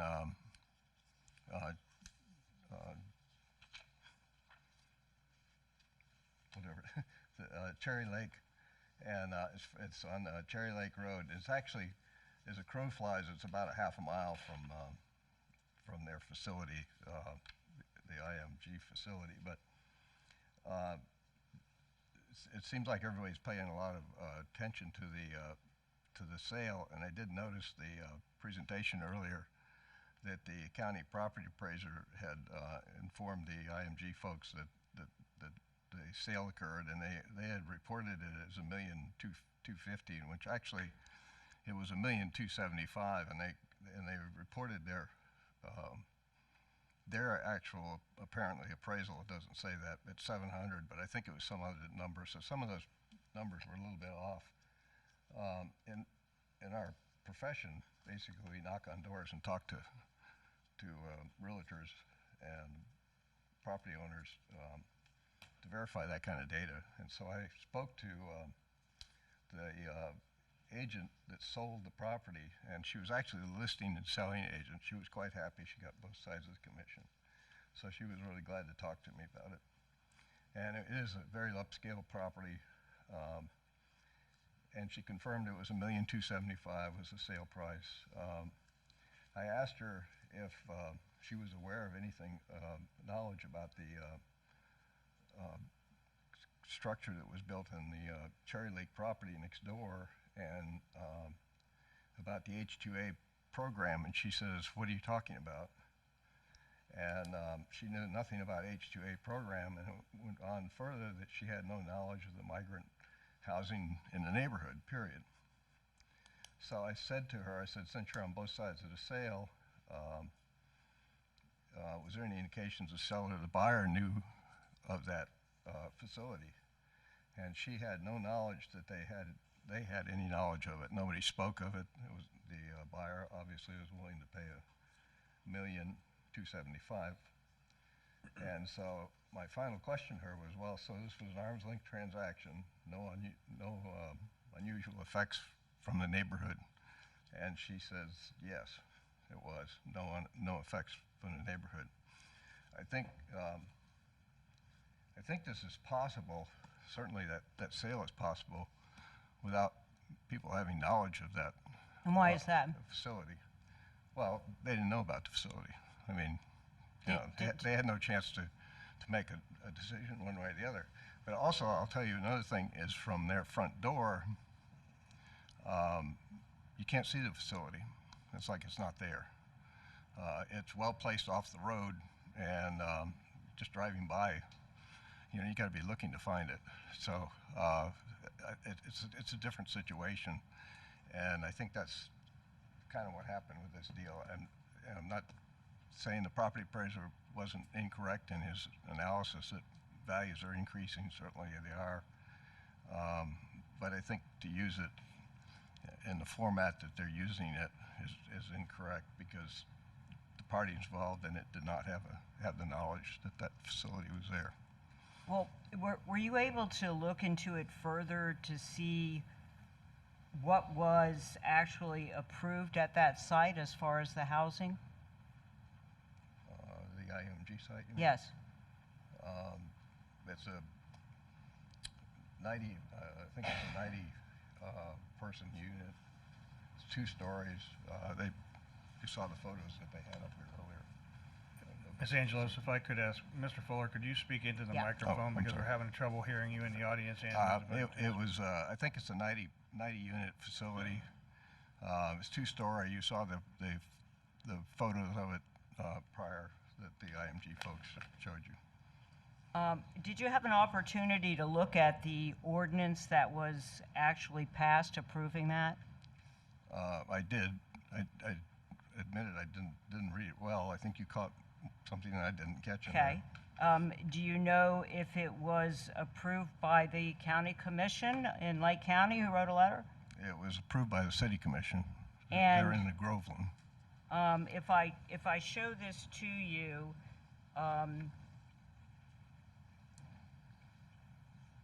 you can look at the title as well as the first page, and we'll go down to the purpose. And what does it say the purpose of the rezoning ordinance, or the PUD approval, I should say, is? Under purpose, it says the purpose of the project is to. Yeah. Mr. Fuller, you're going to have to pull the microphone closer. I'm sorry. Yeah, sorry.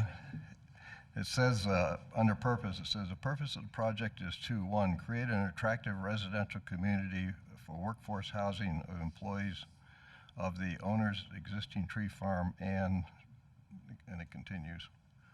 Is there, have you had the opportunity to look through the ordinance sufficiently to determine if there's any mention at all in the ordinance about the visa program or the migrant housing component to it?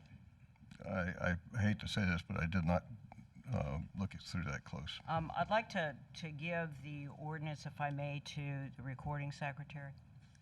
Please submit it to the clerk. To the clerk, I beg your pardon.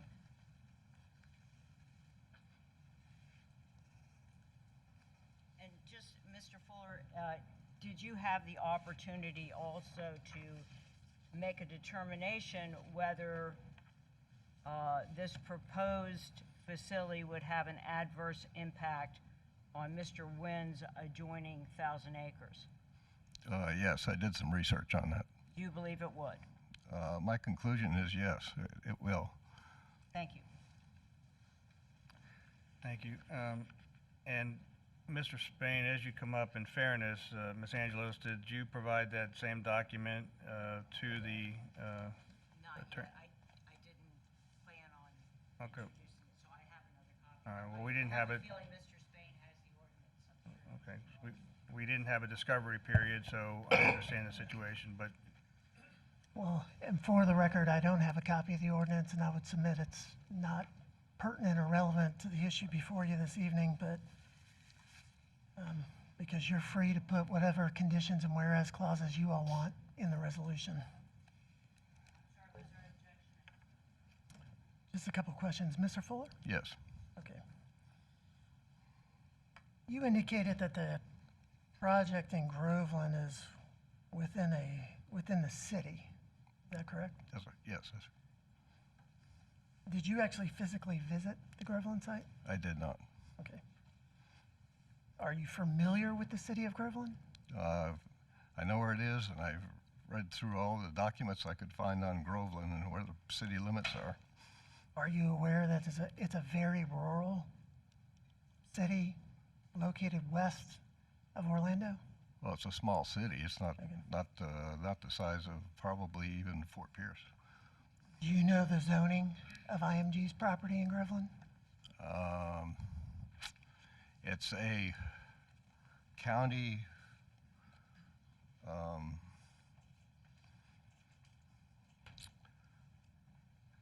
I think it's called county ag or something, or county residential, something that was left over from the county when it was in the county, and it says some county something or other zoning. Isn't it true the property is zoned ag? I'm not sure. I looked at it, and there's 3 or 4 classifications there, and it's really very confusing as to what the means by the county classifications, considering it's in the city.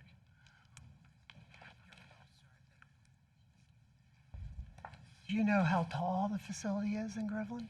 I'm sorry. Do you know how tall the facility is in Groveland? It's 2 floors, whatever you're showing on here. 2 stories. 2 stories, yeah. Do you know how tall the facility is that we're proposing this evening? I think you're 1 floor, isn't it? Correct. 1 story.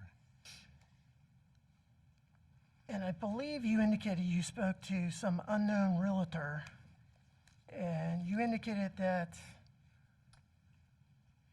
they had no knowledge of the facility. Is that a correct representation of your testimony? Yes. Would you like the realtor's name? No, sir. She's alive and well, so. As a real estate appraiser, wouldn't you agree that if a project was going to have an undue negative adverse impact on surrounding uses, that the homeowners and the realtor would have known about the facility? Not necessarily. I have been doing this for 40-some years, and God bless Pat Murphy, I've known him forever, but sometimes when I talk to realtors, they do not know what they've sold or what the neighborhoods are like. So, would you agree with me the fact that the realtor didn't know could be indicative of the fact that the facility had no adverse impact on the surrounding residential uses? well, I think it probably didn't, because it's buried inside in the project. How far off the road is it? It's I think I measured on the aerials. It's about 0.2 miles. How far back is our proposed project this evening from Orange Avenue? Well, it's longer from Orange Avenue. It's 4,000 feet or something like that, but it's not. So you would agree it's well set back on the property? No, it's not set back from Mr. Wynn's property. It's 145 feet from Mr. Wynn's property. His concern is obviously the entrance to his property. If my client built a one-story house in the location in which the proposed migrant farm worker housing facility is located, would that unduly adversely affect Mr. Nguyen's property? No, I don't believe so. What is it about the migrant facility that has an undue impact? I think it's the number of people. It's the density that's put onto that site right beside his. Does Mr. Nguyen's proposed development hypothetically in the future, some unknown time of 48 dwelling units, does that adversely affect my client's property? I wouldn't think so. I mean, you're talking about upscaling a piece of land from agricultural to residential. But correct me if I'm wrong. I just heard you say that the migrant facility has an adverse impact because of the number of people.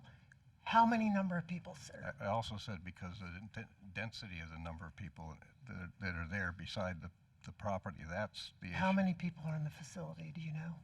It's going to be approved for 96 people. How many people were in the approved facility in Groveland? 90, I believe it was. As a real estate appraiser, do you have any opinion of how many people on average would live in 48 homes? I think what is it, the county is 2 point something, I think is the national average or something like that. Yeah. So it would be more than 96? Yes. Safe to right, say. right. All right, thank you. No more questions. Mr. Fuller, one more question. I'm going to let you sit down. Just to clarify, the housing facility, the workforce housing facility approved in Groveland is in town with a lot of other residents, correct? Yes, they're building new residences. So it's near- consistent with a residential neighborhood. I don't, Maybe I'm using a term of art, but it's Yeah. in town with other houses, right? well, there are other houses nearby, yes, because there's new development that are coming nearby their Cherry Lake facility, yes. Thank you, sir. Ms. Angelos, Yes. we are in desperate need of taking a break. Good. The commissioner's legs are going to sleep. So any last questions of Mr. Fuller? If it's okay with the applicant and Ms. Angelos, and Mr. Nguyen, we can take a 15-minute break and return here at 10 minutes of, I don't know what time it is. I can't see that far. Is it 10 to 10? 10 or 11?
Thank you, Dan.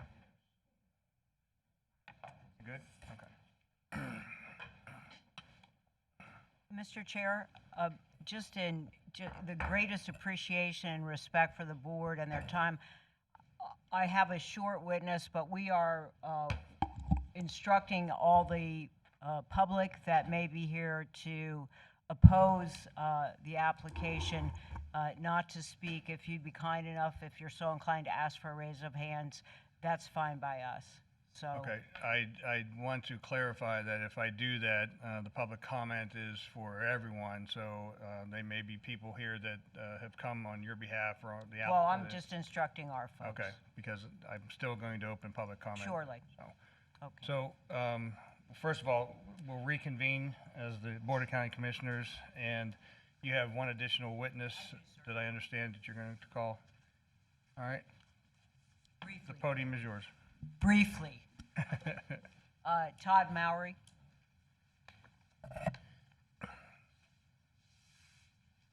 And you have been sworn, correct, sir? Yes, sir. For the record, Todd Mowry. And can you state your occupation and your work history and whether or not you've testified as a witness? Okay. Yes, so for the record, my name is Todd Mowry and I'm a planner. I have a master's in urban regional planning, and I have 27 years of planning experience, as well as having been both a city manager in 3 cities and a county commissioner. I served as the chair for the Treasure Coast Regional Planning Council, the chair for FRCA, which is the Florida Regional Councils Association, and served as the chair for the Florida American Planning Association Board.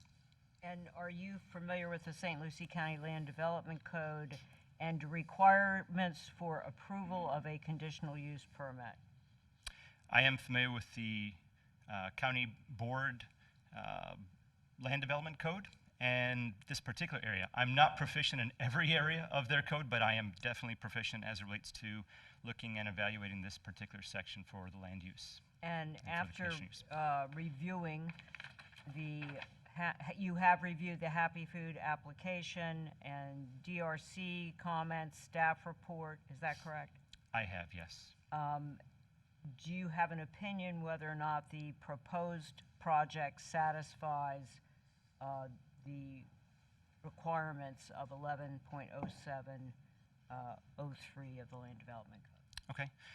Thank you for asking, this particular section. Yes, I have also testified on numerous expert witness areas, both with circuit court as well as in land use decisions before cities and counties.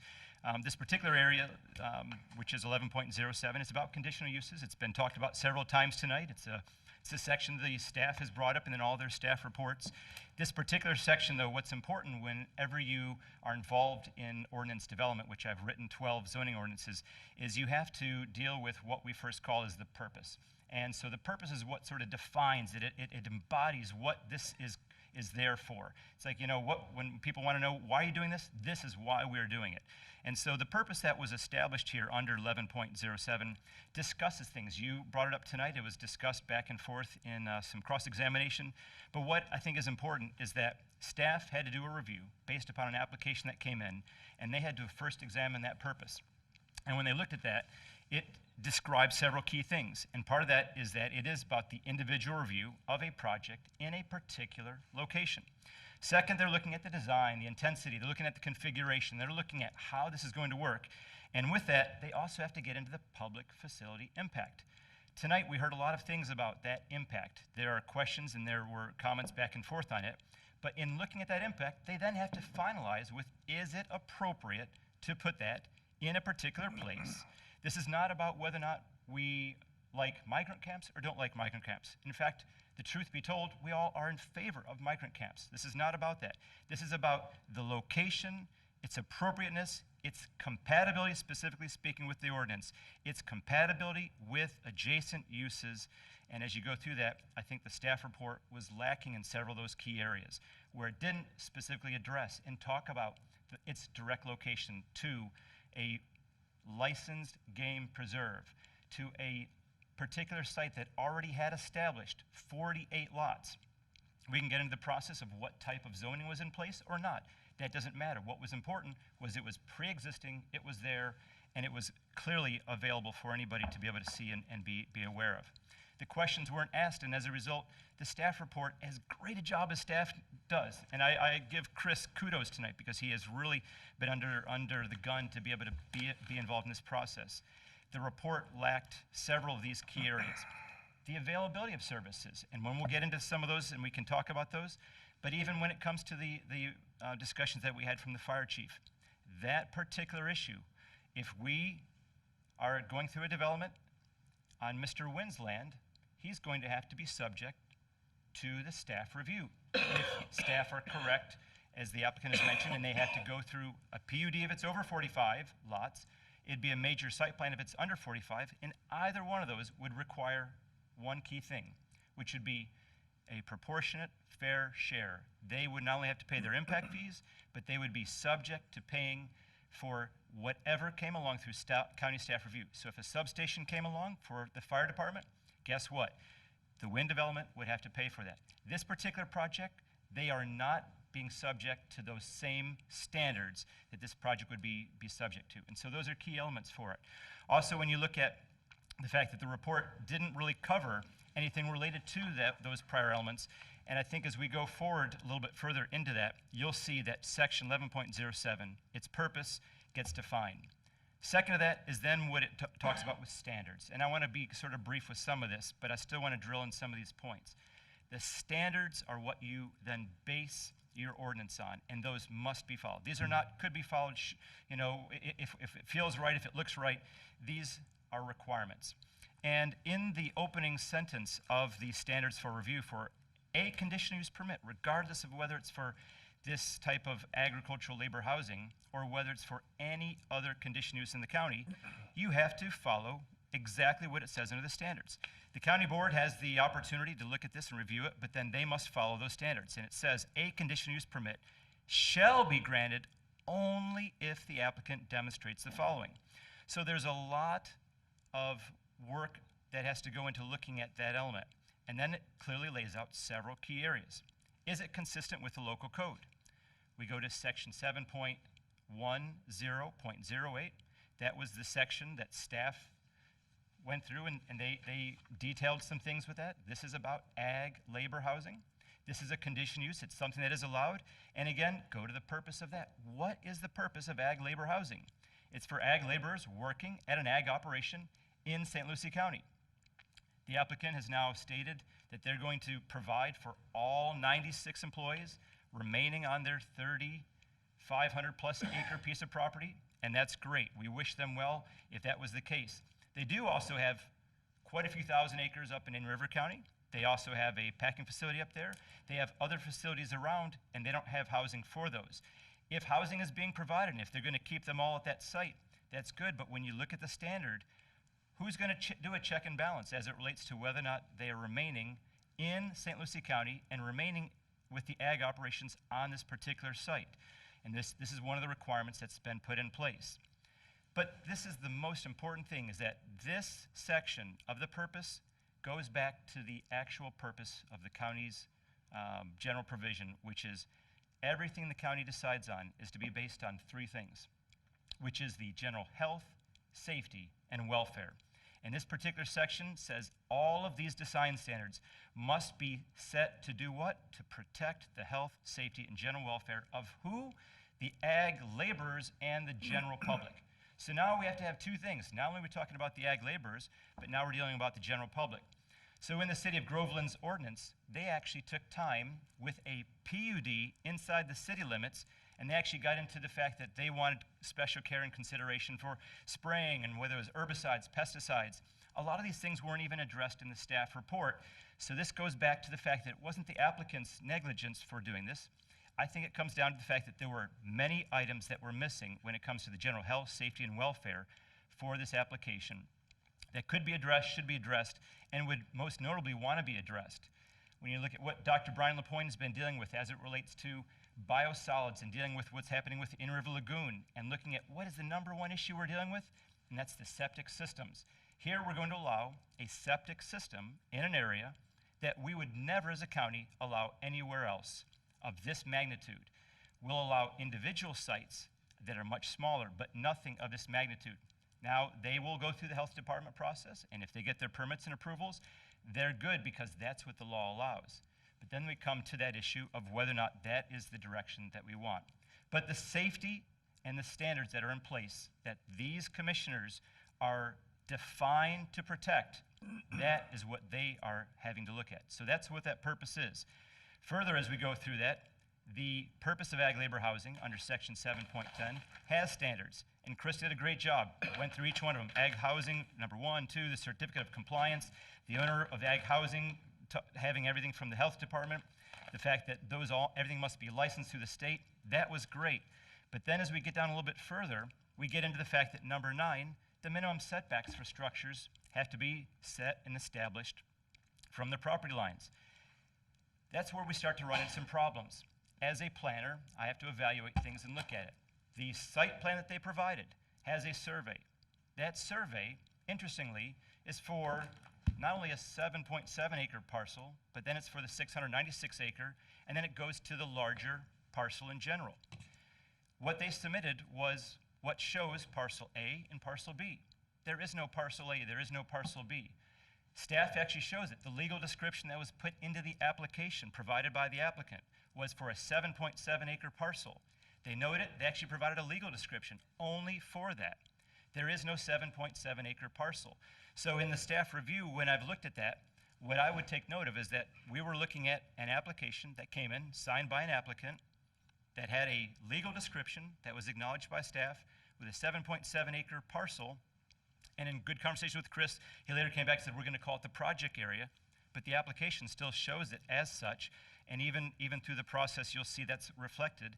And then of that 7.7 acre parcel, they show the site plan. Their site plan has several elements. The eastern property line, it's never even identified in terms of what those setbacks are. They show a setback from a roadway that's on this parcel B, the 7.7 acre, that again is mythical. So if we're going to talk about what's planned or what's proposed, they show a planned parcel that has not been approved by the county, that has not been through staff review for a plat, which we would not allow a 7.7 acre plat to be approved on a piece without going through a much more lengthy process. So we're showing a 7.7 acre piece, and the setbacks for this don't even go to the property line, which is an adjoining line between Winland and between Happy Foods. So for this application, some key elements were missing from that. The site plan, the next portion, is that every application must include certain things. And of those, it gives us, under section F, 1 through 10. And when you go through that, the site plan has to include all these various things. Staff, again, great job. Impact report, layout of the buildings, area dimensions, those things were there. But interestingly, this section says, every conditional use application for ag labor housing must include. And these are the items that must be included in number 10. Even here, staff said everything was good. Number 10, the site plan shall include a designated transit stop shelter for residents, pickup, drop-off, and waiting to provide protection from the weather. Staff slid a little note on the cover sheet that just said, everybody's going to be using a car. So now everybody's using a car is supposedly what's happening, whereas I had heard before in the presentation with planning and zoning that we would provide transportation for them, being the applicant, to take them in and out of town. But now the note on the site plan says that they're going to have their own cars. That doesn't matter. That's irrelevant. The code specifically says, in order to approve a conditional use, you must have this site plan with all of these elements. They didn't even provide for a designated transit shelter stop. But interestingly, why would you have a designated transit stop shelter? You would have one because at some point in time, people realized we need a variety of housing. We need ag labor housing. We need it. But where do we need it? We need it in an area where it's close to taking these guests that come to our community.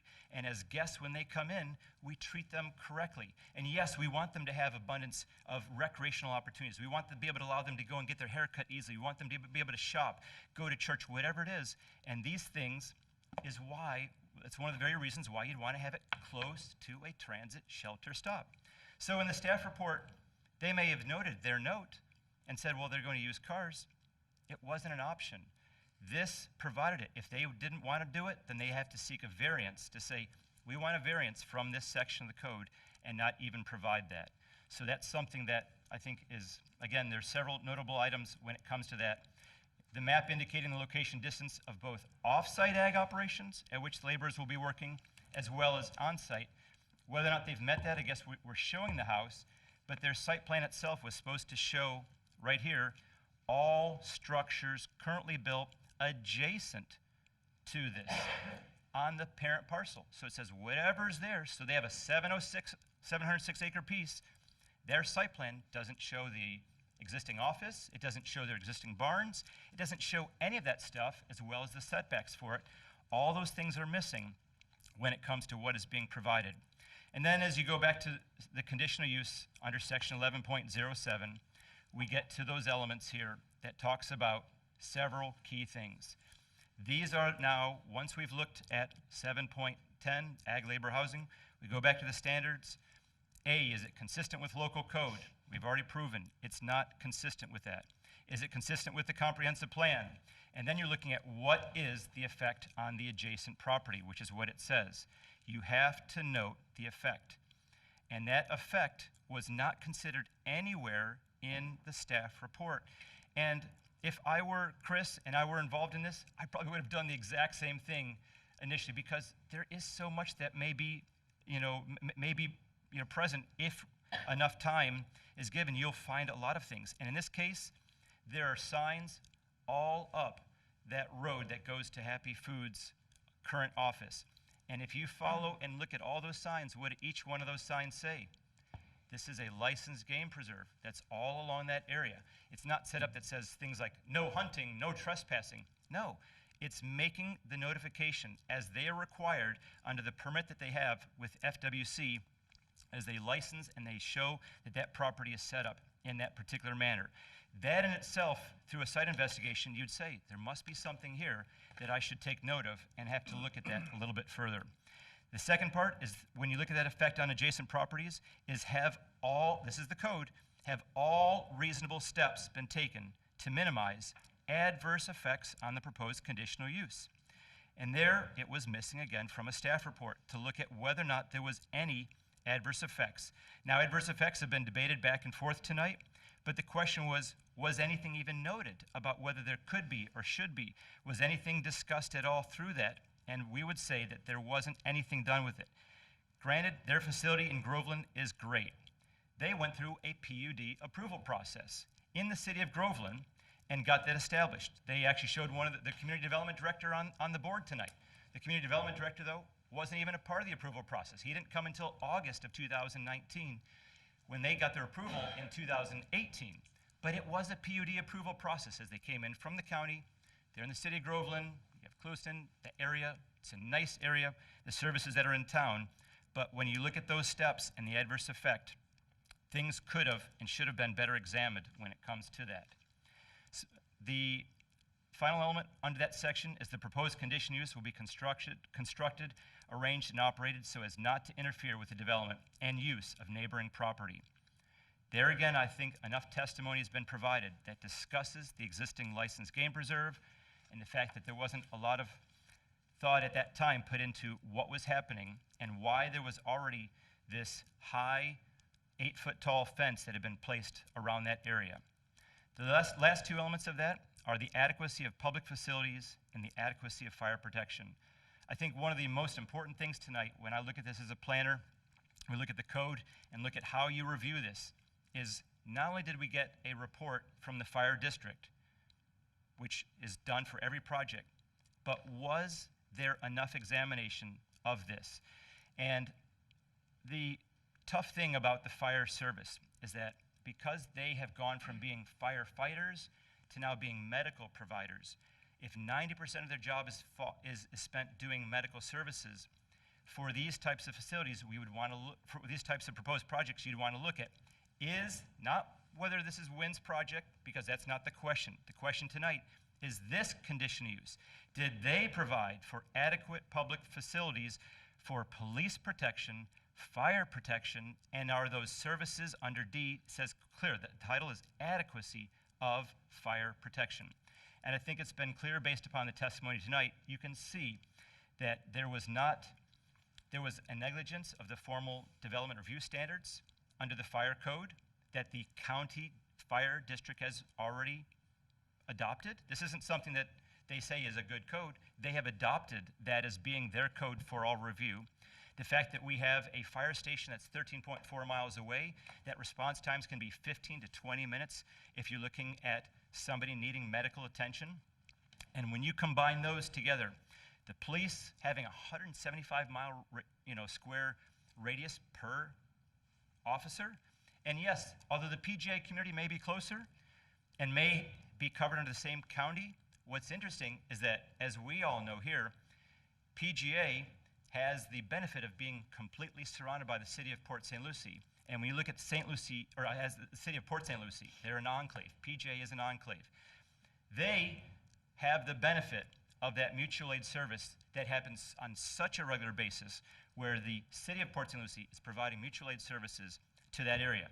Port St. Lucie PD, Fort Pierce PD are not providing mutual aid services out into the western ag portions of our county where these types of services will be needed. At such point in time, should something happen, we would want to know that the right standards are in place for that. So I think when it comes to those elements, I think that's what I would want to make note of most of all.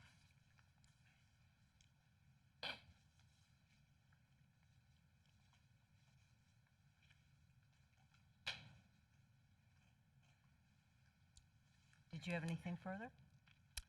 I'm clear on that area. Are you ready to take questions from the board? I am. Any questions of the board or Mr. Mowry?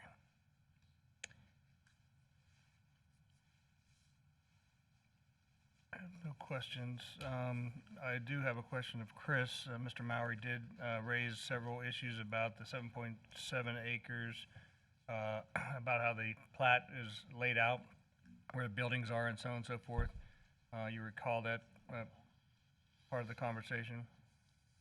I do. And did you have anything to add to that as to his position on it? So there was never any intention to plat the properties. It was just an area of development, the 7.7 acres. On the site plan, it does show the 61 feet from the most eastern dwelling to the internal access road, but does not show the actual setback to the property line until you measure it on the survey. And as part of the conditions, and I did not review the P&Z, I do that for a purpose because I want to hear the information fresh and clear. I heard tonight many, many times about the setback and about the entryway and knowing that whether it was known at the time or whether it's been brought out tonight, the subdivision, the intent of the individual owner of the property across the road with a 48 or whatever the number will be. Considerable work has been done, as stated by the Wynn Group, that 48 lots have been subdivided, have their own tax ID, et cetera. So the question is, from a setback standpoint, I'm hearing a lot of the conversation that it impacts the subdivision. Has there been any discussion in the previous P&Z or from, I'll even ask you, Mr. Mowry, about additional buffering from the actual building where the folks will be sleeping, residing? Because I think I saw too in that Groveland picture that the site was some distance, 2.5 miles, I think somebody stated. Mr. Fuller stated that it was from the roadway and barely seen. Has that been a consideration, Mr. Mowry? And then I'll come back to you, Chris. There's been nothing that's looked at the adjacent property and the effect as it relates to setbacks for these. And in reality, I think this has been one where we've found a lot of confusion just trying to look through the report and what's been submitted. They went through 3 submittals, which normally, I mean, for something that, as they mentioned, is so simple, normally you would think you would do it and it'd be quick and easy, but this has been 3 submittals for them on 4 barrack-style housing units. Okay. Back to you, Chris. From a setback standpoint, was that discussed with the applicant, or did the applicant present any proposals of setting back the facility further back from the roadway and certainly the entrance point as contended by the Nguyen family? So it does meet the setbacks for the agricultural 5 zoning district, and it exceeds the setbacks for the supplemental section for agricultural labor housing.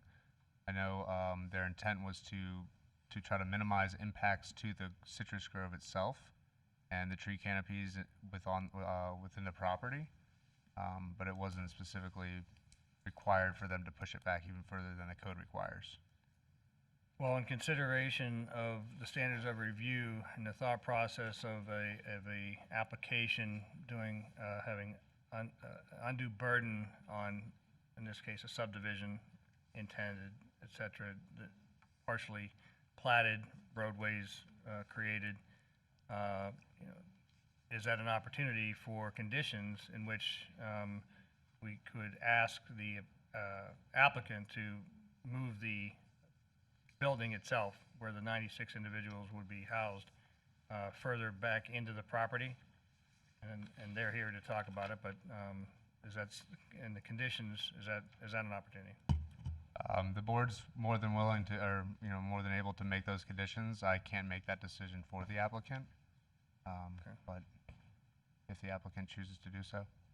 Okay. All right, any further questions of Mr. Mowry? Ms. Angelos, did you have anything else with your presentation before I ask Mr. Spain if he's going to cross? Not for Mr. Mowry, no, sir. Okay. Mr. Spain, are you going to cross?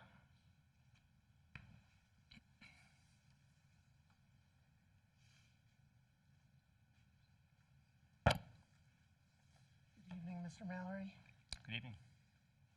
Just so the record's clear, what's the adjacent land use of the 1,000-acre parcel? Can you please, thank you. What's the adjacent land use of the 1,000-acre parcel? It's AG5. What's the zoning of the adjacent parcel? AG5. I believe I heard you indicate and made a reference to IMG having facilities in Indian River County. Is that correct? Correct. Do you know if IMG has housing for its facility in IRC, Indian River County?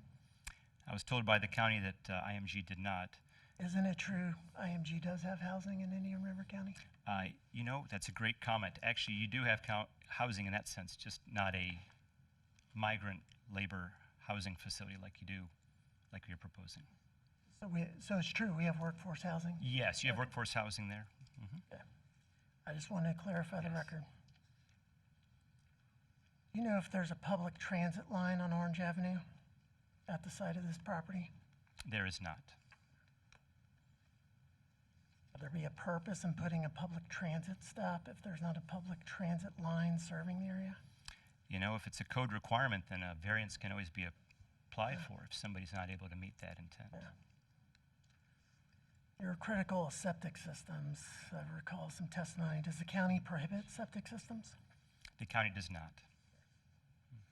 What is the use on the adjacent property again? The use is currently ag.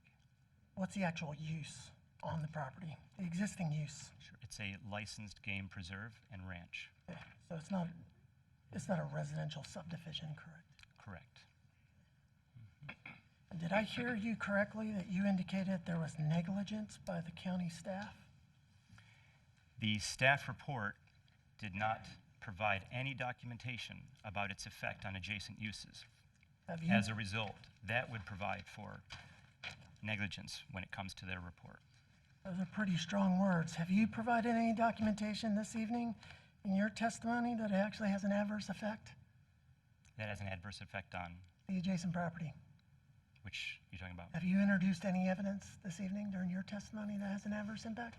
I have introduced evidence that shows what happened with the staff report and their involvement, yes. Have you introduced any physical evidence during your testimony of an adverse effect on the adjacent property? No, I don't believe I have. And last question, do you know the Winds own a ranch to the west, is that correct? They do. Do you know how many parcel IDs that ranch has? I do not. So if I told you it was more than 48, you wouldn't know if that's correct or not. I honestly don't know, but we can pull up a map for you if you like. And you indicate you're a planner. I'll show you the staff report. There's nothing hidden about it. I'm going to show you in the agenda packet, you can see the bait stamp at the bottom. It's page 473 of 672. And there's an aerial on page 1 of the staff report. Okay. Do you see the Wynn property to the west? I do. Does it look like there are more than one parcel on that ranch? Yes, there does. In your professional planning opinion, is that a subdivision? It is a subdivision of land, yes. So if I look to the east, further east from the Wynn property, is there more than one parcel? Yes, there is. Now, you realize they're not able to see what you're looking at. I understand. So that they can turn to it if the board is so inclined. It's sure. page 1 of the conditional use permit staff report. It looks like that. There's an aerial. So to the east of the 1,000 acres, there's more than one parcel, correct? Yes, I mean, for as far as the eye can see for miles and miles, you'll see there's more than one parcel. Is it your opinion as a planner that those are subdivisions? There are not subdivisions as it relates to that aspect. Do you know, is there approved plan development on the 1,000 acres? There is not an approved plan development on 1,000 acres. And then lastly, you indicate there's a game preserve. What exactly about a single-story, essentially residential unit has an adverse effect on deer? You know, that's an interesting question because the comment wasn't about whether or not this was about the adverse effect on deer, but it was more about the adverse effect on property. So if we want to talk about livestock or animals, we can go in that direction, but I think the comment was about the effect on the property. Just to clarify the record, what's the use on the adjacent property presently? The ranch and the game preserve. Okay. What's on the game preserve? 3 houses. You have then both buffalo, bison, deer. Okay. What about, again, I'm going to reiterate, what about the single-story building and the use has an adverse impact on buffalo and deer? I'm glad you asked that because, again, specifically per your own section that you read earlier, it's on both the proposed effect, not only the existing. So both have to be considered, and neither were. Neither the existing consideration of what's there, nor the proposed were ever discussed or looked at. Where in the code are you seeing proposed use? The adverse effect, we go right back through this section here. Let's go.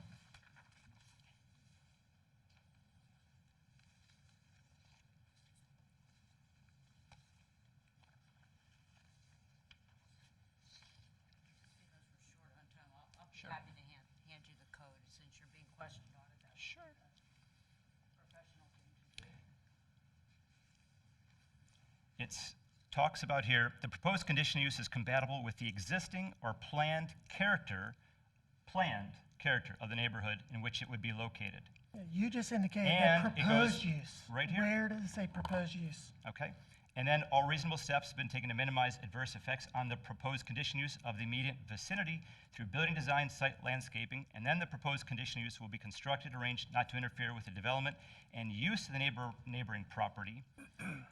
So those are the elements that are important with that. Understood. You indicated the proposed use, so the language you just quoted doesn't reference proposed use anywhere. But let's go to 11.07.03 B2. B2, okay. Where you indicate the planned character of the neighborhood. Just so we can walk through it, since you're a planner, what is the future land use designation again?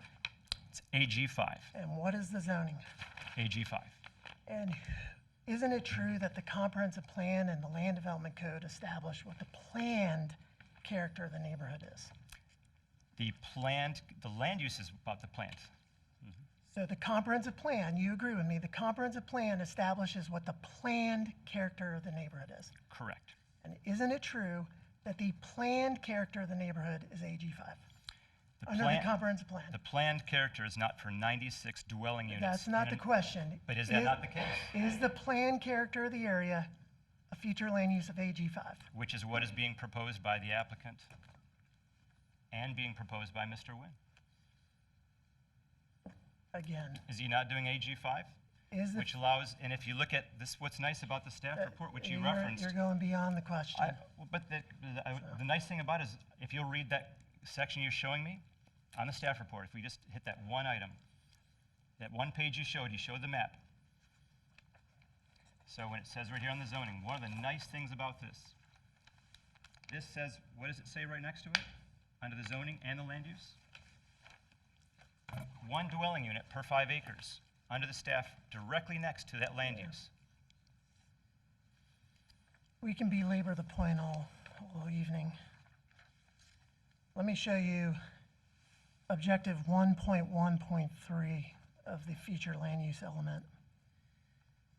And it talks about, it's entitled agricultural sustainability. Isn't it true that that provision establishes agriculture as the primary use outside the USA? It is, and that's what's actually there today on your site, which is great. You have the Citrus Grove. Yeah. Isn't it true an agricultural housing facility is an agricultural use? And it would be great to have it this close to It's a town yes because or we no? love taking care of our guests. Yes or no question. Isn't an agricultural housing facility an agricultural use? Yes, it is. No further question. Thank you. Okay. All right, we have completed. Anything else?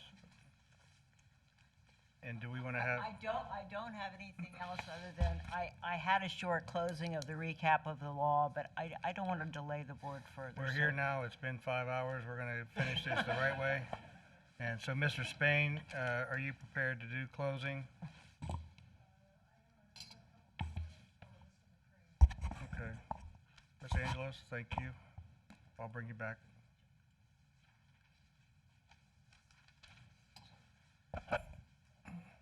Good evening, Mr. McCrane. Good evening. Have you been here the Mr. entire? Chair, excuse me, just one moment. Can I get some clarification? I had thought that they had asked for a rebuttal time. And if that's what we're giving now, or are we going to take public comment and have them come back up again to rebut? Okay, well, that's So, a good 'cause we point. haven't because done public Having comment not had yet. done this yet in some time, I didn't know if, for the attorneys, do you want Yeah, to? go My ahead. suggestion would be we don't allow rebuttal of either side until we complete the public, because they may be something the public says that they want Okay. to discuss. Very So good. Good I Fine think with me, it's Chairman. appropriate to. Thank you. All right, thank you. All right, this is a public hearing, and before we open the microphone to public hearing, I want to reiterate my first statements as before we started the proceedings, and that while we welcome public comment on this item, the county will not consider whatsoever any comments or other evidence that is discriminatory, including anything that is directed toward the race, nationality, or gender of the intended occupants. That being said, we'll open the microphone. Although it's been stated that there may not be cross for public comment, be aware that it has been stated early in the proceedings that cross-examination could still occur. So, anyone wishing to address the issue and public comment, please come forward, state your name for the record, and please state if you, I'll ask you if you've been sworn. I have not been. George wait, Pantuso. Do we have the speaker cards? Do we have speaker cards? I was just made aware that we had speaker cards. cards? Yes, I do. Okay, And a speaker card? I did. yeah. So, Mr. Pantuso, I do know who you are, so I'm going to ask the clerk to read off the speaker card so that we have it for the record, so that the stenographer can get the actual name and the spelling, and the clerk will have it available as well. So if you haven't presented a speaker card, please fill it out and get it to staff. Are you okay, Madam Clerk? You want to go ahead and Read the whole stack? just Name. the first person. First person. Robin Nolan. You're going to need to move the microphone down. I'm sorry. Robin Nolan. Robin Nolan. You have a speaker? You have a- Robin, are you wanting to speak under public comment? Hold on. Post the application. Okay. Okay, in order to move this along, first of all, we'll go through the names as we go, but for those who are in opposition of this application, please raise your hand. Now, hold on so we can get a count. 2, 4, 5, 6, 7, 8, 9, 10, 11, 12, 13, 14, 15, 16, 17, 18. I show 18 in opposition as per that count in support of the win opposition. So that being said, please call the next name, and if it's somebody that's already raised their hand, we'll go to the next name. Jessica Lynn. You already Jessica said- Wynn. Okay, next. Okay. George Pantuso. All right, George. Mr. Pantuso, sorry. George Pantuso, 3415 South Indian River Drive. Good evening or good night, commissioners and chair, staff. I wouldn't want to be staff or part of the fire department, not tonight. I've heard a lot of what ifs, and I've got 40 years harvesting, so maybe I need to call New Horizon. But a lot of what I'm hearing is not the case. It may be a lot of technical things going on there, but in 40 years, we talk about heat exhaustion. We take our people, when there's a problem, we take them. We've never, in 40 years, we've had an ambulance one time. We've had people sick from heat. As far as incidents reports and services, we have one facility that's built in 2014, and I have the records here. In that amount of time, there has been 0 calls and only 0 incidences and 2 calls to the sheriff's department. One was for a stolen vehicle that had absolutely nothing to do with us. It was dropped off in our driveway. And the second one was loud music. So that's, and I have over 300 at that time, 2014, 15. The other facility, I got a list from them. There's been 0 other than the fire department, and it's because of faulty equipment, brand new facility built in 2018, and 2 welfare checks. So I said, what's a welfare check? It's a wife calling to see, can you check and confirm my husband's there?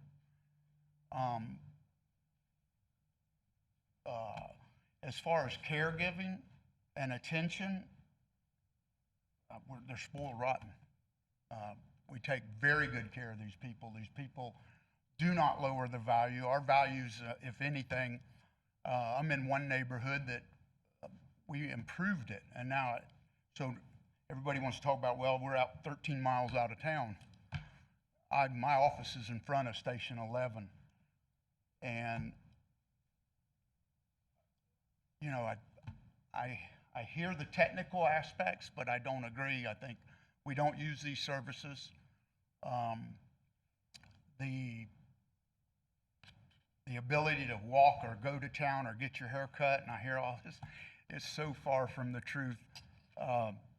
These guys are literally taken to the grocery store. They have their own laundry. They have their own facilities. They have their own kitchen.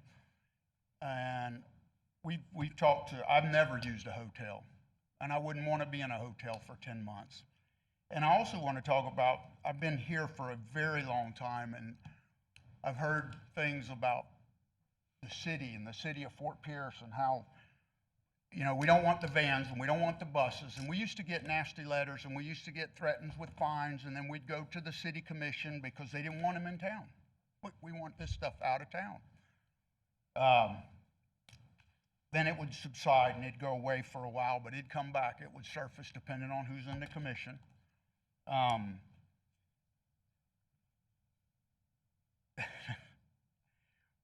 Boy, I could go on, and I won't. But I think there's a fear of the unknown. I think, you know, I heard their fellow talking. All of my housing has heat, central heat and air. I mean, this is first class. IMG is a first class company. Everything they do is, you know, above board. It's right, it has to be right. And that's why the people, I got 75% retainage year after year after year. You know, we got to bring new people in. And I have, if we go back far enough, I've had up to 500 employees. So I do know about the services and all of this chatter about too far from the fire or too far for medic, or it's just not something we use.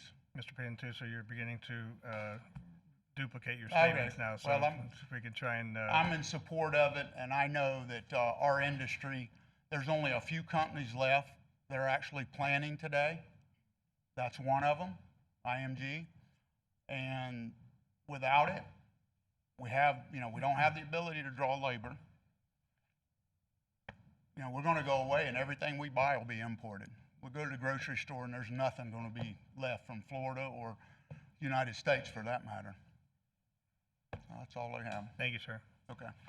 Next individual. Next card, please. Hannah Lewis. Hannah Lewis. Oh, okay. Next card, please. Steve Johnson. Steve Johnson. We have a Steve Johnson. Seeing no movement. Next card, Peter Hayes Jr. please. He left. Next card, please. Jim Beckley. Next card, please. Crystal Lewis. Next card, please. Dolores Johnson. We do have a winner. Hold your cards. Good evening. Yes, good evening. This is giving me flashbacks to my time in the legislature. With this time, only we start at 11 o'clock in the morning, and we'll be going to 12. But I've been in contact, Dolores Hogan Johnson, 429 North 19th Street here in And Fort have you been Pierce. sworn? Yes. Thank you. Thank you. I spoke to staff and just giving them some feedback and some thoughts. I then got a call from Mr. Sallin Timothy regarding their business, and he talked about the fact that they were having these laborers from Okeechobee, and they were bringing them over here to St. Lucie County. And of course, I thought about the fact, I appreciate the information regarding H2. Our government is supportive of that. I've talked to several other, I guess you would call small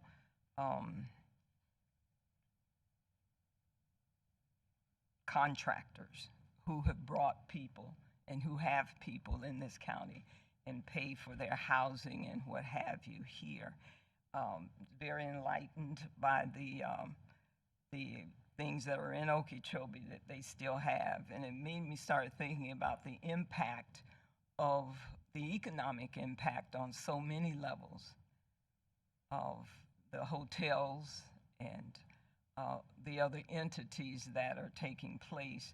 I hadn't really thought about the impact of future planning and what's happening. I was glad to hear the statements from the Wynn family regarding the economic potential there.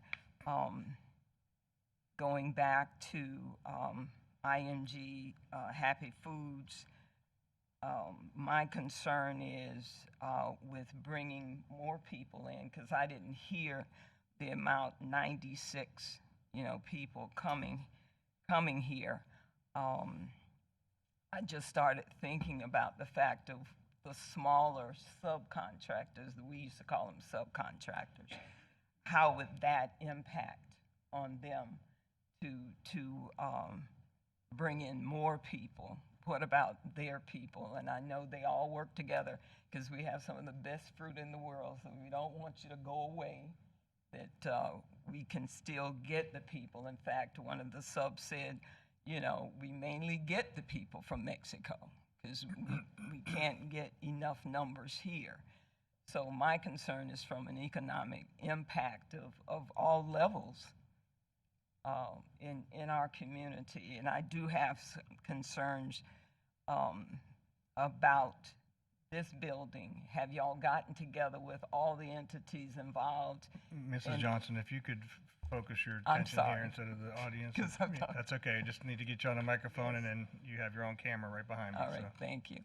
But just think about them coming together with all the subcontractors and the larger contractors and working something out, keeping in mind of the land use potential, the taxing potential that you all have to think about too as a county, and how that will impact on our county. To look at, and I think it was important to have pictures. One picture's worth 1,000 words. I'm not supportive of this particular conditional plan use, and I just hope that you really give this some thought and vote no. Thank you. Thank you. Next name, please. Scott Button, All right. Next name, please. Frank Lewis, Next name, please. Rebecca Isaac, The reason why I'm having her read off the names, if they are not here or they have chosen not to speak, it's for the stenographer and for the public record. Ms. Isaac, good evening. Good evening. I'm Rebecca Isaac, 911 Citrus Avenue, Apartment B. Okay. So, what brought me to want to listen to what's going on here is because I got a postcard in the mail, and it really had concerned me. And I know many of you on the diocese know I'm an advocate for the community and everything, and it touched me. Well, it bothered me because I come from a family of migrant workers. So that's why I felt the need to be here to listen to know what's going on. You know, despite my family's come far from migrant workers, I still go to church with them. I'm still friends with a lot of the parents and everything. So I wanted to really know what was going on. And I'm also going to say I'm not for any sides here. And I wanted to just listen on and to hear what's going on. And after hearing everything tonight, I think the best things for me to say is because my father was a contractor. He was a boss man, so I'm familiar with it a lot and everything. Right now, a lot of my community members, they're getting ready to go up north and everything. I think what should have happened here was an education to understand this industry and everything. I was happy to hear that one of our commissioners, did a little research on the company that's coming here. But I think what would have helped this situation better is maybe do a town hall and to see how people really felt before ever giving a green light to go and everything. So it wouldn't have been this intense and everything. But I guess what I'm gonna say in the end after hearing everything, or no matter what decision has you guys decide tonight and everything, I think the biggest concern is, I guess, from people who probably oppose is, will these people be safe? Will there be an accountability because they're out of sight and everything? From getting some feedback from my community, they're used to stuff like this being out, in homes and everything and stuff and everything. So when you guys are making your decision, just think about that. Again, for me, I see it's from an immigrant perspective, this type of, because some terms I did hear, but I'm not going to say due to what was said by Mr. Zadowski earlier. For people, this is a way of life. So I don't think anybody's being harmed or anything, because people need to make money any kind of way and everything. But at the same time, let's just make sure that whoever's coming in to bring jobs into this into our county, make sure everybody's safe, everybody's being treated right. But it is a good industry though. So that's why I don't want to take sides, because I understand it from my family's perspective. But at the same time, though, if people are concerned and don't understand it, that's where education needs to come in. And if they're not aware about the motives of people running these facilities and everything, then we should get educated on what's going on. That's the best way for me to say it. Okay. Thank you very much. Next card, please. Charles Pierce. Are you gonna? Okay. Next card, please. I have no more cards. All right. Next speaker is coming to the podium. Please come forward. And if you'll hand the card to the clerk, please.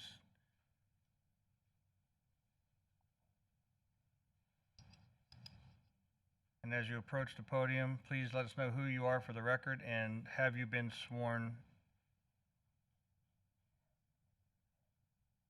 Good evening. My name is Irma Cabriales. My address is 5005 Fort Pierce Boulevard, Fort Pierce, Florida. And have you been sworn? I've been here for, Have you been sworn in, ma'am? I'm sorry. oh, sorry. Yes, I did. Okay, thank you. I've been here living in this county for almost 20 years. And I am just asking the Board Commission to oppose to this project. I'm coming from a migrant family.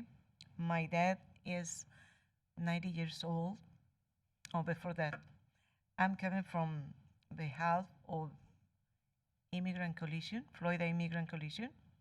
There is a statewide organization to a group over 50 local organizations. And I was saying my dad is 90 years old. He was in the Bracero program long time ago, I think in 1950s, 1960s.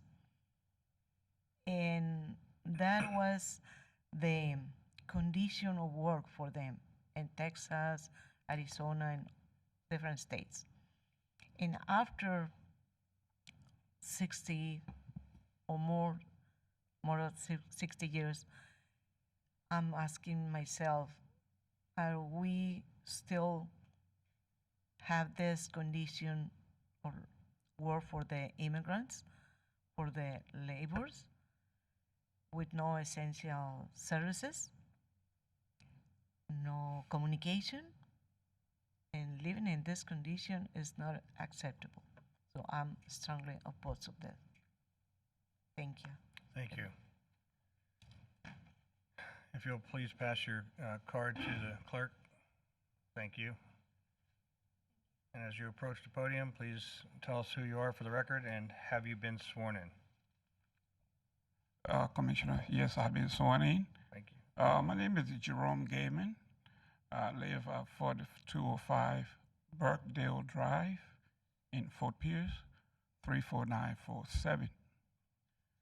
I am an immigrant, obviously, and this particular subject is very dear to my heart, and I'm going to be very brief, but I'm going to cut to the chase why I oppose this particular project. When I came here as a student and migrant, America gave me a choice. If I was washing dishes and they didn't treat me well, I go across the street to the next restaurant and get me another dishwashing job to put me through college. This is not the same with this migrant labor camp. The name scares me. These are basically forgotten people. That's what they're going to be called. It is a reason why they are 18 miles out of the city. They have no access to civility, to civilization. They will have, according to them, they will have guards as in the concentration camps. They can't leave. I have spoken to folks from Homestead whose parents or who were actual migrant workers. There was a story of a man that broke his wrist that couldn't report that his wrist was broken. He has to work. He can't afford to be sick. They had total control over him. If he reported that he was sick, they had only one choice: to be deported. This is the condition we are talking about. Before I take my seat, I moved here in 1991. And in 2002, St. Lucie County had the dubious distinction of a case tried right here in our federal courts where a corporation of this magnitude was charged with involuntary servitude. I remember that vividly. My friends, I was impressed a few months ago or 3 years ago when I met Honorable Sean Mitchell. He told me his vision. He said, I have two children vividly. One is a school teacher. I think one was a welder. And he said the welder made more, maybe 3 times as much as the teacher.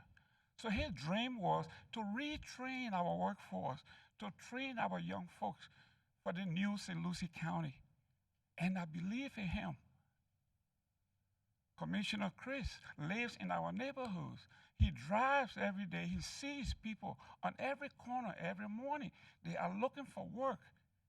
The Hispanic folks bring their buses and they pick them up. They are looking for work. Commissioner Linda Bars, I've been working with her from the time she was in Port St. Lucie. She understands our plight. We have workers here that need this job. And Franny, you know, I visited you several times on the issues that affects our people. Our unemployment is high. What is on paper is even lower. When you get into the Hispanic community, in the Haitian community, in the black community, employment is very high. Our folks can do the work. We don't need to bring people from across the ocean to do what we can do. I have a master's degree, but I did a labor job to get me through till I got to where I'm at this point. So yes, we have the workforce. I want you to turn this down. This is not the future of St. Lucie County. Now what Sean Mitchell told me, now what Zadowski stands for, definitely what Linda, a friend, stands for. For my friend Kathy, I've never met you, you knew, but I know these four, and they are people of character that care for this county, and please vote it down. Thank you. Thank you. We are still under public comment. Anyone wishing to address this item? If not, I will be closing public hearing. We'll bring it back to the, I'm sorry, did I have a movement? All right, no, that's okay. Please come forward and you can just state your name and then have you been sworn? Okay. Have you been- Sydney Allison, and no, I have not been sworn. You have not been sworn in. Madam Clerk, would you please swear to witness? Please raise your right hand. Please state your name. Sydney Allison. Do you swear or affirm that the evidence you're about to give will be the truth, the whole truth, and nothing but the truth? The answer was yes. and Okay. Thank you. So I've had the privilege of being raised in an agricultural family. I grew up in Orlando, Florida, but my family had a farm in Umatilla, Eustis area, and they do blueberries. And so from the time that I was a child, we've brought in migrant workers, usually between 100 to 200, 250 workers, and in recent years with H2A. And honestly, it's been an incredible experience for me.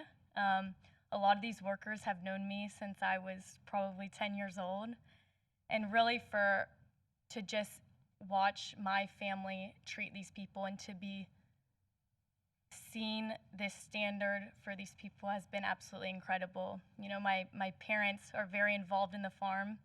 My mother works on the cart, and by the end of the season knows each one of the workers by names, knows where they live, knows their hometowns, knows their kids' names, and just really, truly cares for these people. And so coming from that, I've now had the privilege to work with IMG Citrus, and honestly, I would not tolerate anything less than that standard. And it's really a standard beyond any measure that the commissioners or the county could set. And it's a culture within the company. And I think that culture has been so evident. I've worked with IMG for 5 years, and they just really care and love for the people. And it's, you know, the people have the opportunity and love to come back. They come back every year because they want to be here, and they want to work, and they want to take home the money to their families and to do it again the next year. If they didn't want to, they wouldn't come back, but they truly enjoy the experience, and to be able to give them the housing and the ability to enjoy it even more is a great opportunity. So yeah, that's all I have. Okay, thank you for your comments. Mr. Chair, Chris. before we close public comment, I'd like to ask a question just in case there's somebody out there. Is there anybody out there besides Mr. Pantuso that has this program that they currently use on their farm or anything? Is there anybody else out there that does it? Yeah, that was her comment. No, I'm asking, is there anybody else out there that does it? Okay. All right, thank you. We are still under public comment. Anyone wishing to address the board on this item?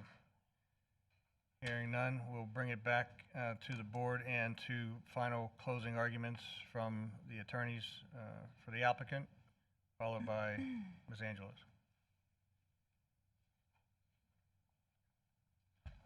Just for a point of order, this is just my brief rebuttal to ask Mr. McCrane some questions. As the applicant, I would respectfully ask for the last word on our application.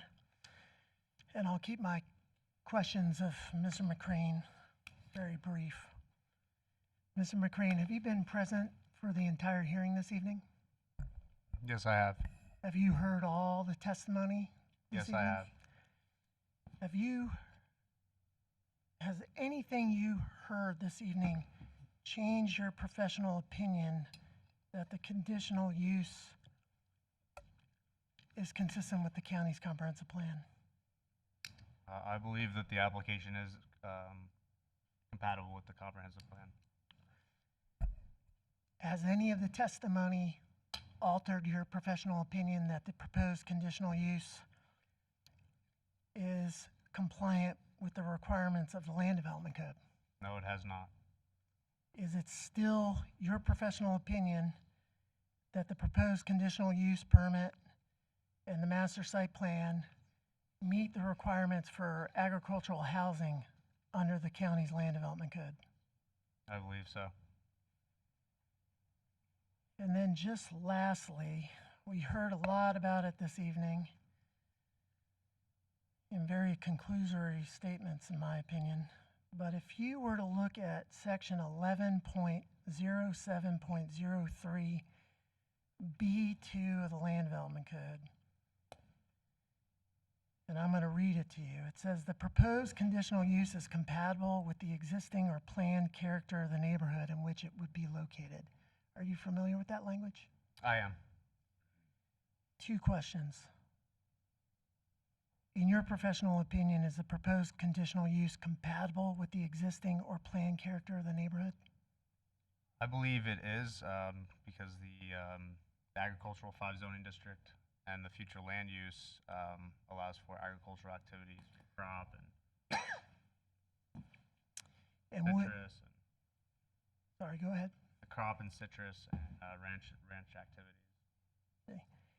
And would you agree with me that the planned character of a neighborhood is established by the county's comprehensive plan? I would agree with that. It's not established by the whims or desires of one particular private property owner. I agree. Thank you. No further questions. And I would ask for a brief closing after Ms. Angelos. Mr. Spain, if I could ask you a question on behalf of your applicant. Some of the things that I've heard here tonight was about the location of the actual facility. Given the maps that have been shown and the location, we often condition projects, whether it's a 7-Eleven next to a neighborhood or whatever the case. And I'm wondering if we could resolve some of these challenges with moving the location of the facility further back into the property. As indicated earlier in testimony, the Groveland facility is some distance from the housing that currently exists, and it is buffered. Is that something that the applicant would consider? That way, we could probably have some kumbaya moments here tonight beyond the testimony. Well, just to clarify a couple things, I believe somebody alluded to the Groveland facility being 2.5 miles off the roadway, and that's just flatly inaccurate and Can you false. clarify that for us then? Yeah, the facility is located 900 feet off the road. Okay, 900. So the facility here this evening is located more than 4,000 feet off Orange Avenue. It meets all the setback requirements for agricultural housing from the eastern property line. And due to site constraints, I believe mainly dealing with the reservoir proposed, moving the buildings further west on the 7 acres is not feasible. What I believe my client would be willing to consider and is happy to do, they're in the business of it, they're happy to do an enhanced landscape buffer along sort of the eastern edge of that 7-acre tract. But, you know, which obviously would aid, and my client can easily do it, again, because they have professional experience in it. But insofar as shifting the units further west on that site, it's not feasible, and we would submit we meet all the required setbacks. And certainly, that information has been presented, and you did make a statement that the setback is 4,000 feet from Orange Avenue, while the proposed affected party that is opposing the situation is 145 feet from the nearest, I'm going to call it a subdivision, the AG land across the street, whatever terminology we're going to use.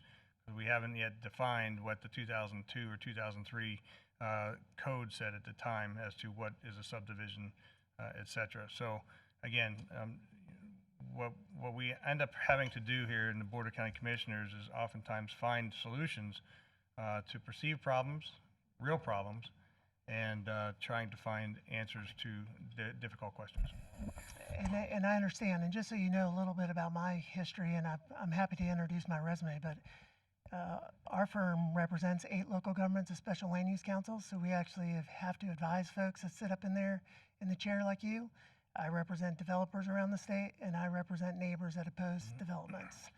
And so I'm very familiar with the process. In fact, I'm very empathetic when legitimate concerns are truly raised. And this evening, with all due respect, I heard a lot of, it has an adverse effect because we say it has an adverse effect. And that's a conclusory statement with no factual tie-in and basis. I didn't hear any evidence for why our proposed facility will adversely affect the existing use of that property, which has deer on it and buffalo and is used for wildlife preserve. You know, again, I think an enhanced landscape buffer along the eastern side can help screen the buildings. Or 1-story buildings. You know, they're not even as high as a single-family structure is allowed under your land development code. So I think, again, my clients authorized me to propose that.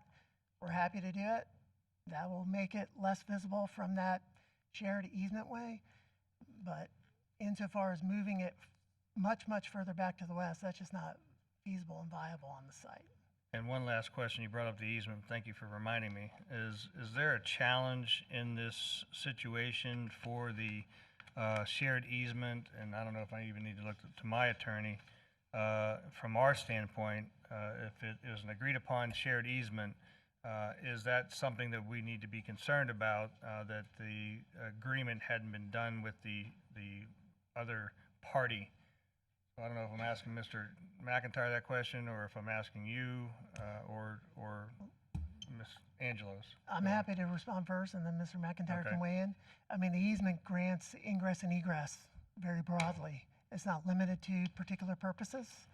Like it's not saying something like you have ingress and egress to your property for purposes of a fish camp. It's ingress and egress to the site.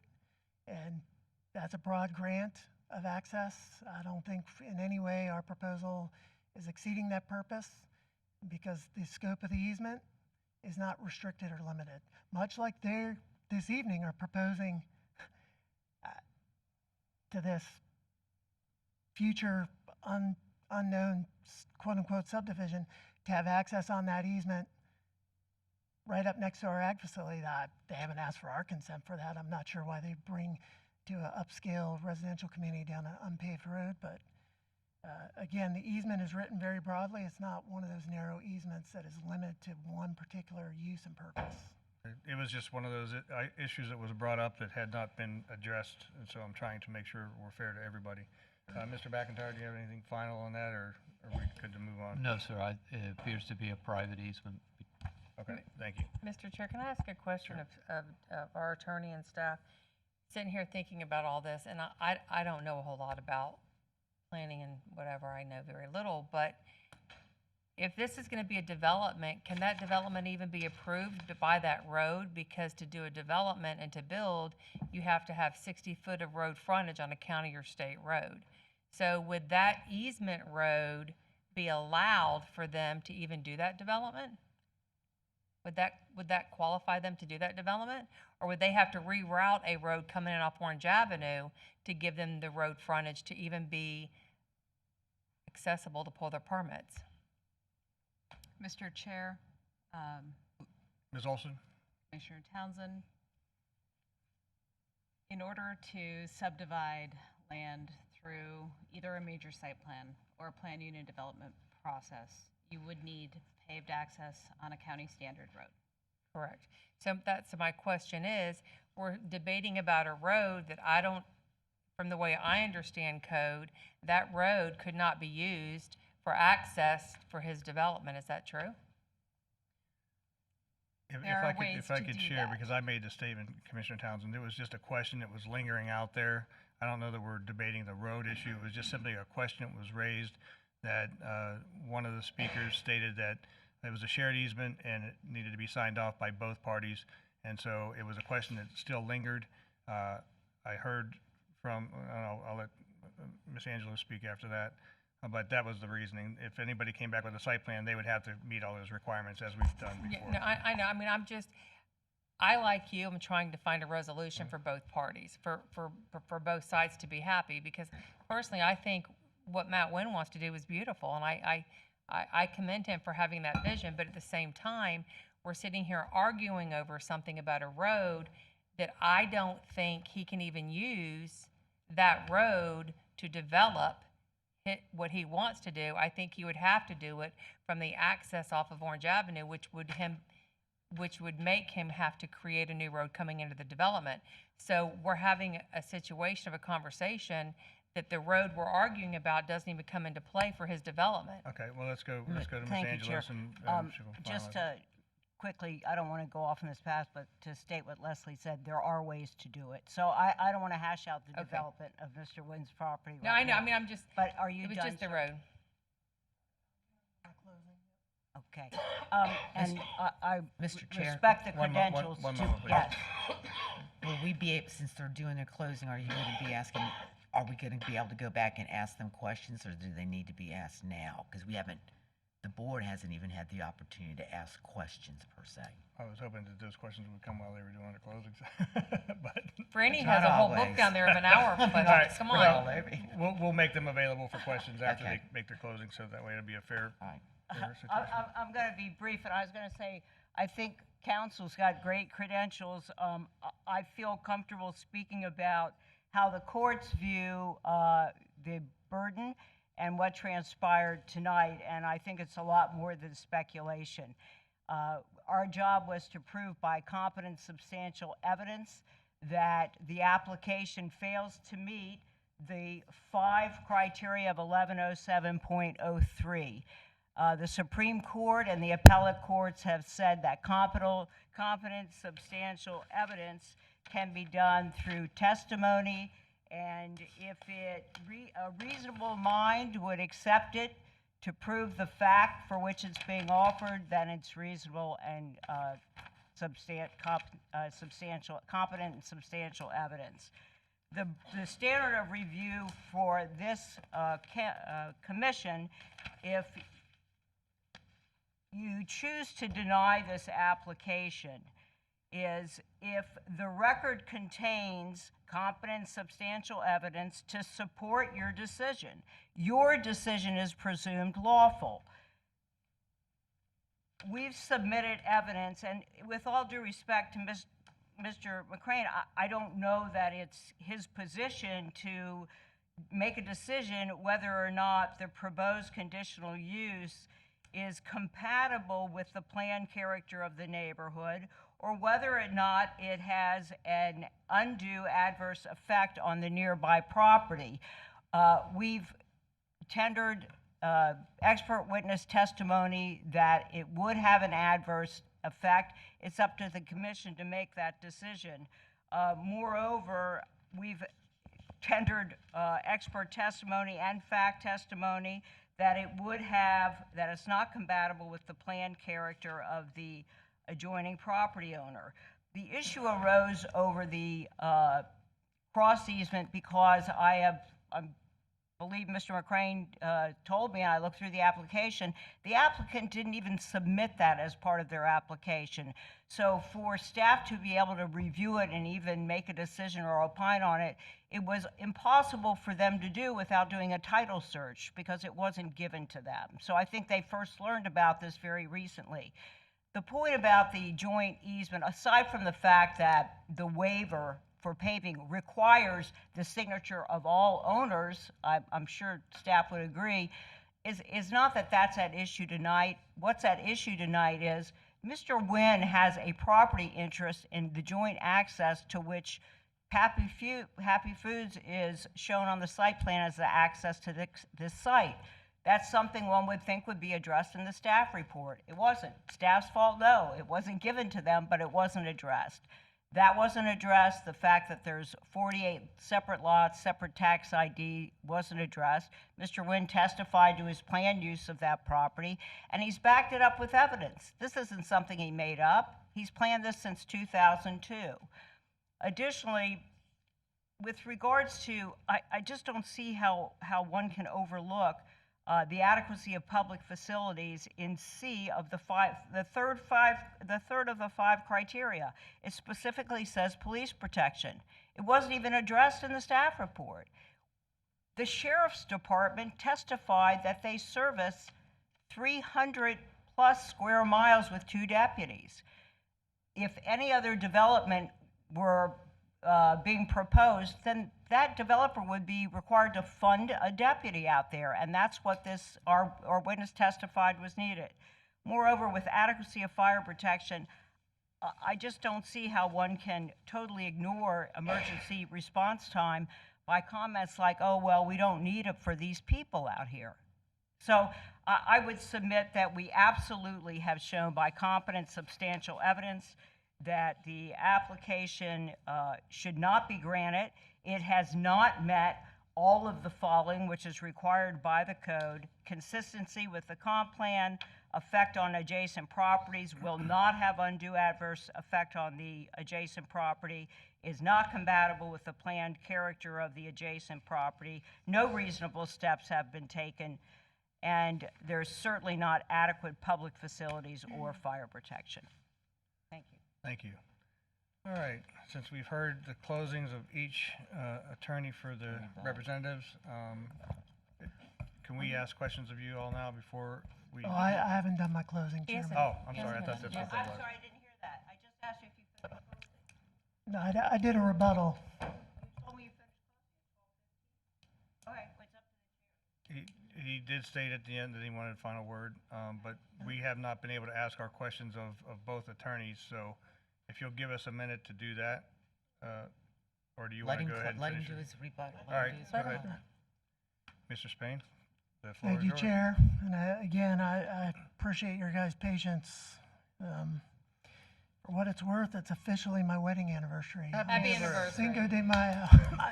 My wife has been asking me, where the heck are you? You'll have So- time to get to Walmart We're in and get her beautiful flowers. St. Lucie County. That's right. She's trying to find me a hotel, so I'm going to be giving you guys some tax dollars. So I want to bring it back a little bit, and I want to just flip through some pages of your comprehensive plan and land development code. First, policy 1.1.1.2, which deals with the AG5 land use, indicates that the AG5 land use is intended for those areas of the county outside the planned urban service area, which are associated with the agricultural and agricultural-related activities. These areas are recognized for first being appropriate for the production of citrus, cash crops, or ranching activities. So the first priority for this type of land is a grove and ag-related uses tied to that. You go to objective 1.1.3 of the future land use element entitled agricultural sustainability. Provide in the land development code provisions for a compatible and coordinated land use pattern which establishes agriculture as the primary use outside of the urban service boundary and promotes retention of agricultural activities. That is exactly what we're proposing to do. You know, I know the folks from the University of Florida didn't testify this evening, but there's a letter, I believe, in your agenda packet, and you've seen countless letters from various organizations about this is the type of facility that is needed in order to continue to have a citrus industry that's a vibrant and expanding in southeast Florida. You turn to the housing element of the comprehensive plan, objective 3.1.1. The county shall ensure the creation and/or preservation of affordable housing for all current and anticipated future residents of the jurisdiction, and I'm skipping some words, including rural and farm worker housing and workforce housing. That is exactly what our client is proposing. You go to the Land Development Code now, 3.01.03C, the Ag 5 agricultural zoning classification. The purpose of this district is to provide and protect an environment suitable for productive commercial agriculture, together with such other uses as may be necessary to and compatible with productive agricultural surroundings. Again, this facility is needed. We've done this before. This isn't our first time doing this rodeo with this type of project. We've proven that it's a community asset. In fact, when I was involved with the Groveland project and saw the pictures of the facility, I commented that that's nicer than any college apartment I ever resided in, or a law school apartment for that matter. You know, IMG is extremely reputable. They're not down here to tarnish their reputation. That does them no good. And then lastly, 5, section 7.10.08 of the Land Development Code, agricultural housing, which this board adopted only a few years ago in 2017. The purpose of this section is to recognize and provide temporary housing for agricultural laborers working at agricultural operations in St. Lucie County in AG1, AG 2.5, and AG 5. So a span of different densities of ag zoning classifications. We're within that. This is a use that this board indicated was intended to go on this type of property. In fact, it begs the question. I heard people say, oh, well, or at the Planning Commission, well, it's not that we're against the project, it's just here, it's just not the right location. As a land use practitioner for more than 20 years, I would submit, if not here, where would you put it? It's on ag future land use, it's on ag zoning, it's set back 4,500 feet from the major roadway, and it's by a business entity that has proven that they can do this and make it work. In fact, you heard from one of the residents today that has been working with the IMG and coming back over a 9-year time frame. They don't come back over a 9-year time frame if the employer stinks. Much like the member of the public who referenced dishwashing, you end up not reapplying for the position with IMG. And again, these aren't easy decisions. You know, it's easier for me to be on this side of the podium, that's for sure. But we started out the meeting tonight about what the standards are.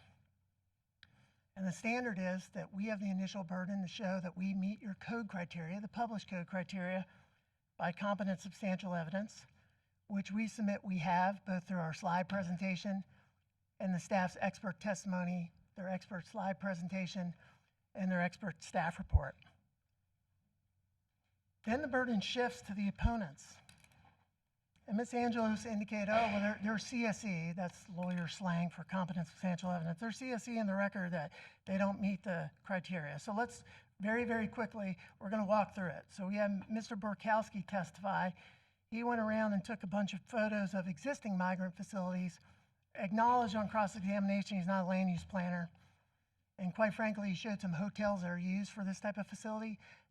That is not an ideal situation. A hotel doesn't even have cooking facilities in the rooms.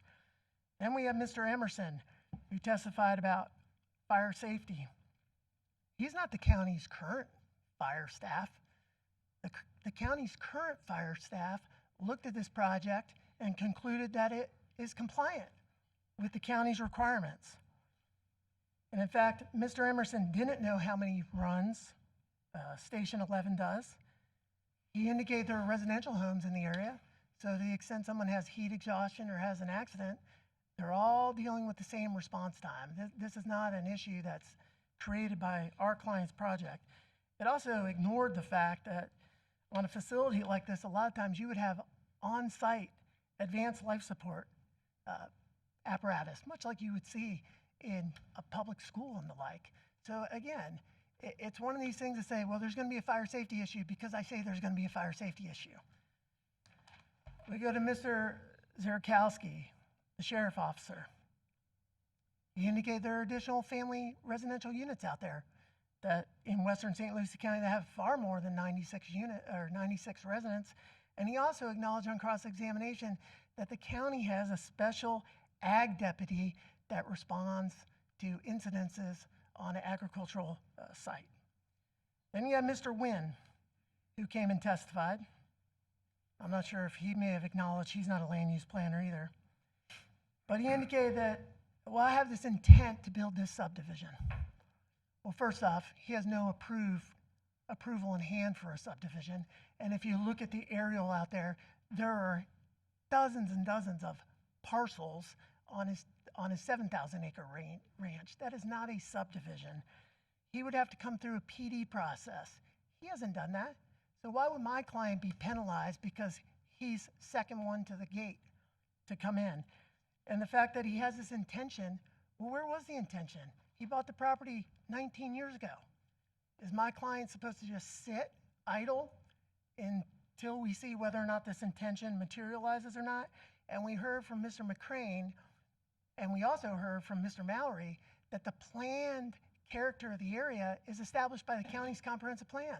It's not established by what Mr. Wynn may or may not want to do on property that is land banked. And in fact, I would just comment that he had every opportunity to buy the property that my client bought a few years ago, and he chose not to do it. There was a reference to a Mr. Fee with an affidavit. Mr. Fee's not here today. I can't ask Mr. Fee any questions about this phantom subdivision. Then we have Mr. Murphy, a real estate broker. He referred to this as the Bo Derek, I believe, of land pieces, and having grown up in the 80s, that resonated with me. But he said it have an undue negative impact, adverse impact. I asked him how. How does it have an adverse impact? And essentially the response was, well, it does because I say it does.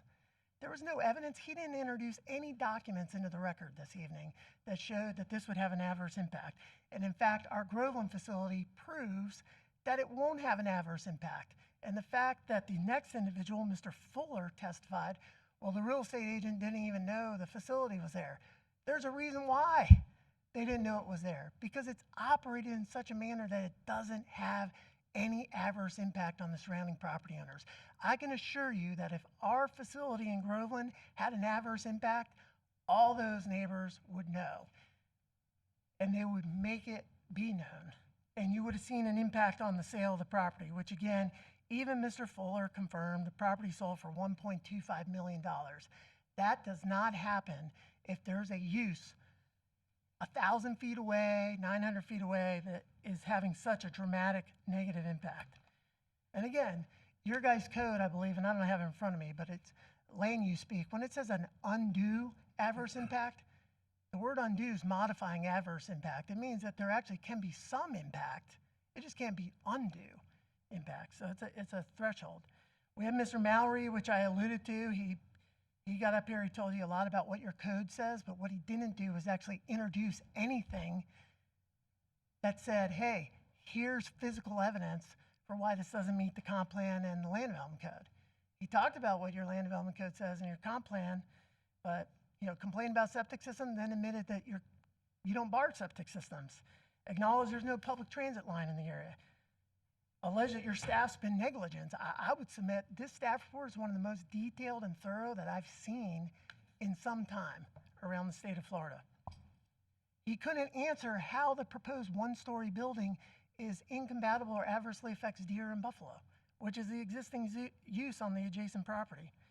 And he also conceded on cross-examination that it's the county's comprehensive plan that establishes the planned character of the area. The planned character of this area is ag. Everything around it is ag.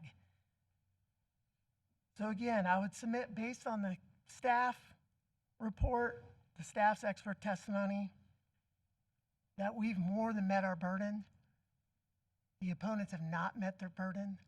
This is the definition of conjecture and speculation, or it's not compatible because I say it's not compatible. That's circular logic. And trust me, I believe if you make the decision this evening to approve our CUP, when the facility is built in 6 months, 9 months, and you all come out to it, you will be amazed. Much like everybody in Groveland and Lake County have been amazed and have just heralded our client's work. So I appreciate your patience, and we appreciate you following the staff's recommendation and the unanimous recommendation of the planning board. Thank you. Thank you. All right, at this time, the board has heard all the testimony, and at this time, we'll open up to questions of each side. Commissioner Hutchinson, you asked a question earlier, so I'll lead with you. No, I'm passing. You're going to pass? Yeah, I'm passing. Any questions of the applicant's attorney or the Wynn attorney?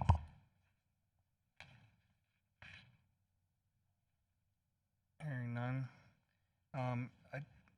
Mr. Span, I did want to go back to something you said about the Groveland property. Earlier, you stated that the facility is 900 feet from the road. And when I asked about the opportunity of securing additional buffer space between the property across the road, and you indicated that the Groveland was 900 feet away from the road, where this one is 145 feet. So, and I did appreciate the suggestion of an enhanced landscaping of the eastern side. Can you address the 900-foot buffer, if you will, from the road in Groveland? Yeah, the 900 feet is from the county road. So here we're over 4,500 feet from Orange Avenue, the main collector road running through the area, or arterial road. So we're actually much, much further back from passerbys or folks in the surrounding area. There's actually an internal road within the IMG farm, which the facility is much closer than that. I mean, it's right off the internal road. But And the reason why I ask is, again, you know, for trying to find reasonable solutions to reasonable concerns, in the fact that we still haven't defined whether the property across the Wynn property, the 48 units or 48 parcels, is the intent, the fact that it has a roadway and easements and individual tax IDs with 2 separate entrances. You know, that's leaving me with some heartburn as to what the intent of the property owner was to do over a period of time.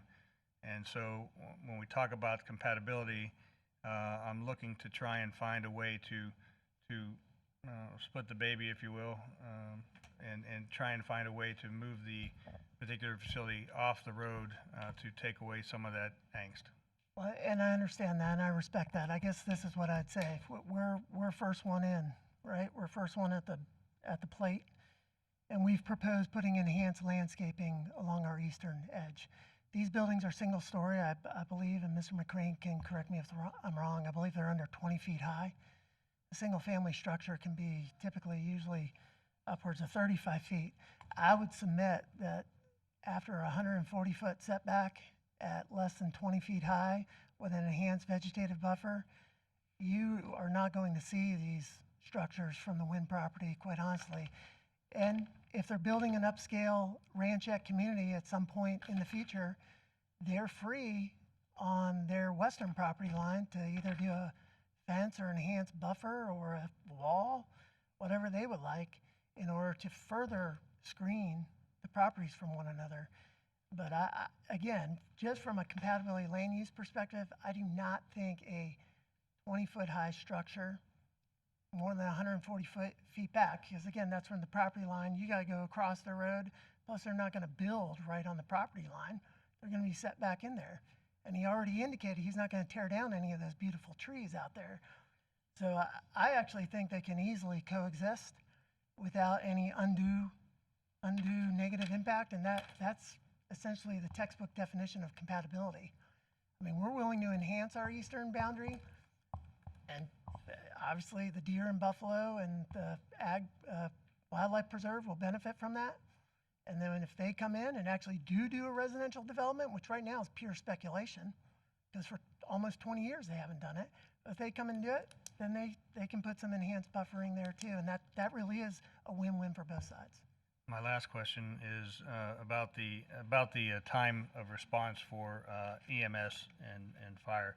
The standards of review provide for under section LDC 1107.3 under D, fire protection. Well, it was stated, and Chief Emerson has that experience, but I think what he said mostly that was relevant to this as opposed to fire is the emergency medical services. You said in your closing, or maybe just prior to that, about having equipment on site for advanced life support, such as an AED, oxygen, any kind of medical provisions for injuries, et cetera. Sure. Is that something you're considering or would consider under conditions?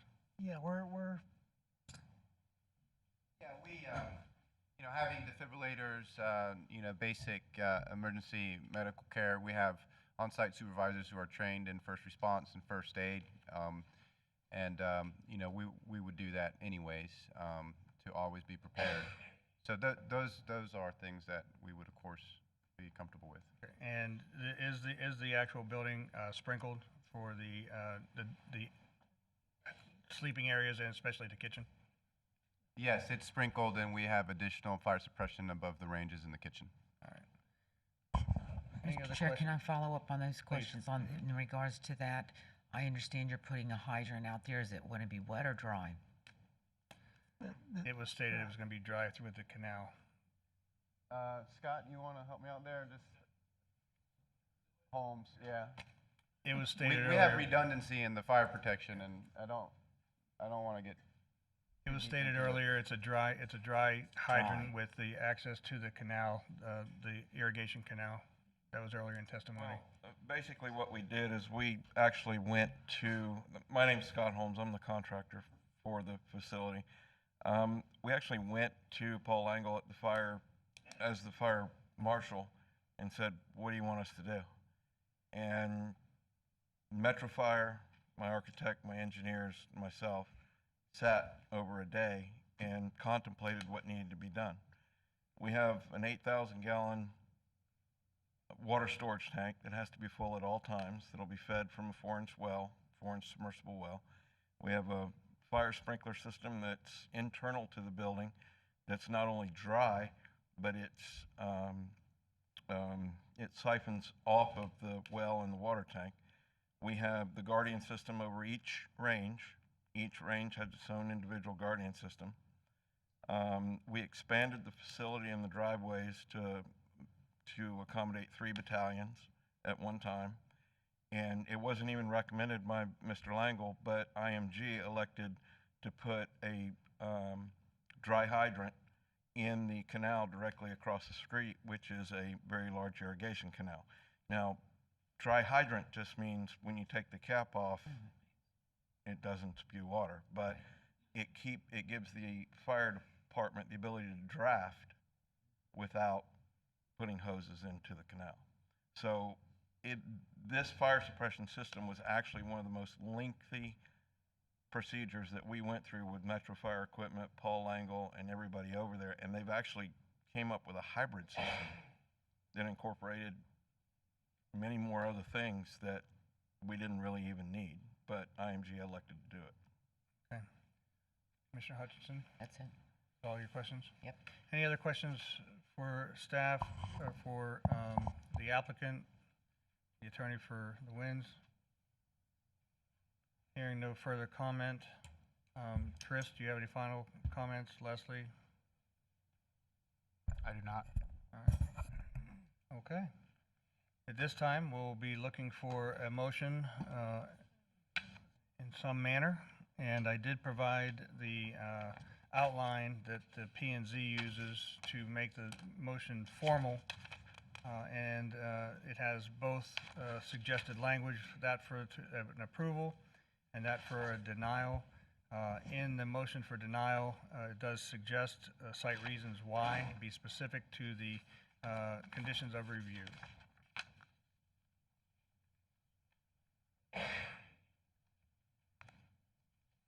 And we will deliberate.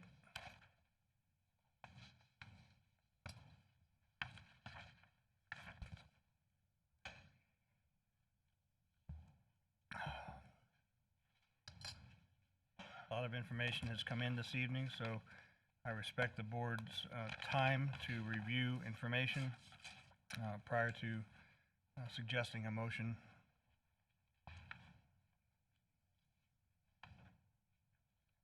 And I should ask too, Mr. McIntyre, is there anything that I have missed along the way that I need to address prior to any motion? No, sir.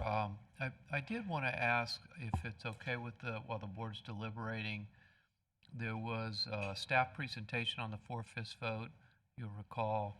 Then I believe it was Mr. Spain indicated that he felt that it didn't meet the criteria. I wondered if, Mr. McCrane, if you listened to what Mr. Spain said about that. I mean, did that alter your opinion on the 4/5 vote requirement? You're going to need a microphone if you do speak. I don't think it altered my decision on it. Okay. I mean, or Ms. Olson? Not really you a as- expert on the 4/5 vote, to be honest with you. Yeah, I would have to have seen some kind of physical document showing what the alternate proposal was and then compare it with the code. Right, I but, wasn't. but you all looked at the map and Yes. within the required footage in the code and all of that, and you felt like the negative votes were more than 50%. I do. Yeah, okay. That was it, Mr. For our standard application of that language. Okay. And I'll share, and I didn't go back to it earlier on, but when the question was stated or the comment was stated, Chris, you started to talk about the number of property owners, and there was X amount of number of opposition votes as the single property owner, but it didn't reflect the same thing with the other, those in favor. Is it not that a number of the same properties that were in favor are also by the same property owner in many cases? It just that wasn't carved out. So there was two different maps that we showed, just to be clear. There was the map that we sent out the property owner or the notices to property owners within all with 500 feet within of all Happy Foods collective properties, and that number was 85 notices, and we received 50 back. But when it came down to the 4/5 vote conditional use, that was a different calculation, and it was only 28 responses that counted towards that 4/5 vote. Chris, I believe he's asking about when you called out who those were from. I recall you saying there were two different owners who sent in approvals and one owner that sent in. Yes, so the 13 responses in favor were by two property owners. And those were? The Happy Foods LLC and, I'll tell you right now.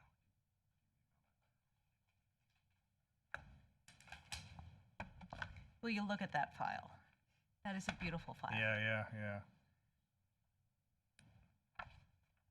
Because there was a statement earlier too about transfer of the property from ownership if IMG had multiple entities under its umbrella, about transferring the property to another entity under the umbrella.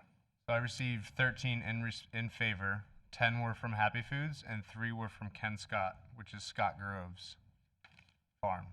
Okay. All right. I just, again, the question is about 4/5, and it was about who owned what property and so on and so forth. This was another one of those lingering things that I hadn't gotten to until it was asked. Thank you. Mr. McIntyre, are we good to move forward on the 4/5 vote? That's adequate? Yes, sir. You're deliberating on the conditional use approval. The site plan would follow if you approve it. Okay. All right. Is there any conversation from the board, discussion? It's been a long night.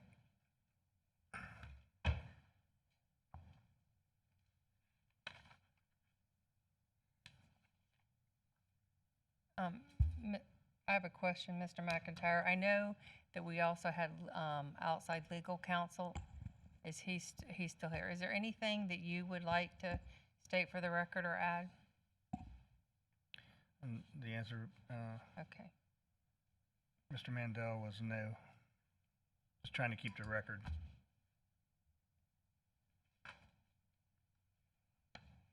Okay, well, we're all being quiet, so I'll start off. First of all, I just want to say that, Matt, I think that your vision for what you want to do for that property is beautiful, and I believe with all my heart it would sell. And if that was an application that was in today, it would totally change my mind, possibly about where we're going. But I have to look at where we are today and where we are tonight. And as of right now, we have a piece of property, and everything I do, I sit and I look at property rights. That's what's a priority to me, and all the decisions that I sit up here and I have to make, because I take property rights very serious, because I think that over time, government has a way of stripping us of our property rights. And so I'm going to sit here and I'm going to fight for the applicant or the person that owns the property. I'm proud to say that I took a visit unannounced to Groveland, and I wish every single business would have to meet the criteria that they choose to live by, because it was impressive. I mean, it was on a Sunday, and there was nobody working, and it was almost like everybody that worked there had OCD, because every tractor, every trash can, every pallet was stacked. It was totally unbelievable the way the property was kept. It was a gate that you couldn't get in. I waited for one of the workers to leave, and I helped myself in before I let them know that I was there. And I had the opportunity to talk to the workers that were there that didn't even know I was coming. And the first gentleman I spoke with was 5 years. And he let me see inside his room. And then, of course, I made the phone call that there was somebody that came to meet me. And I got to preview. And I will tell you, these pictures that were presented tonight do not even do the property of the rooms justice. I mean, this is nicer than people in this county live in. It is unbelievable. The kitchens, the lodging, the TV, the soccer field. These young men went out and they had their own cars. They were coming back from grocery store where they had Pepsi and Mountain Dew in their hand, and it was nothing but positive reviews and nothing but positive things that I could say about this environment that they live in and what they're offered. As far as public safety, I looked for stuff. Anything outside the wall that was sticking out, it had bars over it covered for safety, so that nobody could scratch their hand or wrist or something on a water spigot. It was unbelievable, the detail that went into this building. So I'm having a hard time not approving a conditional use, because whenever I got there, the houses that were to the left coming in, it was kind of a similarity of what we're looking at right now. It's a rural area that this is in, and when you go down the street, it's $1 million homes. And when you look to the right, it's their farm. And when you get back to the gate, the housing that they have there is actually closer to the county road and closer to the houses. Where this project's going, there's no $1 million houses around. And so, you need to be commended, because you're not only a company that has stellar morals and the things that you do for your company, you're ambassadors, and you have afforded people opportunity that we as Americans take for granted every day. So I personally want to say thank you, because I met some of your other family members. I didn't have the opportunity to meet you, but I can only say and just sing the praises of this organization and this company. I am glad that you've chose St. Lucie County to come here and be a part of a company here. And again, it was brought up by his attorney that we're putting into something that we have to take into consideration, the Right to Farm Act, the new Senate Bill 88 that just came out. We all know that, I know some of the people spoke earlier about jobs. you can have a job with them, call them up. And if you have somebody standing out there that you know, they're looking for help. And we all know, every single person in this room, that right now, you cannot find help. Government, I've said it before, said stay home and get your unemployment check. That is the message clearly that was sent out there. Every business is struggling, including a dishwasher, a restaurant. And so I do believe that we're going to look back a year from now, and we are going to be just like the people in Groveland. We are going to sit there and say, wow, and be proud. And I do believe that if the development goes in, that's another conversation we'll have as a board. But there's no doubt in my mind that if that division goes in out there, they're not going to be happy, and those lots are not going to sell for what you're going to ask for them, because what goes on this property, I can't think of words to express to you how impressed I was. There's nothing like it in St. Lucie County from what I witnessed on their operation in Groveland. So I have no reason not to approve the conditional use. It's about property rights, and as far as what I see and everything I've been told, and I have researched and looked and traveled, it meets the criteria, and it's not got any adverse effect on what's sitting across the street today, which is animals. Any other comments from the board?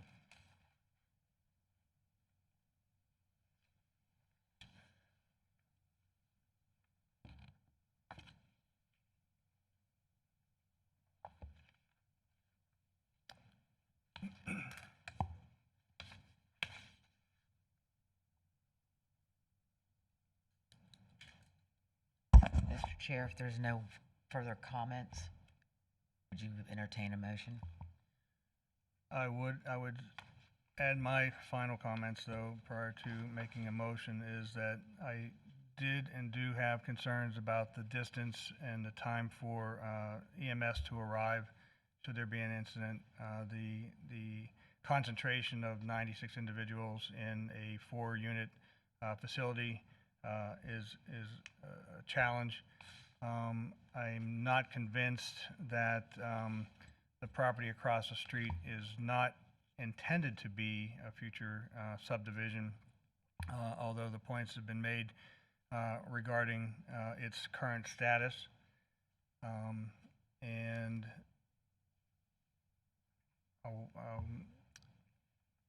where am I at here? And EMS, adequate public facilities, solid waste. The conditions, again, if that's a concern, again, the thought process, I think I've heard from the applicant that providing a deeper setback was not an option. I'm sad to hear that. The approach to additional buffering, landscaping, I think is a good measure. Just wish you guys could get along. That said, I'm going to quit speaking and let the board continue to speak and provide their comments prior to a motion. All right. Commissioner Bartz, go ahead. Mr. Chair, I'm going to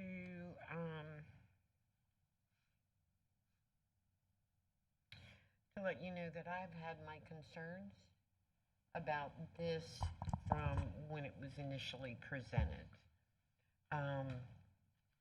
Mr. Pantuzo, I admire you and respect you, and I listened to what you had to say about your medical and you know, the things that you do there. But from what I can see is we expect that to happen. And you know, Mr. Emerson, I'm going to still call you Chief because you are. You made some very, very valid points.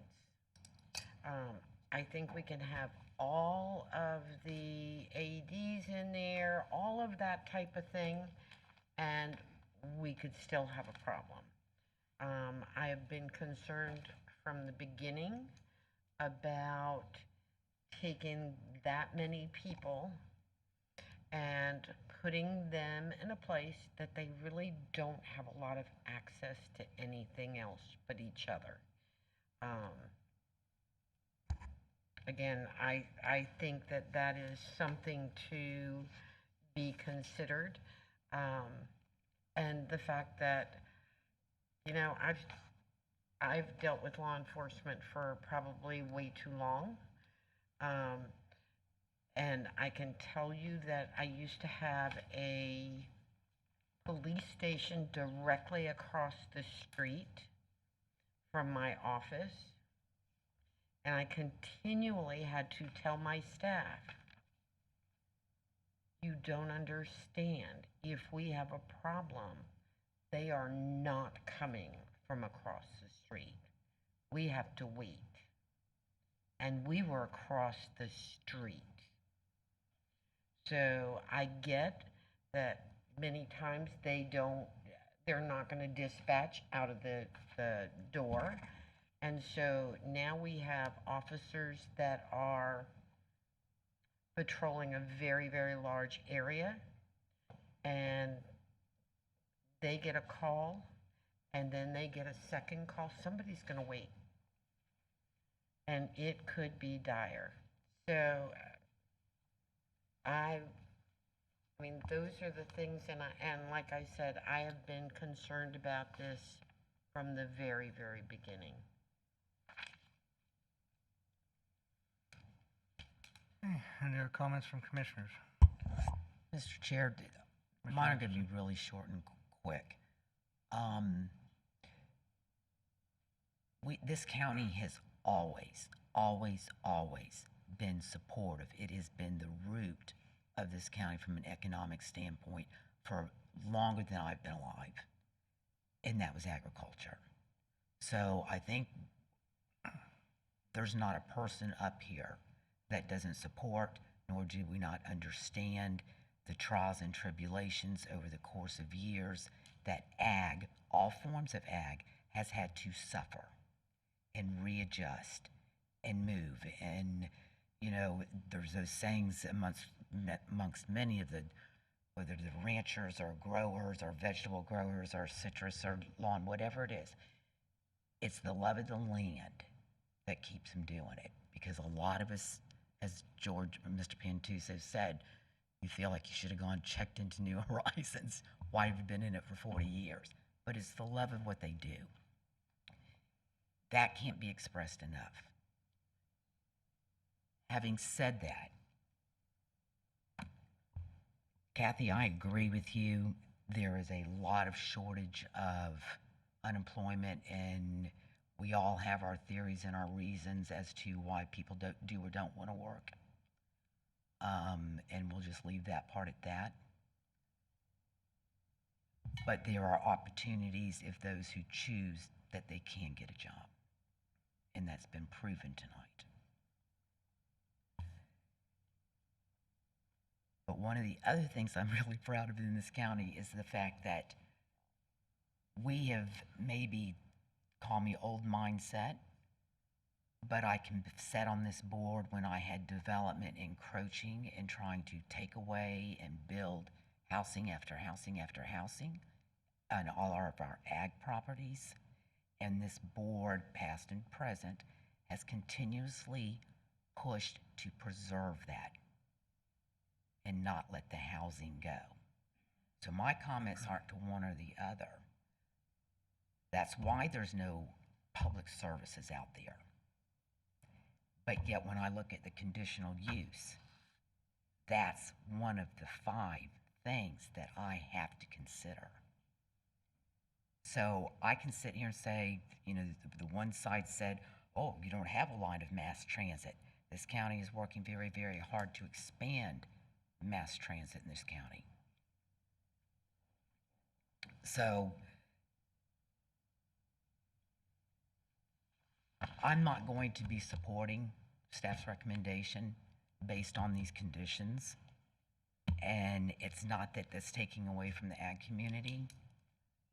It's actually recognizing that, because it's the facilities. And once we start moving and letting those go out there, And just because, and I'm trying to keep a separate issue, the WIN issue is not in front of us tonight. It's strictly this one. So, Thank you. Commissioner Mitchell, you're the only one that hasn't spoken. Did you choose to? Say, Gonna need your microphone. oh, sorry. Good morning, everyone. You know, this has been the most challenging vote I think I've taken in the 2.5 years that I've been here, because I can certainly say that I support property owners' rights. I think it's one of the crucial things of what America was built on. I had concerns early on about the hourly wage, what these employees were going to make. I took the gentleman in the back when he talked about my children and the jobs that I want to try to create here. I don't believe this subject matter tonight had anything to do with that, and I'll tell you why. One, that I just went out to the Fairwinds Golf Course for a golf tournament Saturday for the United Way. And when I drove home, I went down Kings Highway and I saw A1A Trust. I saw Maverick Boat. I stopped to get a pizza. Wawa, we're going to give you a $150 signing bonus to sign up. We have a worker shortage. We don't have unemployment. We have people that, and I'm telling you, because I was a labor guy and I represent workers all my life. We need people. The jobs are here. We as a board have helped create, and it's the businesses that are taking the shot at it. They're taking the gamble, just like this company here is tonight is trying to take this shot at developing something here. But the jobs are coming. We've got to train them, and we've got to get them ready. You know, the three things I always said: when you move into an area and you want a company to expand their business or to start a business here, you got to have good infrastructure. You got to have a well-trained workforce and affordable housing. So I'm still very torn on this. I see both sides to this. I think staff did a good job. I think that it would be hard for me to say no. You can't give this conditional use. But I'm going to tell you again, I've had problems from the beginning since I've sat on this board. When you give out PUDs or you give conditional permits, we get to the CO's, certificate of occupancy, but as soon as we get to that point, we kind of walk away. And I'm just, that bothers me a lot too. And I bring it into this matter because this is another conditional permit. But there's many conditions that have to be adhered to. Will they be adhered to? I don't know. I don't know. That's all I have to say. Thank you. Okay.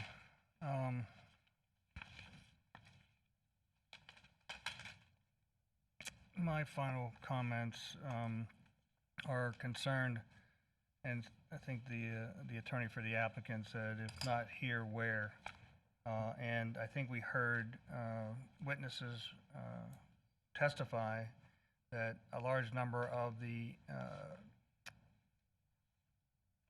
harvest community, the harvesters are in areas that are closer to services, whether it's doctors, shopping, any other number of elements that provide for basic human services. We talked about life, health, and safety and welfare. I don't know who said that, but our position also is beyond just general public. It's anybody that comes to St. Lucie County. We concern ourselves about health, safety, and welfare. So those are concerns. We do have a challenge before us. We did create an ordinance for immigrant worker housing several years ago. That was stated in the record. And I think the challenge there was, again, it was for conditional use, which provides for these types of deliberations. And I do want to say to staff, and Chris, you did a great job, Leslie. This is a very difficult one, and I think it was even stated by the applicant that your presentation, your background, your report is so comprehensive that it was well done. So that said, I'm going to now let the individual, again, if it's acceptable for the board to utilize the language that has been provided that we use in the P and Z to be more formal in the motion making, I'd appreciate that. And then if it's for, be specific. And then if it's against, then also please cite your reasons and be specific. I'll accept the motion.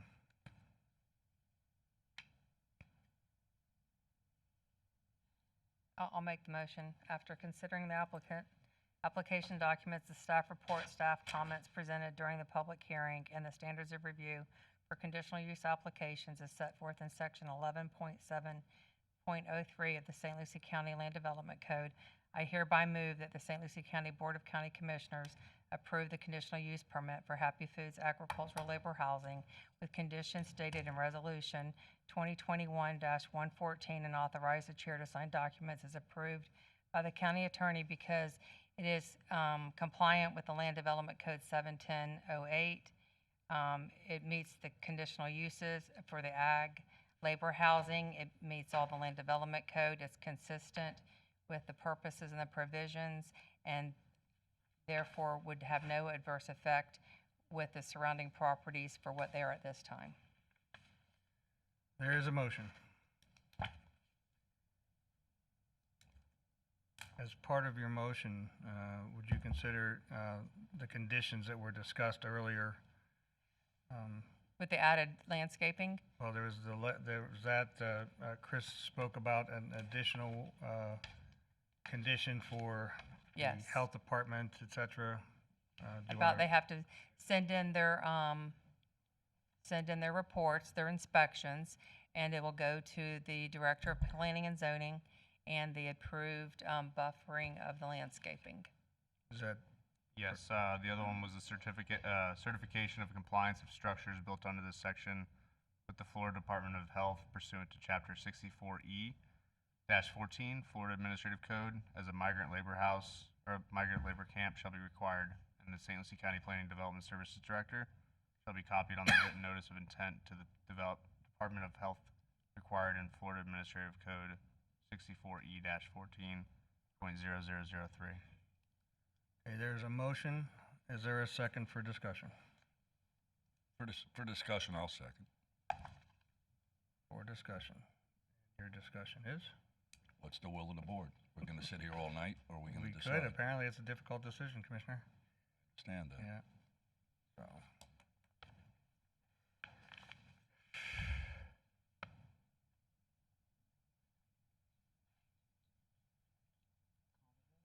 All right, so there is a motion and a second. The conditions have been added. Are there any additional conditions that would like to be placed in this conversation? Can I just make one other clarification on one of the conditions? I thought the applicant's attorney agreed generally with, there was some provision in there that prohibited sale of the property to another entity, but I think he wanted it clarified that that was unrelated to the applicant, but if it was a related party, and I'm assuming the board is okay with that. That's correct. That if it goes to an outside person that's not affiliated with the company currently or one of their current LLC companies and it goes to an outside use, then that's correct. But if it stays within ownership of any of their entities and corporations, it stays. See, that's a condition that's kind of squirrely, because you can create an LLC with a company and then, turn it over and then dismiss the company. That one's a little squirrely from that standpoint, because I don't know how many umbrella companies, how many companies are under the umbrella of IMG. And I don't know if there's any. Is there language, Mr. McIntyre, that can be put in there that it's of the companies that they have? Because I don't know, but I do think that they have several different companies because the grapefruit, the oranges, and the tree farm and stuff, they have LLCs underneath their corporation. Maybe just a subsidiary, a related company, that was owned by the same people or something like that. yeah, that it couldn't be anything new. All right, so there's a motion and a second. The Mr. Chair, Conditions. sorry. Yes, ma'am. I perhaps missed it. I'm getting a little fuzzy in the head at this Really? point. Not me. The enhanced landscape buffer, was that also included? It hadn't been stated yet. No, I stated it in my motion. Okay, so that condition has been stated in the motion maker. Okay. If there's no further comment, we have a motion, a second. The conditions have been suggested. Madam Clerk, please call the roll. Commissioner Bartz? No, ma'am. And Commis- let me clarify before we do this. Mr. McIntyre? Yes, sir. In denial, although the motion provides for reasons why to be specific. Yes, sir. And then to I'm going deny. to suggest if the motion fails, I'm suggesting that the board make a specific motion to deny with reasons after the motion. If the motion passes, obviously you don't need to do that, but. Okay. All right, so we have a motion and a second. We have, please continue to call the roll. Commissioner Bartz? Commissioner, Yes, yeah, I'm sorry. I just had to clarify that. Commissioner Hutchinson? No, ma'am. Commissioner Mitchell? Yes, ma'am. Commissioner Townsend? Yes, ma'am. Chair Zadowski? No, ma'am. All right, so at this time, we'll reconsider a motion. Is there a motion?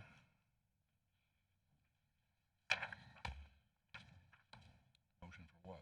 After considering the application documents, the staff report, staff comments presented during the public hearing, and the standards of review for conditional use applications as set forth in section 11.07.03 of the St. Lucie County Land Development Code, I hereby move that the St. Lucie County Board of County Commissioners deny the conditional use petition for Happy Foods Agricultural Labor Housing because I do not feel it meets the adequacy of public facilities that need to be had out there, or the adequacy of fire protection. Thank you. Is there a second? Second. Motion by Hutchinson, second by Bartz. Any other comments or questions on the item? Hearing none. Madam Clerk, please call the roll. Commissioner Townsend? No, ma'am. Commissioner Mitchell? No, ma'am. Commissioner Bartz? Yes, ma'am. Commissioner Hutchinson? Yes, ma'am. Chair Zadowski? Yes, ma'am, and my reasons are for about public facilities, distance from services, EMS protection, and the distance from the station to the facility, and the effect on adjacent properties. Those are my reasons for denial. Mr. Chairman, since the board has denied the conditional use permit, the actual site plan is no longer relevant. The board just can't consider it. It was predicated on the conditional use. Okay. I believe also that that ends your agenda, Mr. Chairman, and so if the board is inclined, you can, Mr. Tipton can read the announcements. Can I ask that we forego them? Yeah, we will be back in here on May the 6th for a special meeting with the city of Fort Pierce beginning at 10 a.m. And our next meeting will be in these chambers on May the 11th beginning at 9 a.m. Thank you. I'd like to thank everybody. Very well delivered. Thank you, Christopher.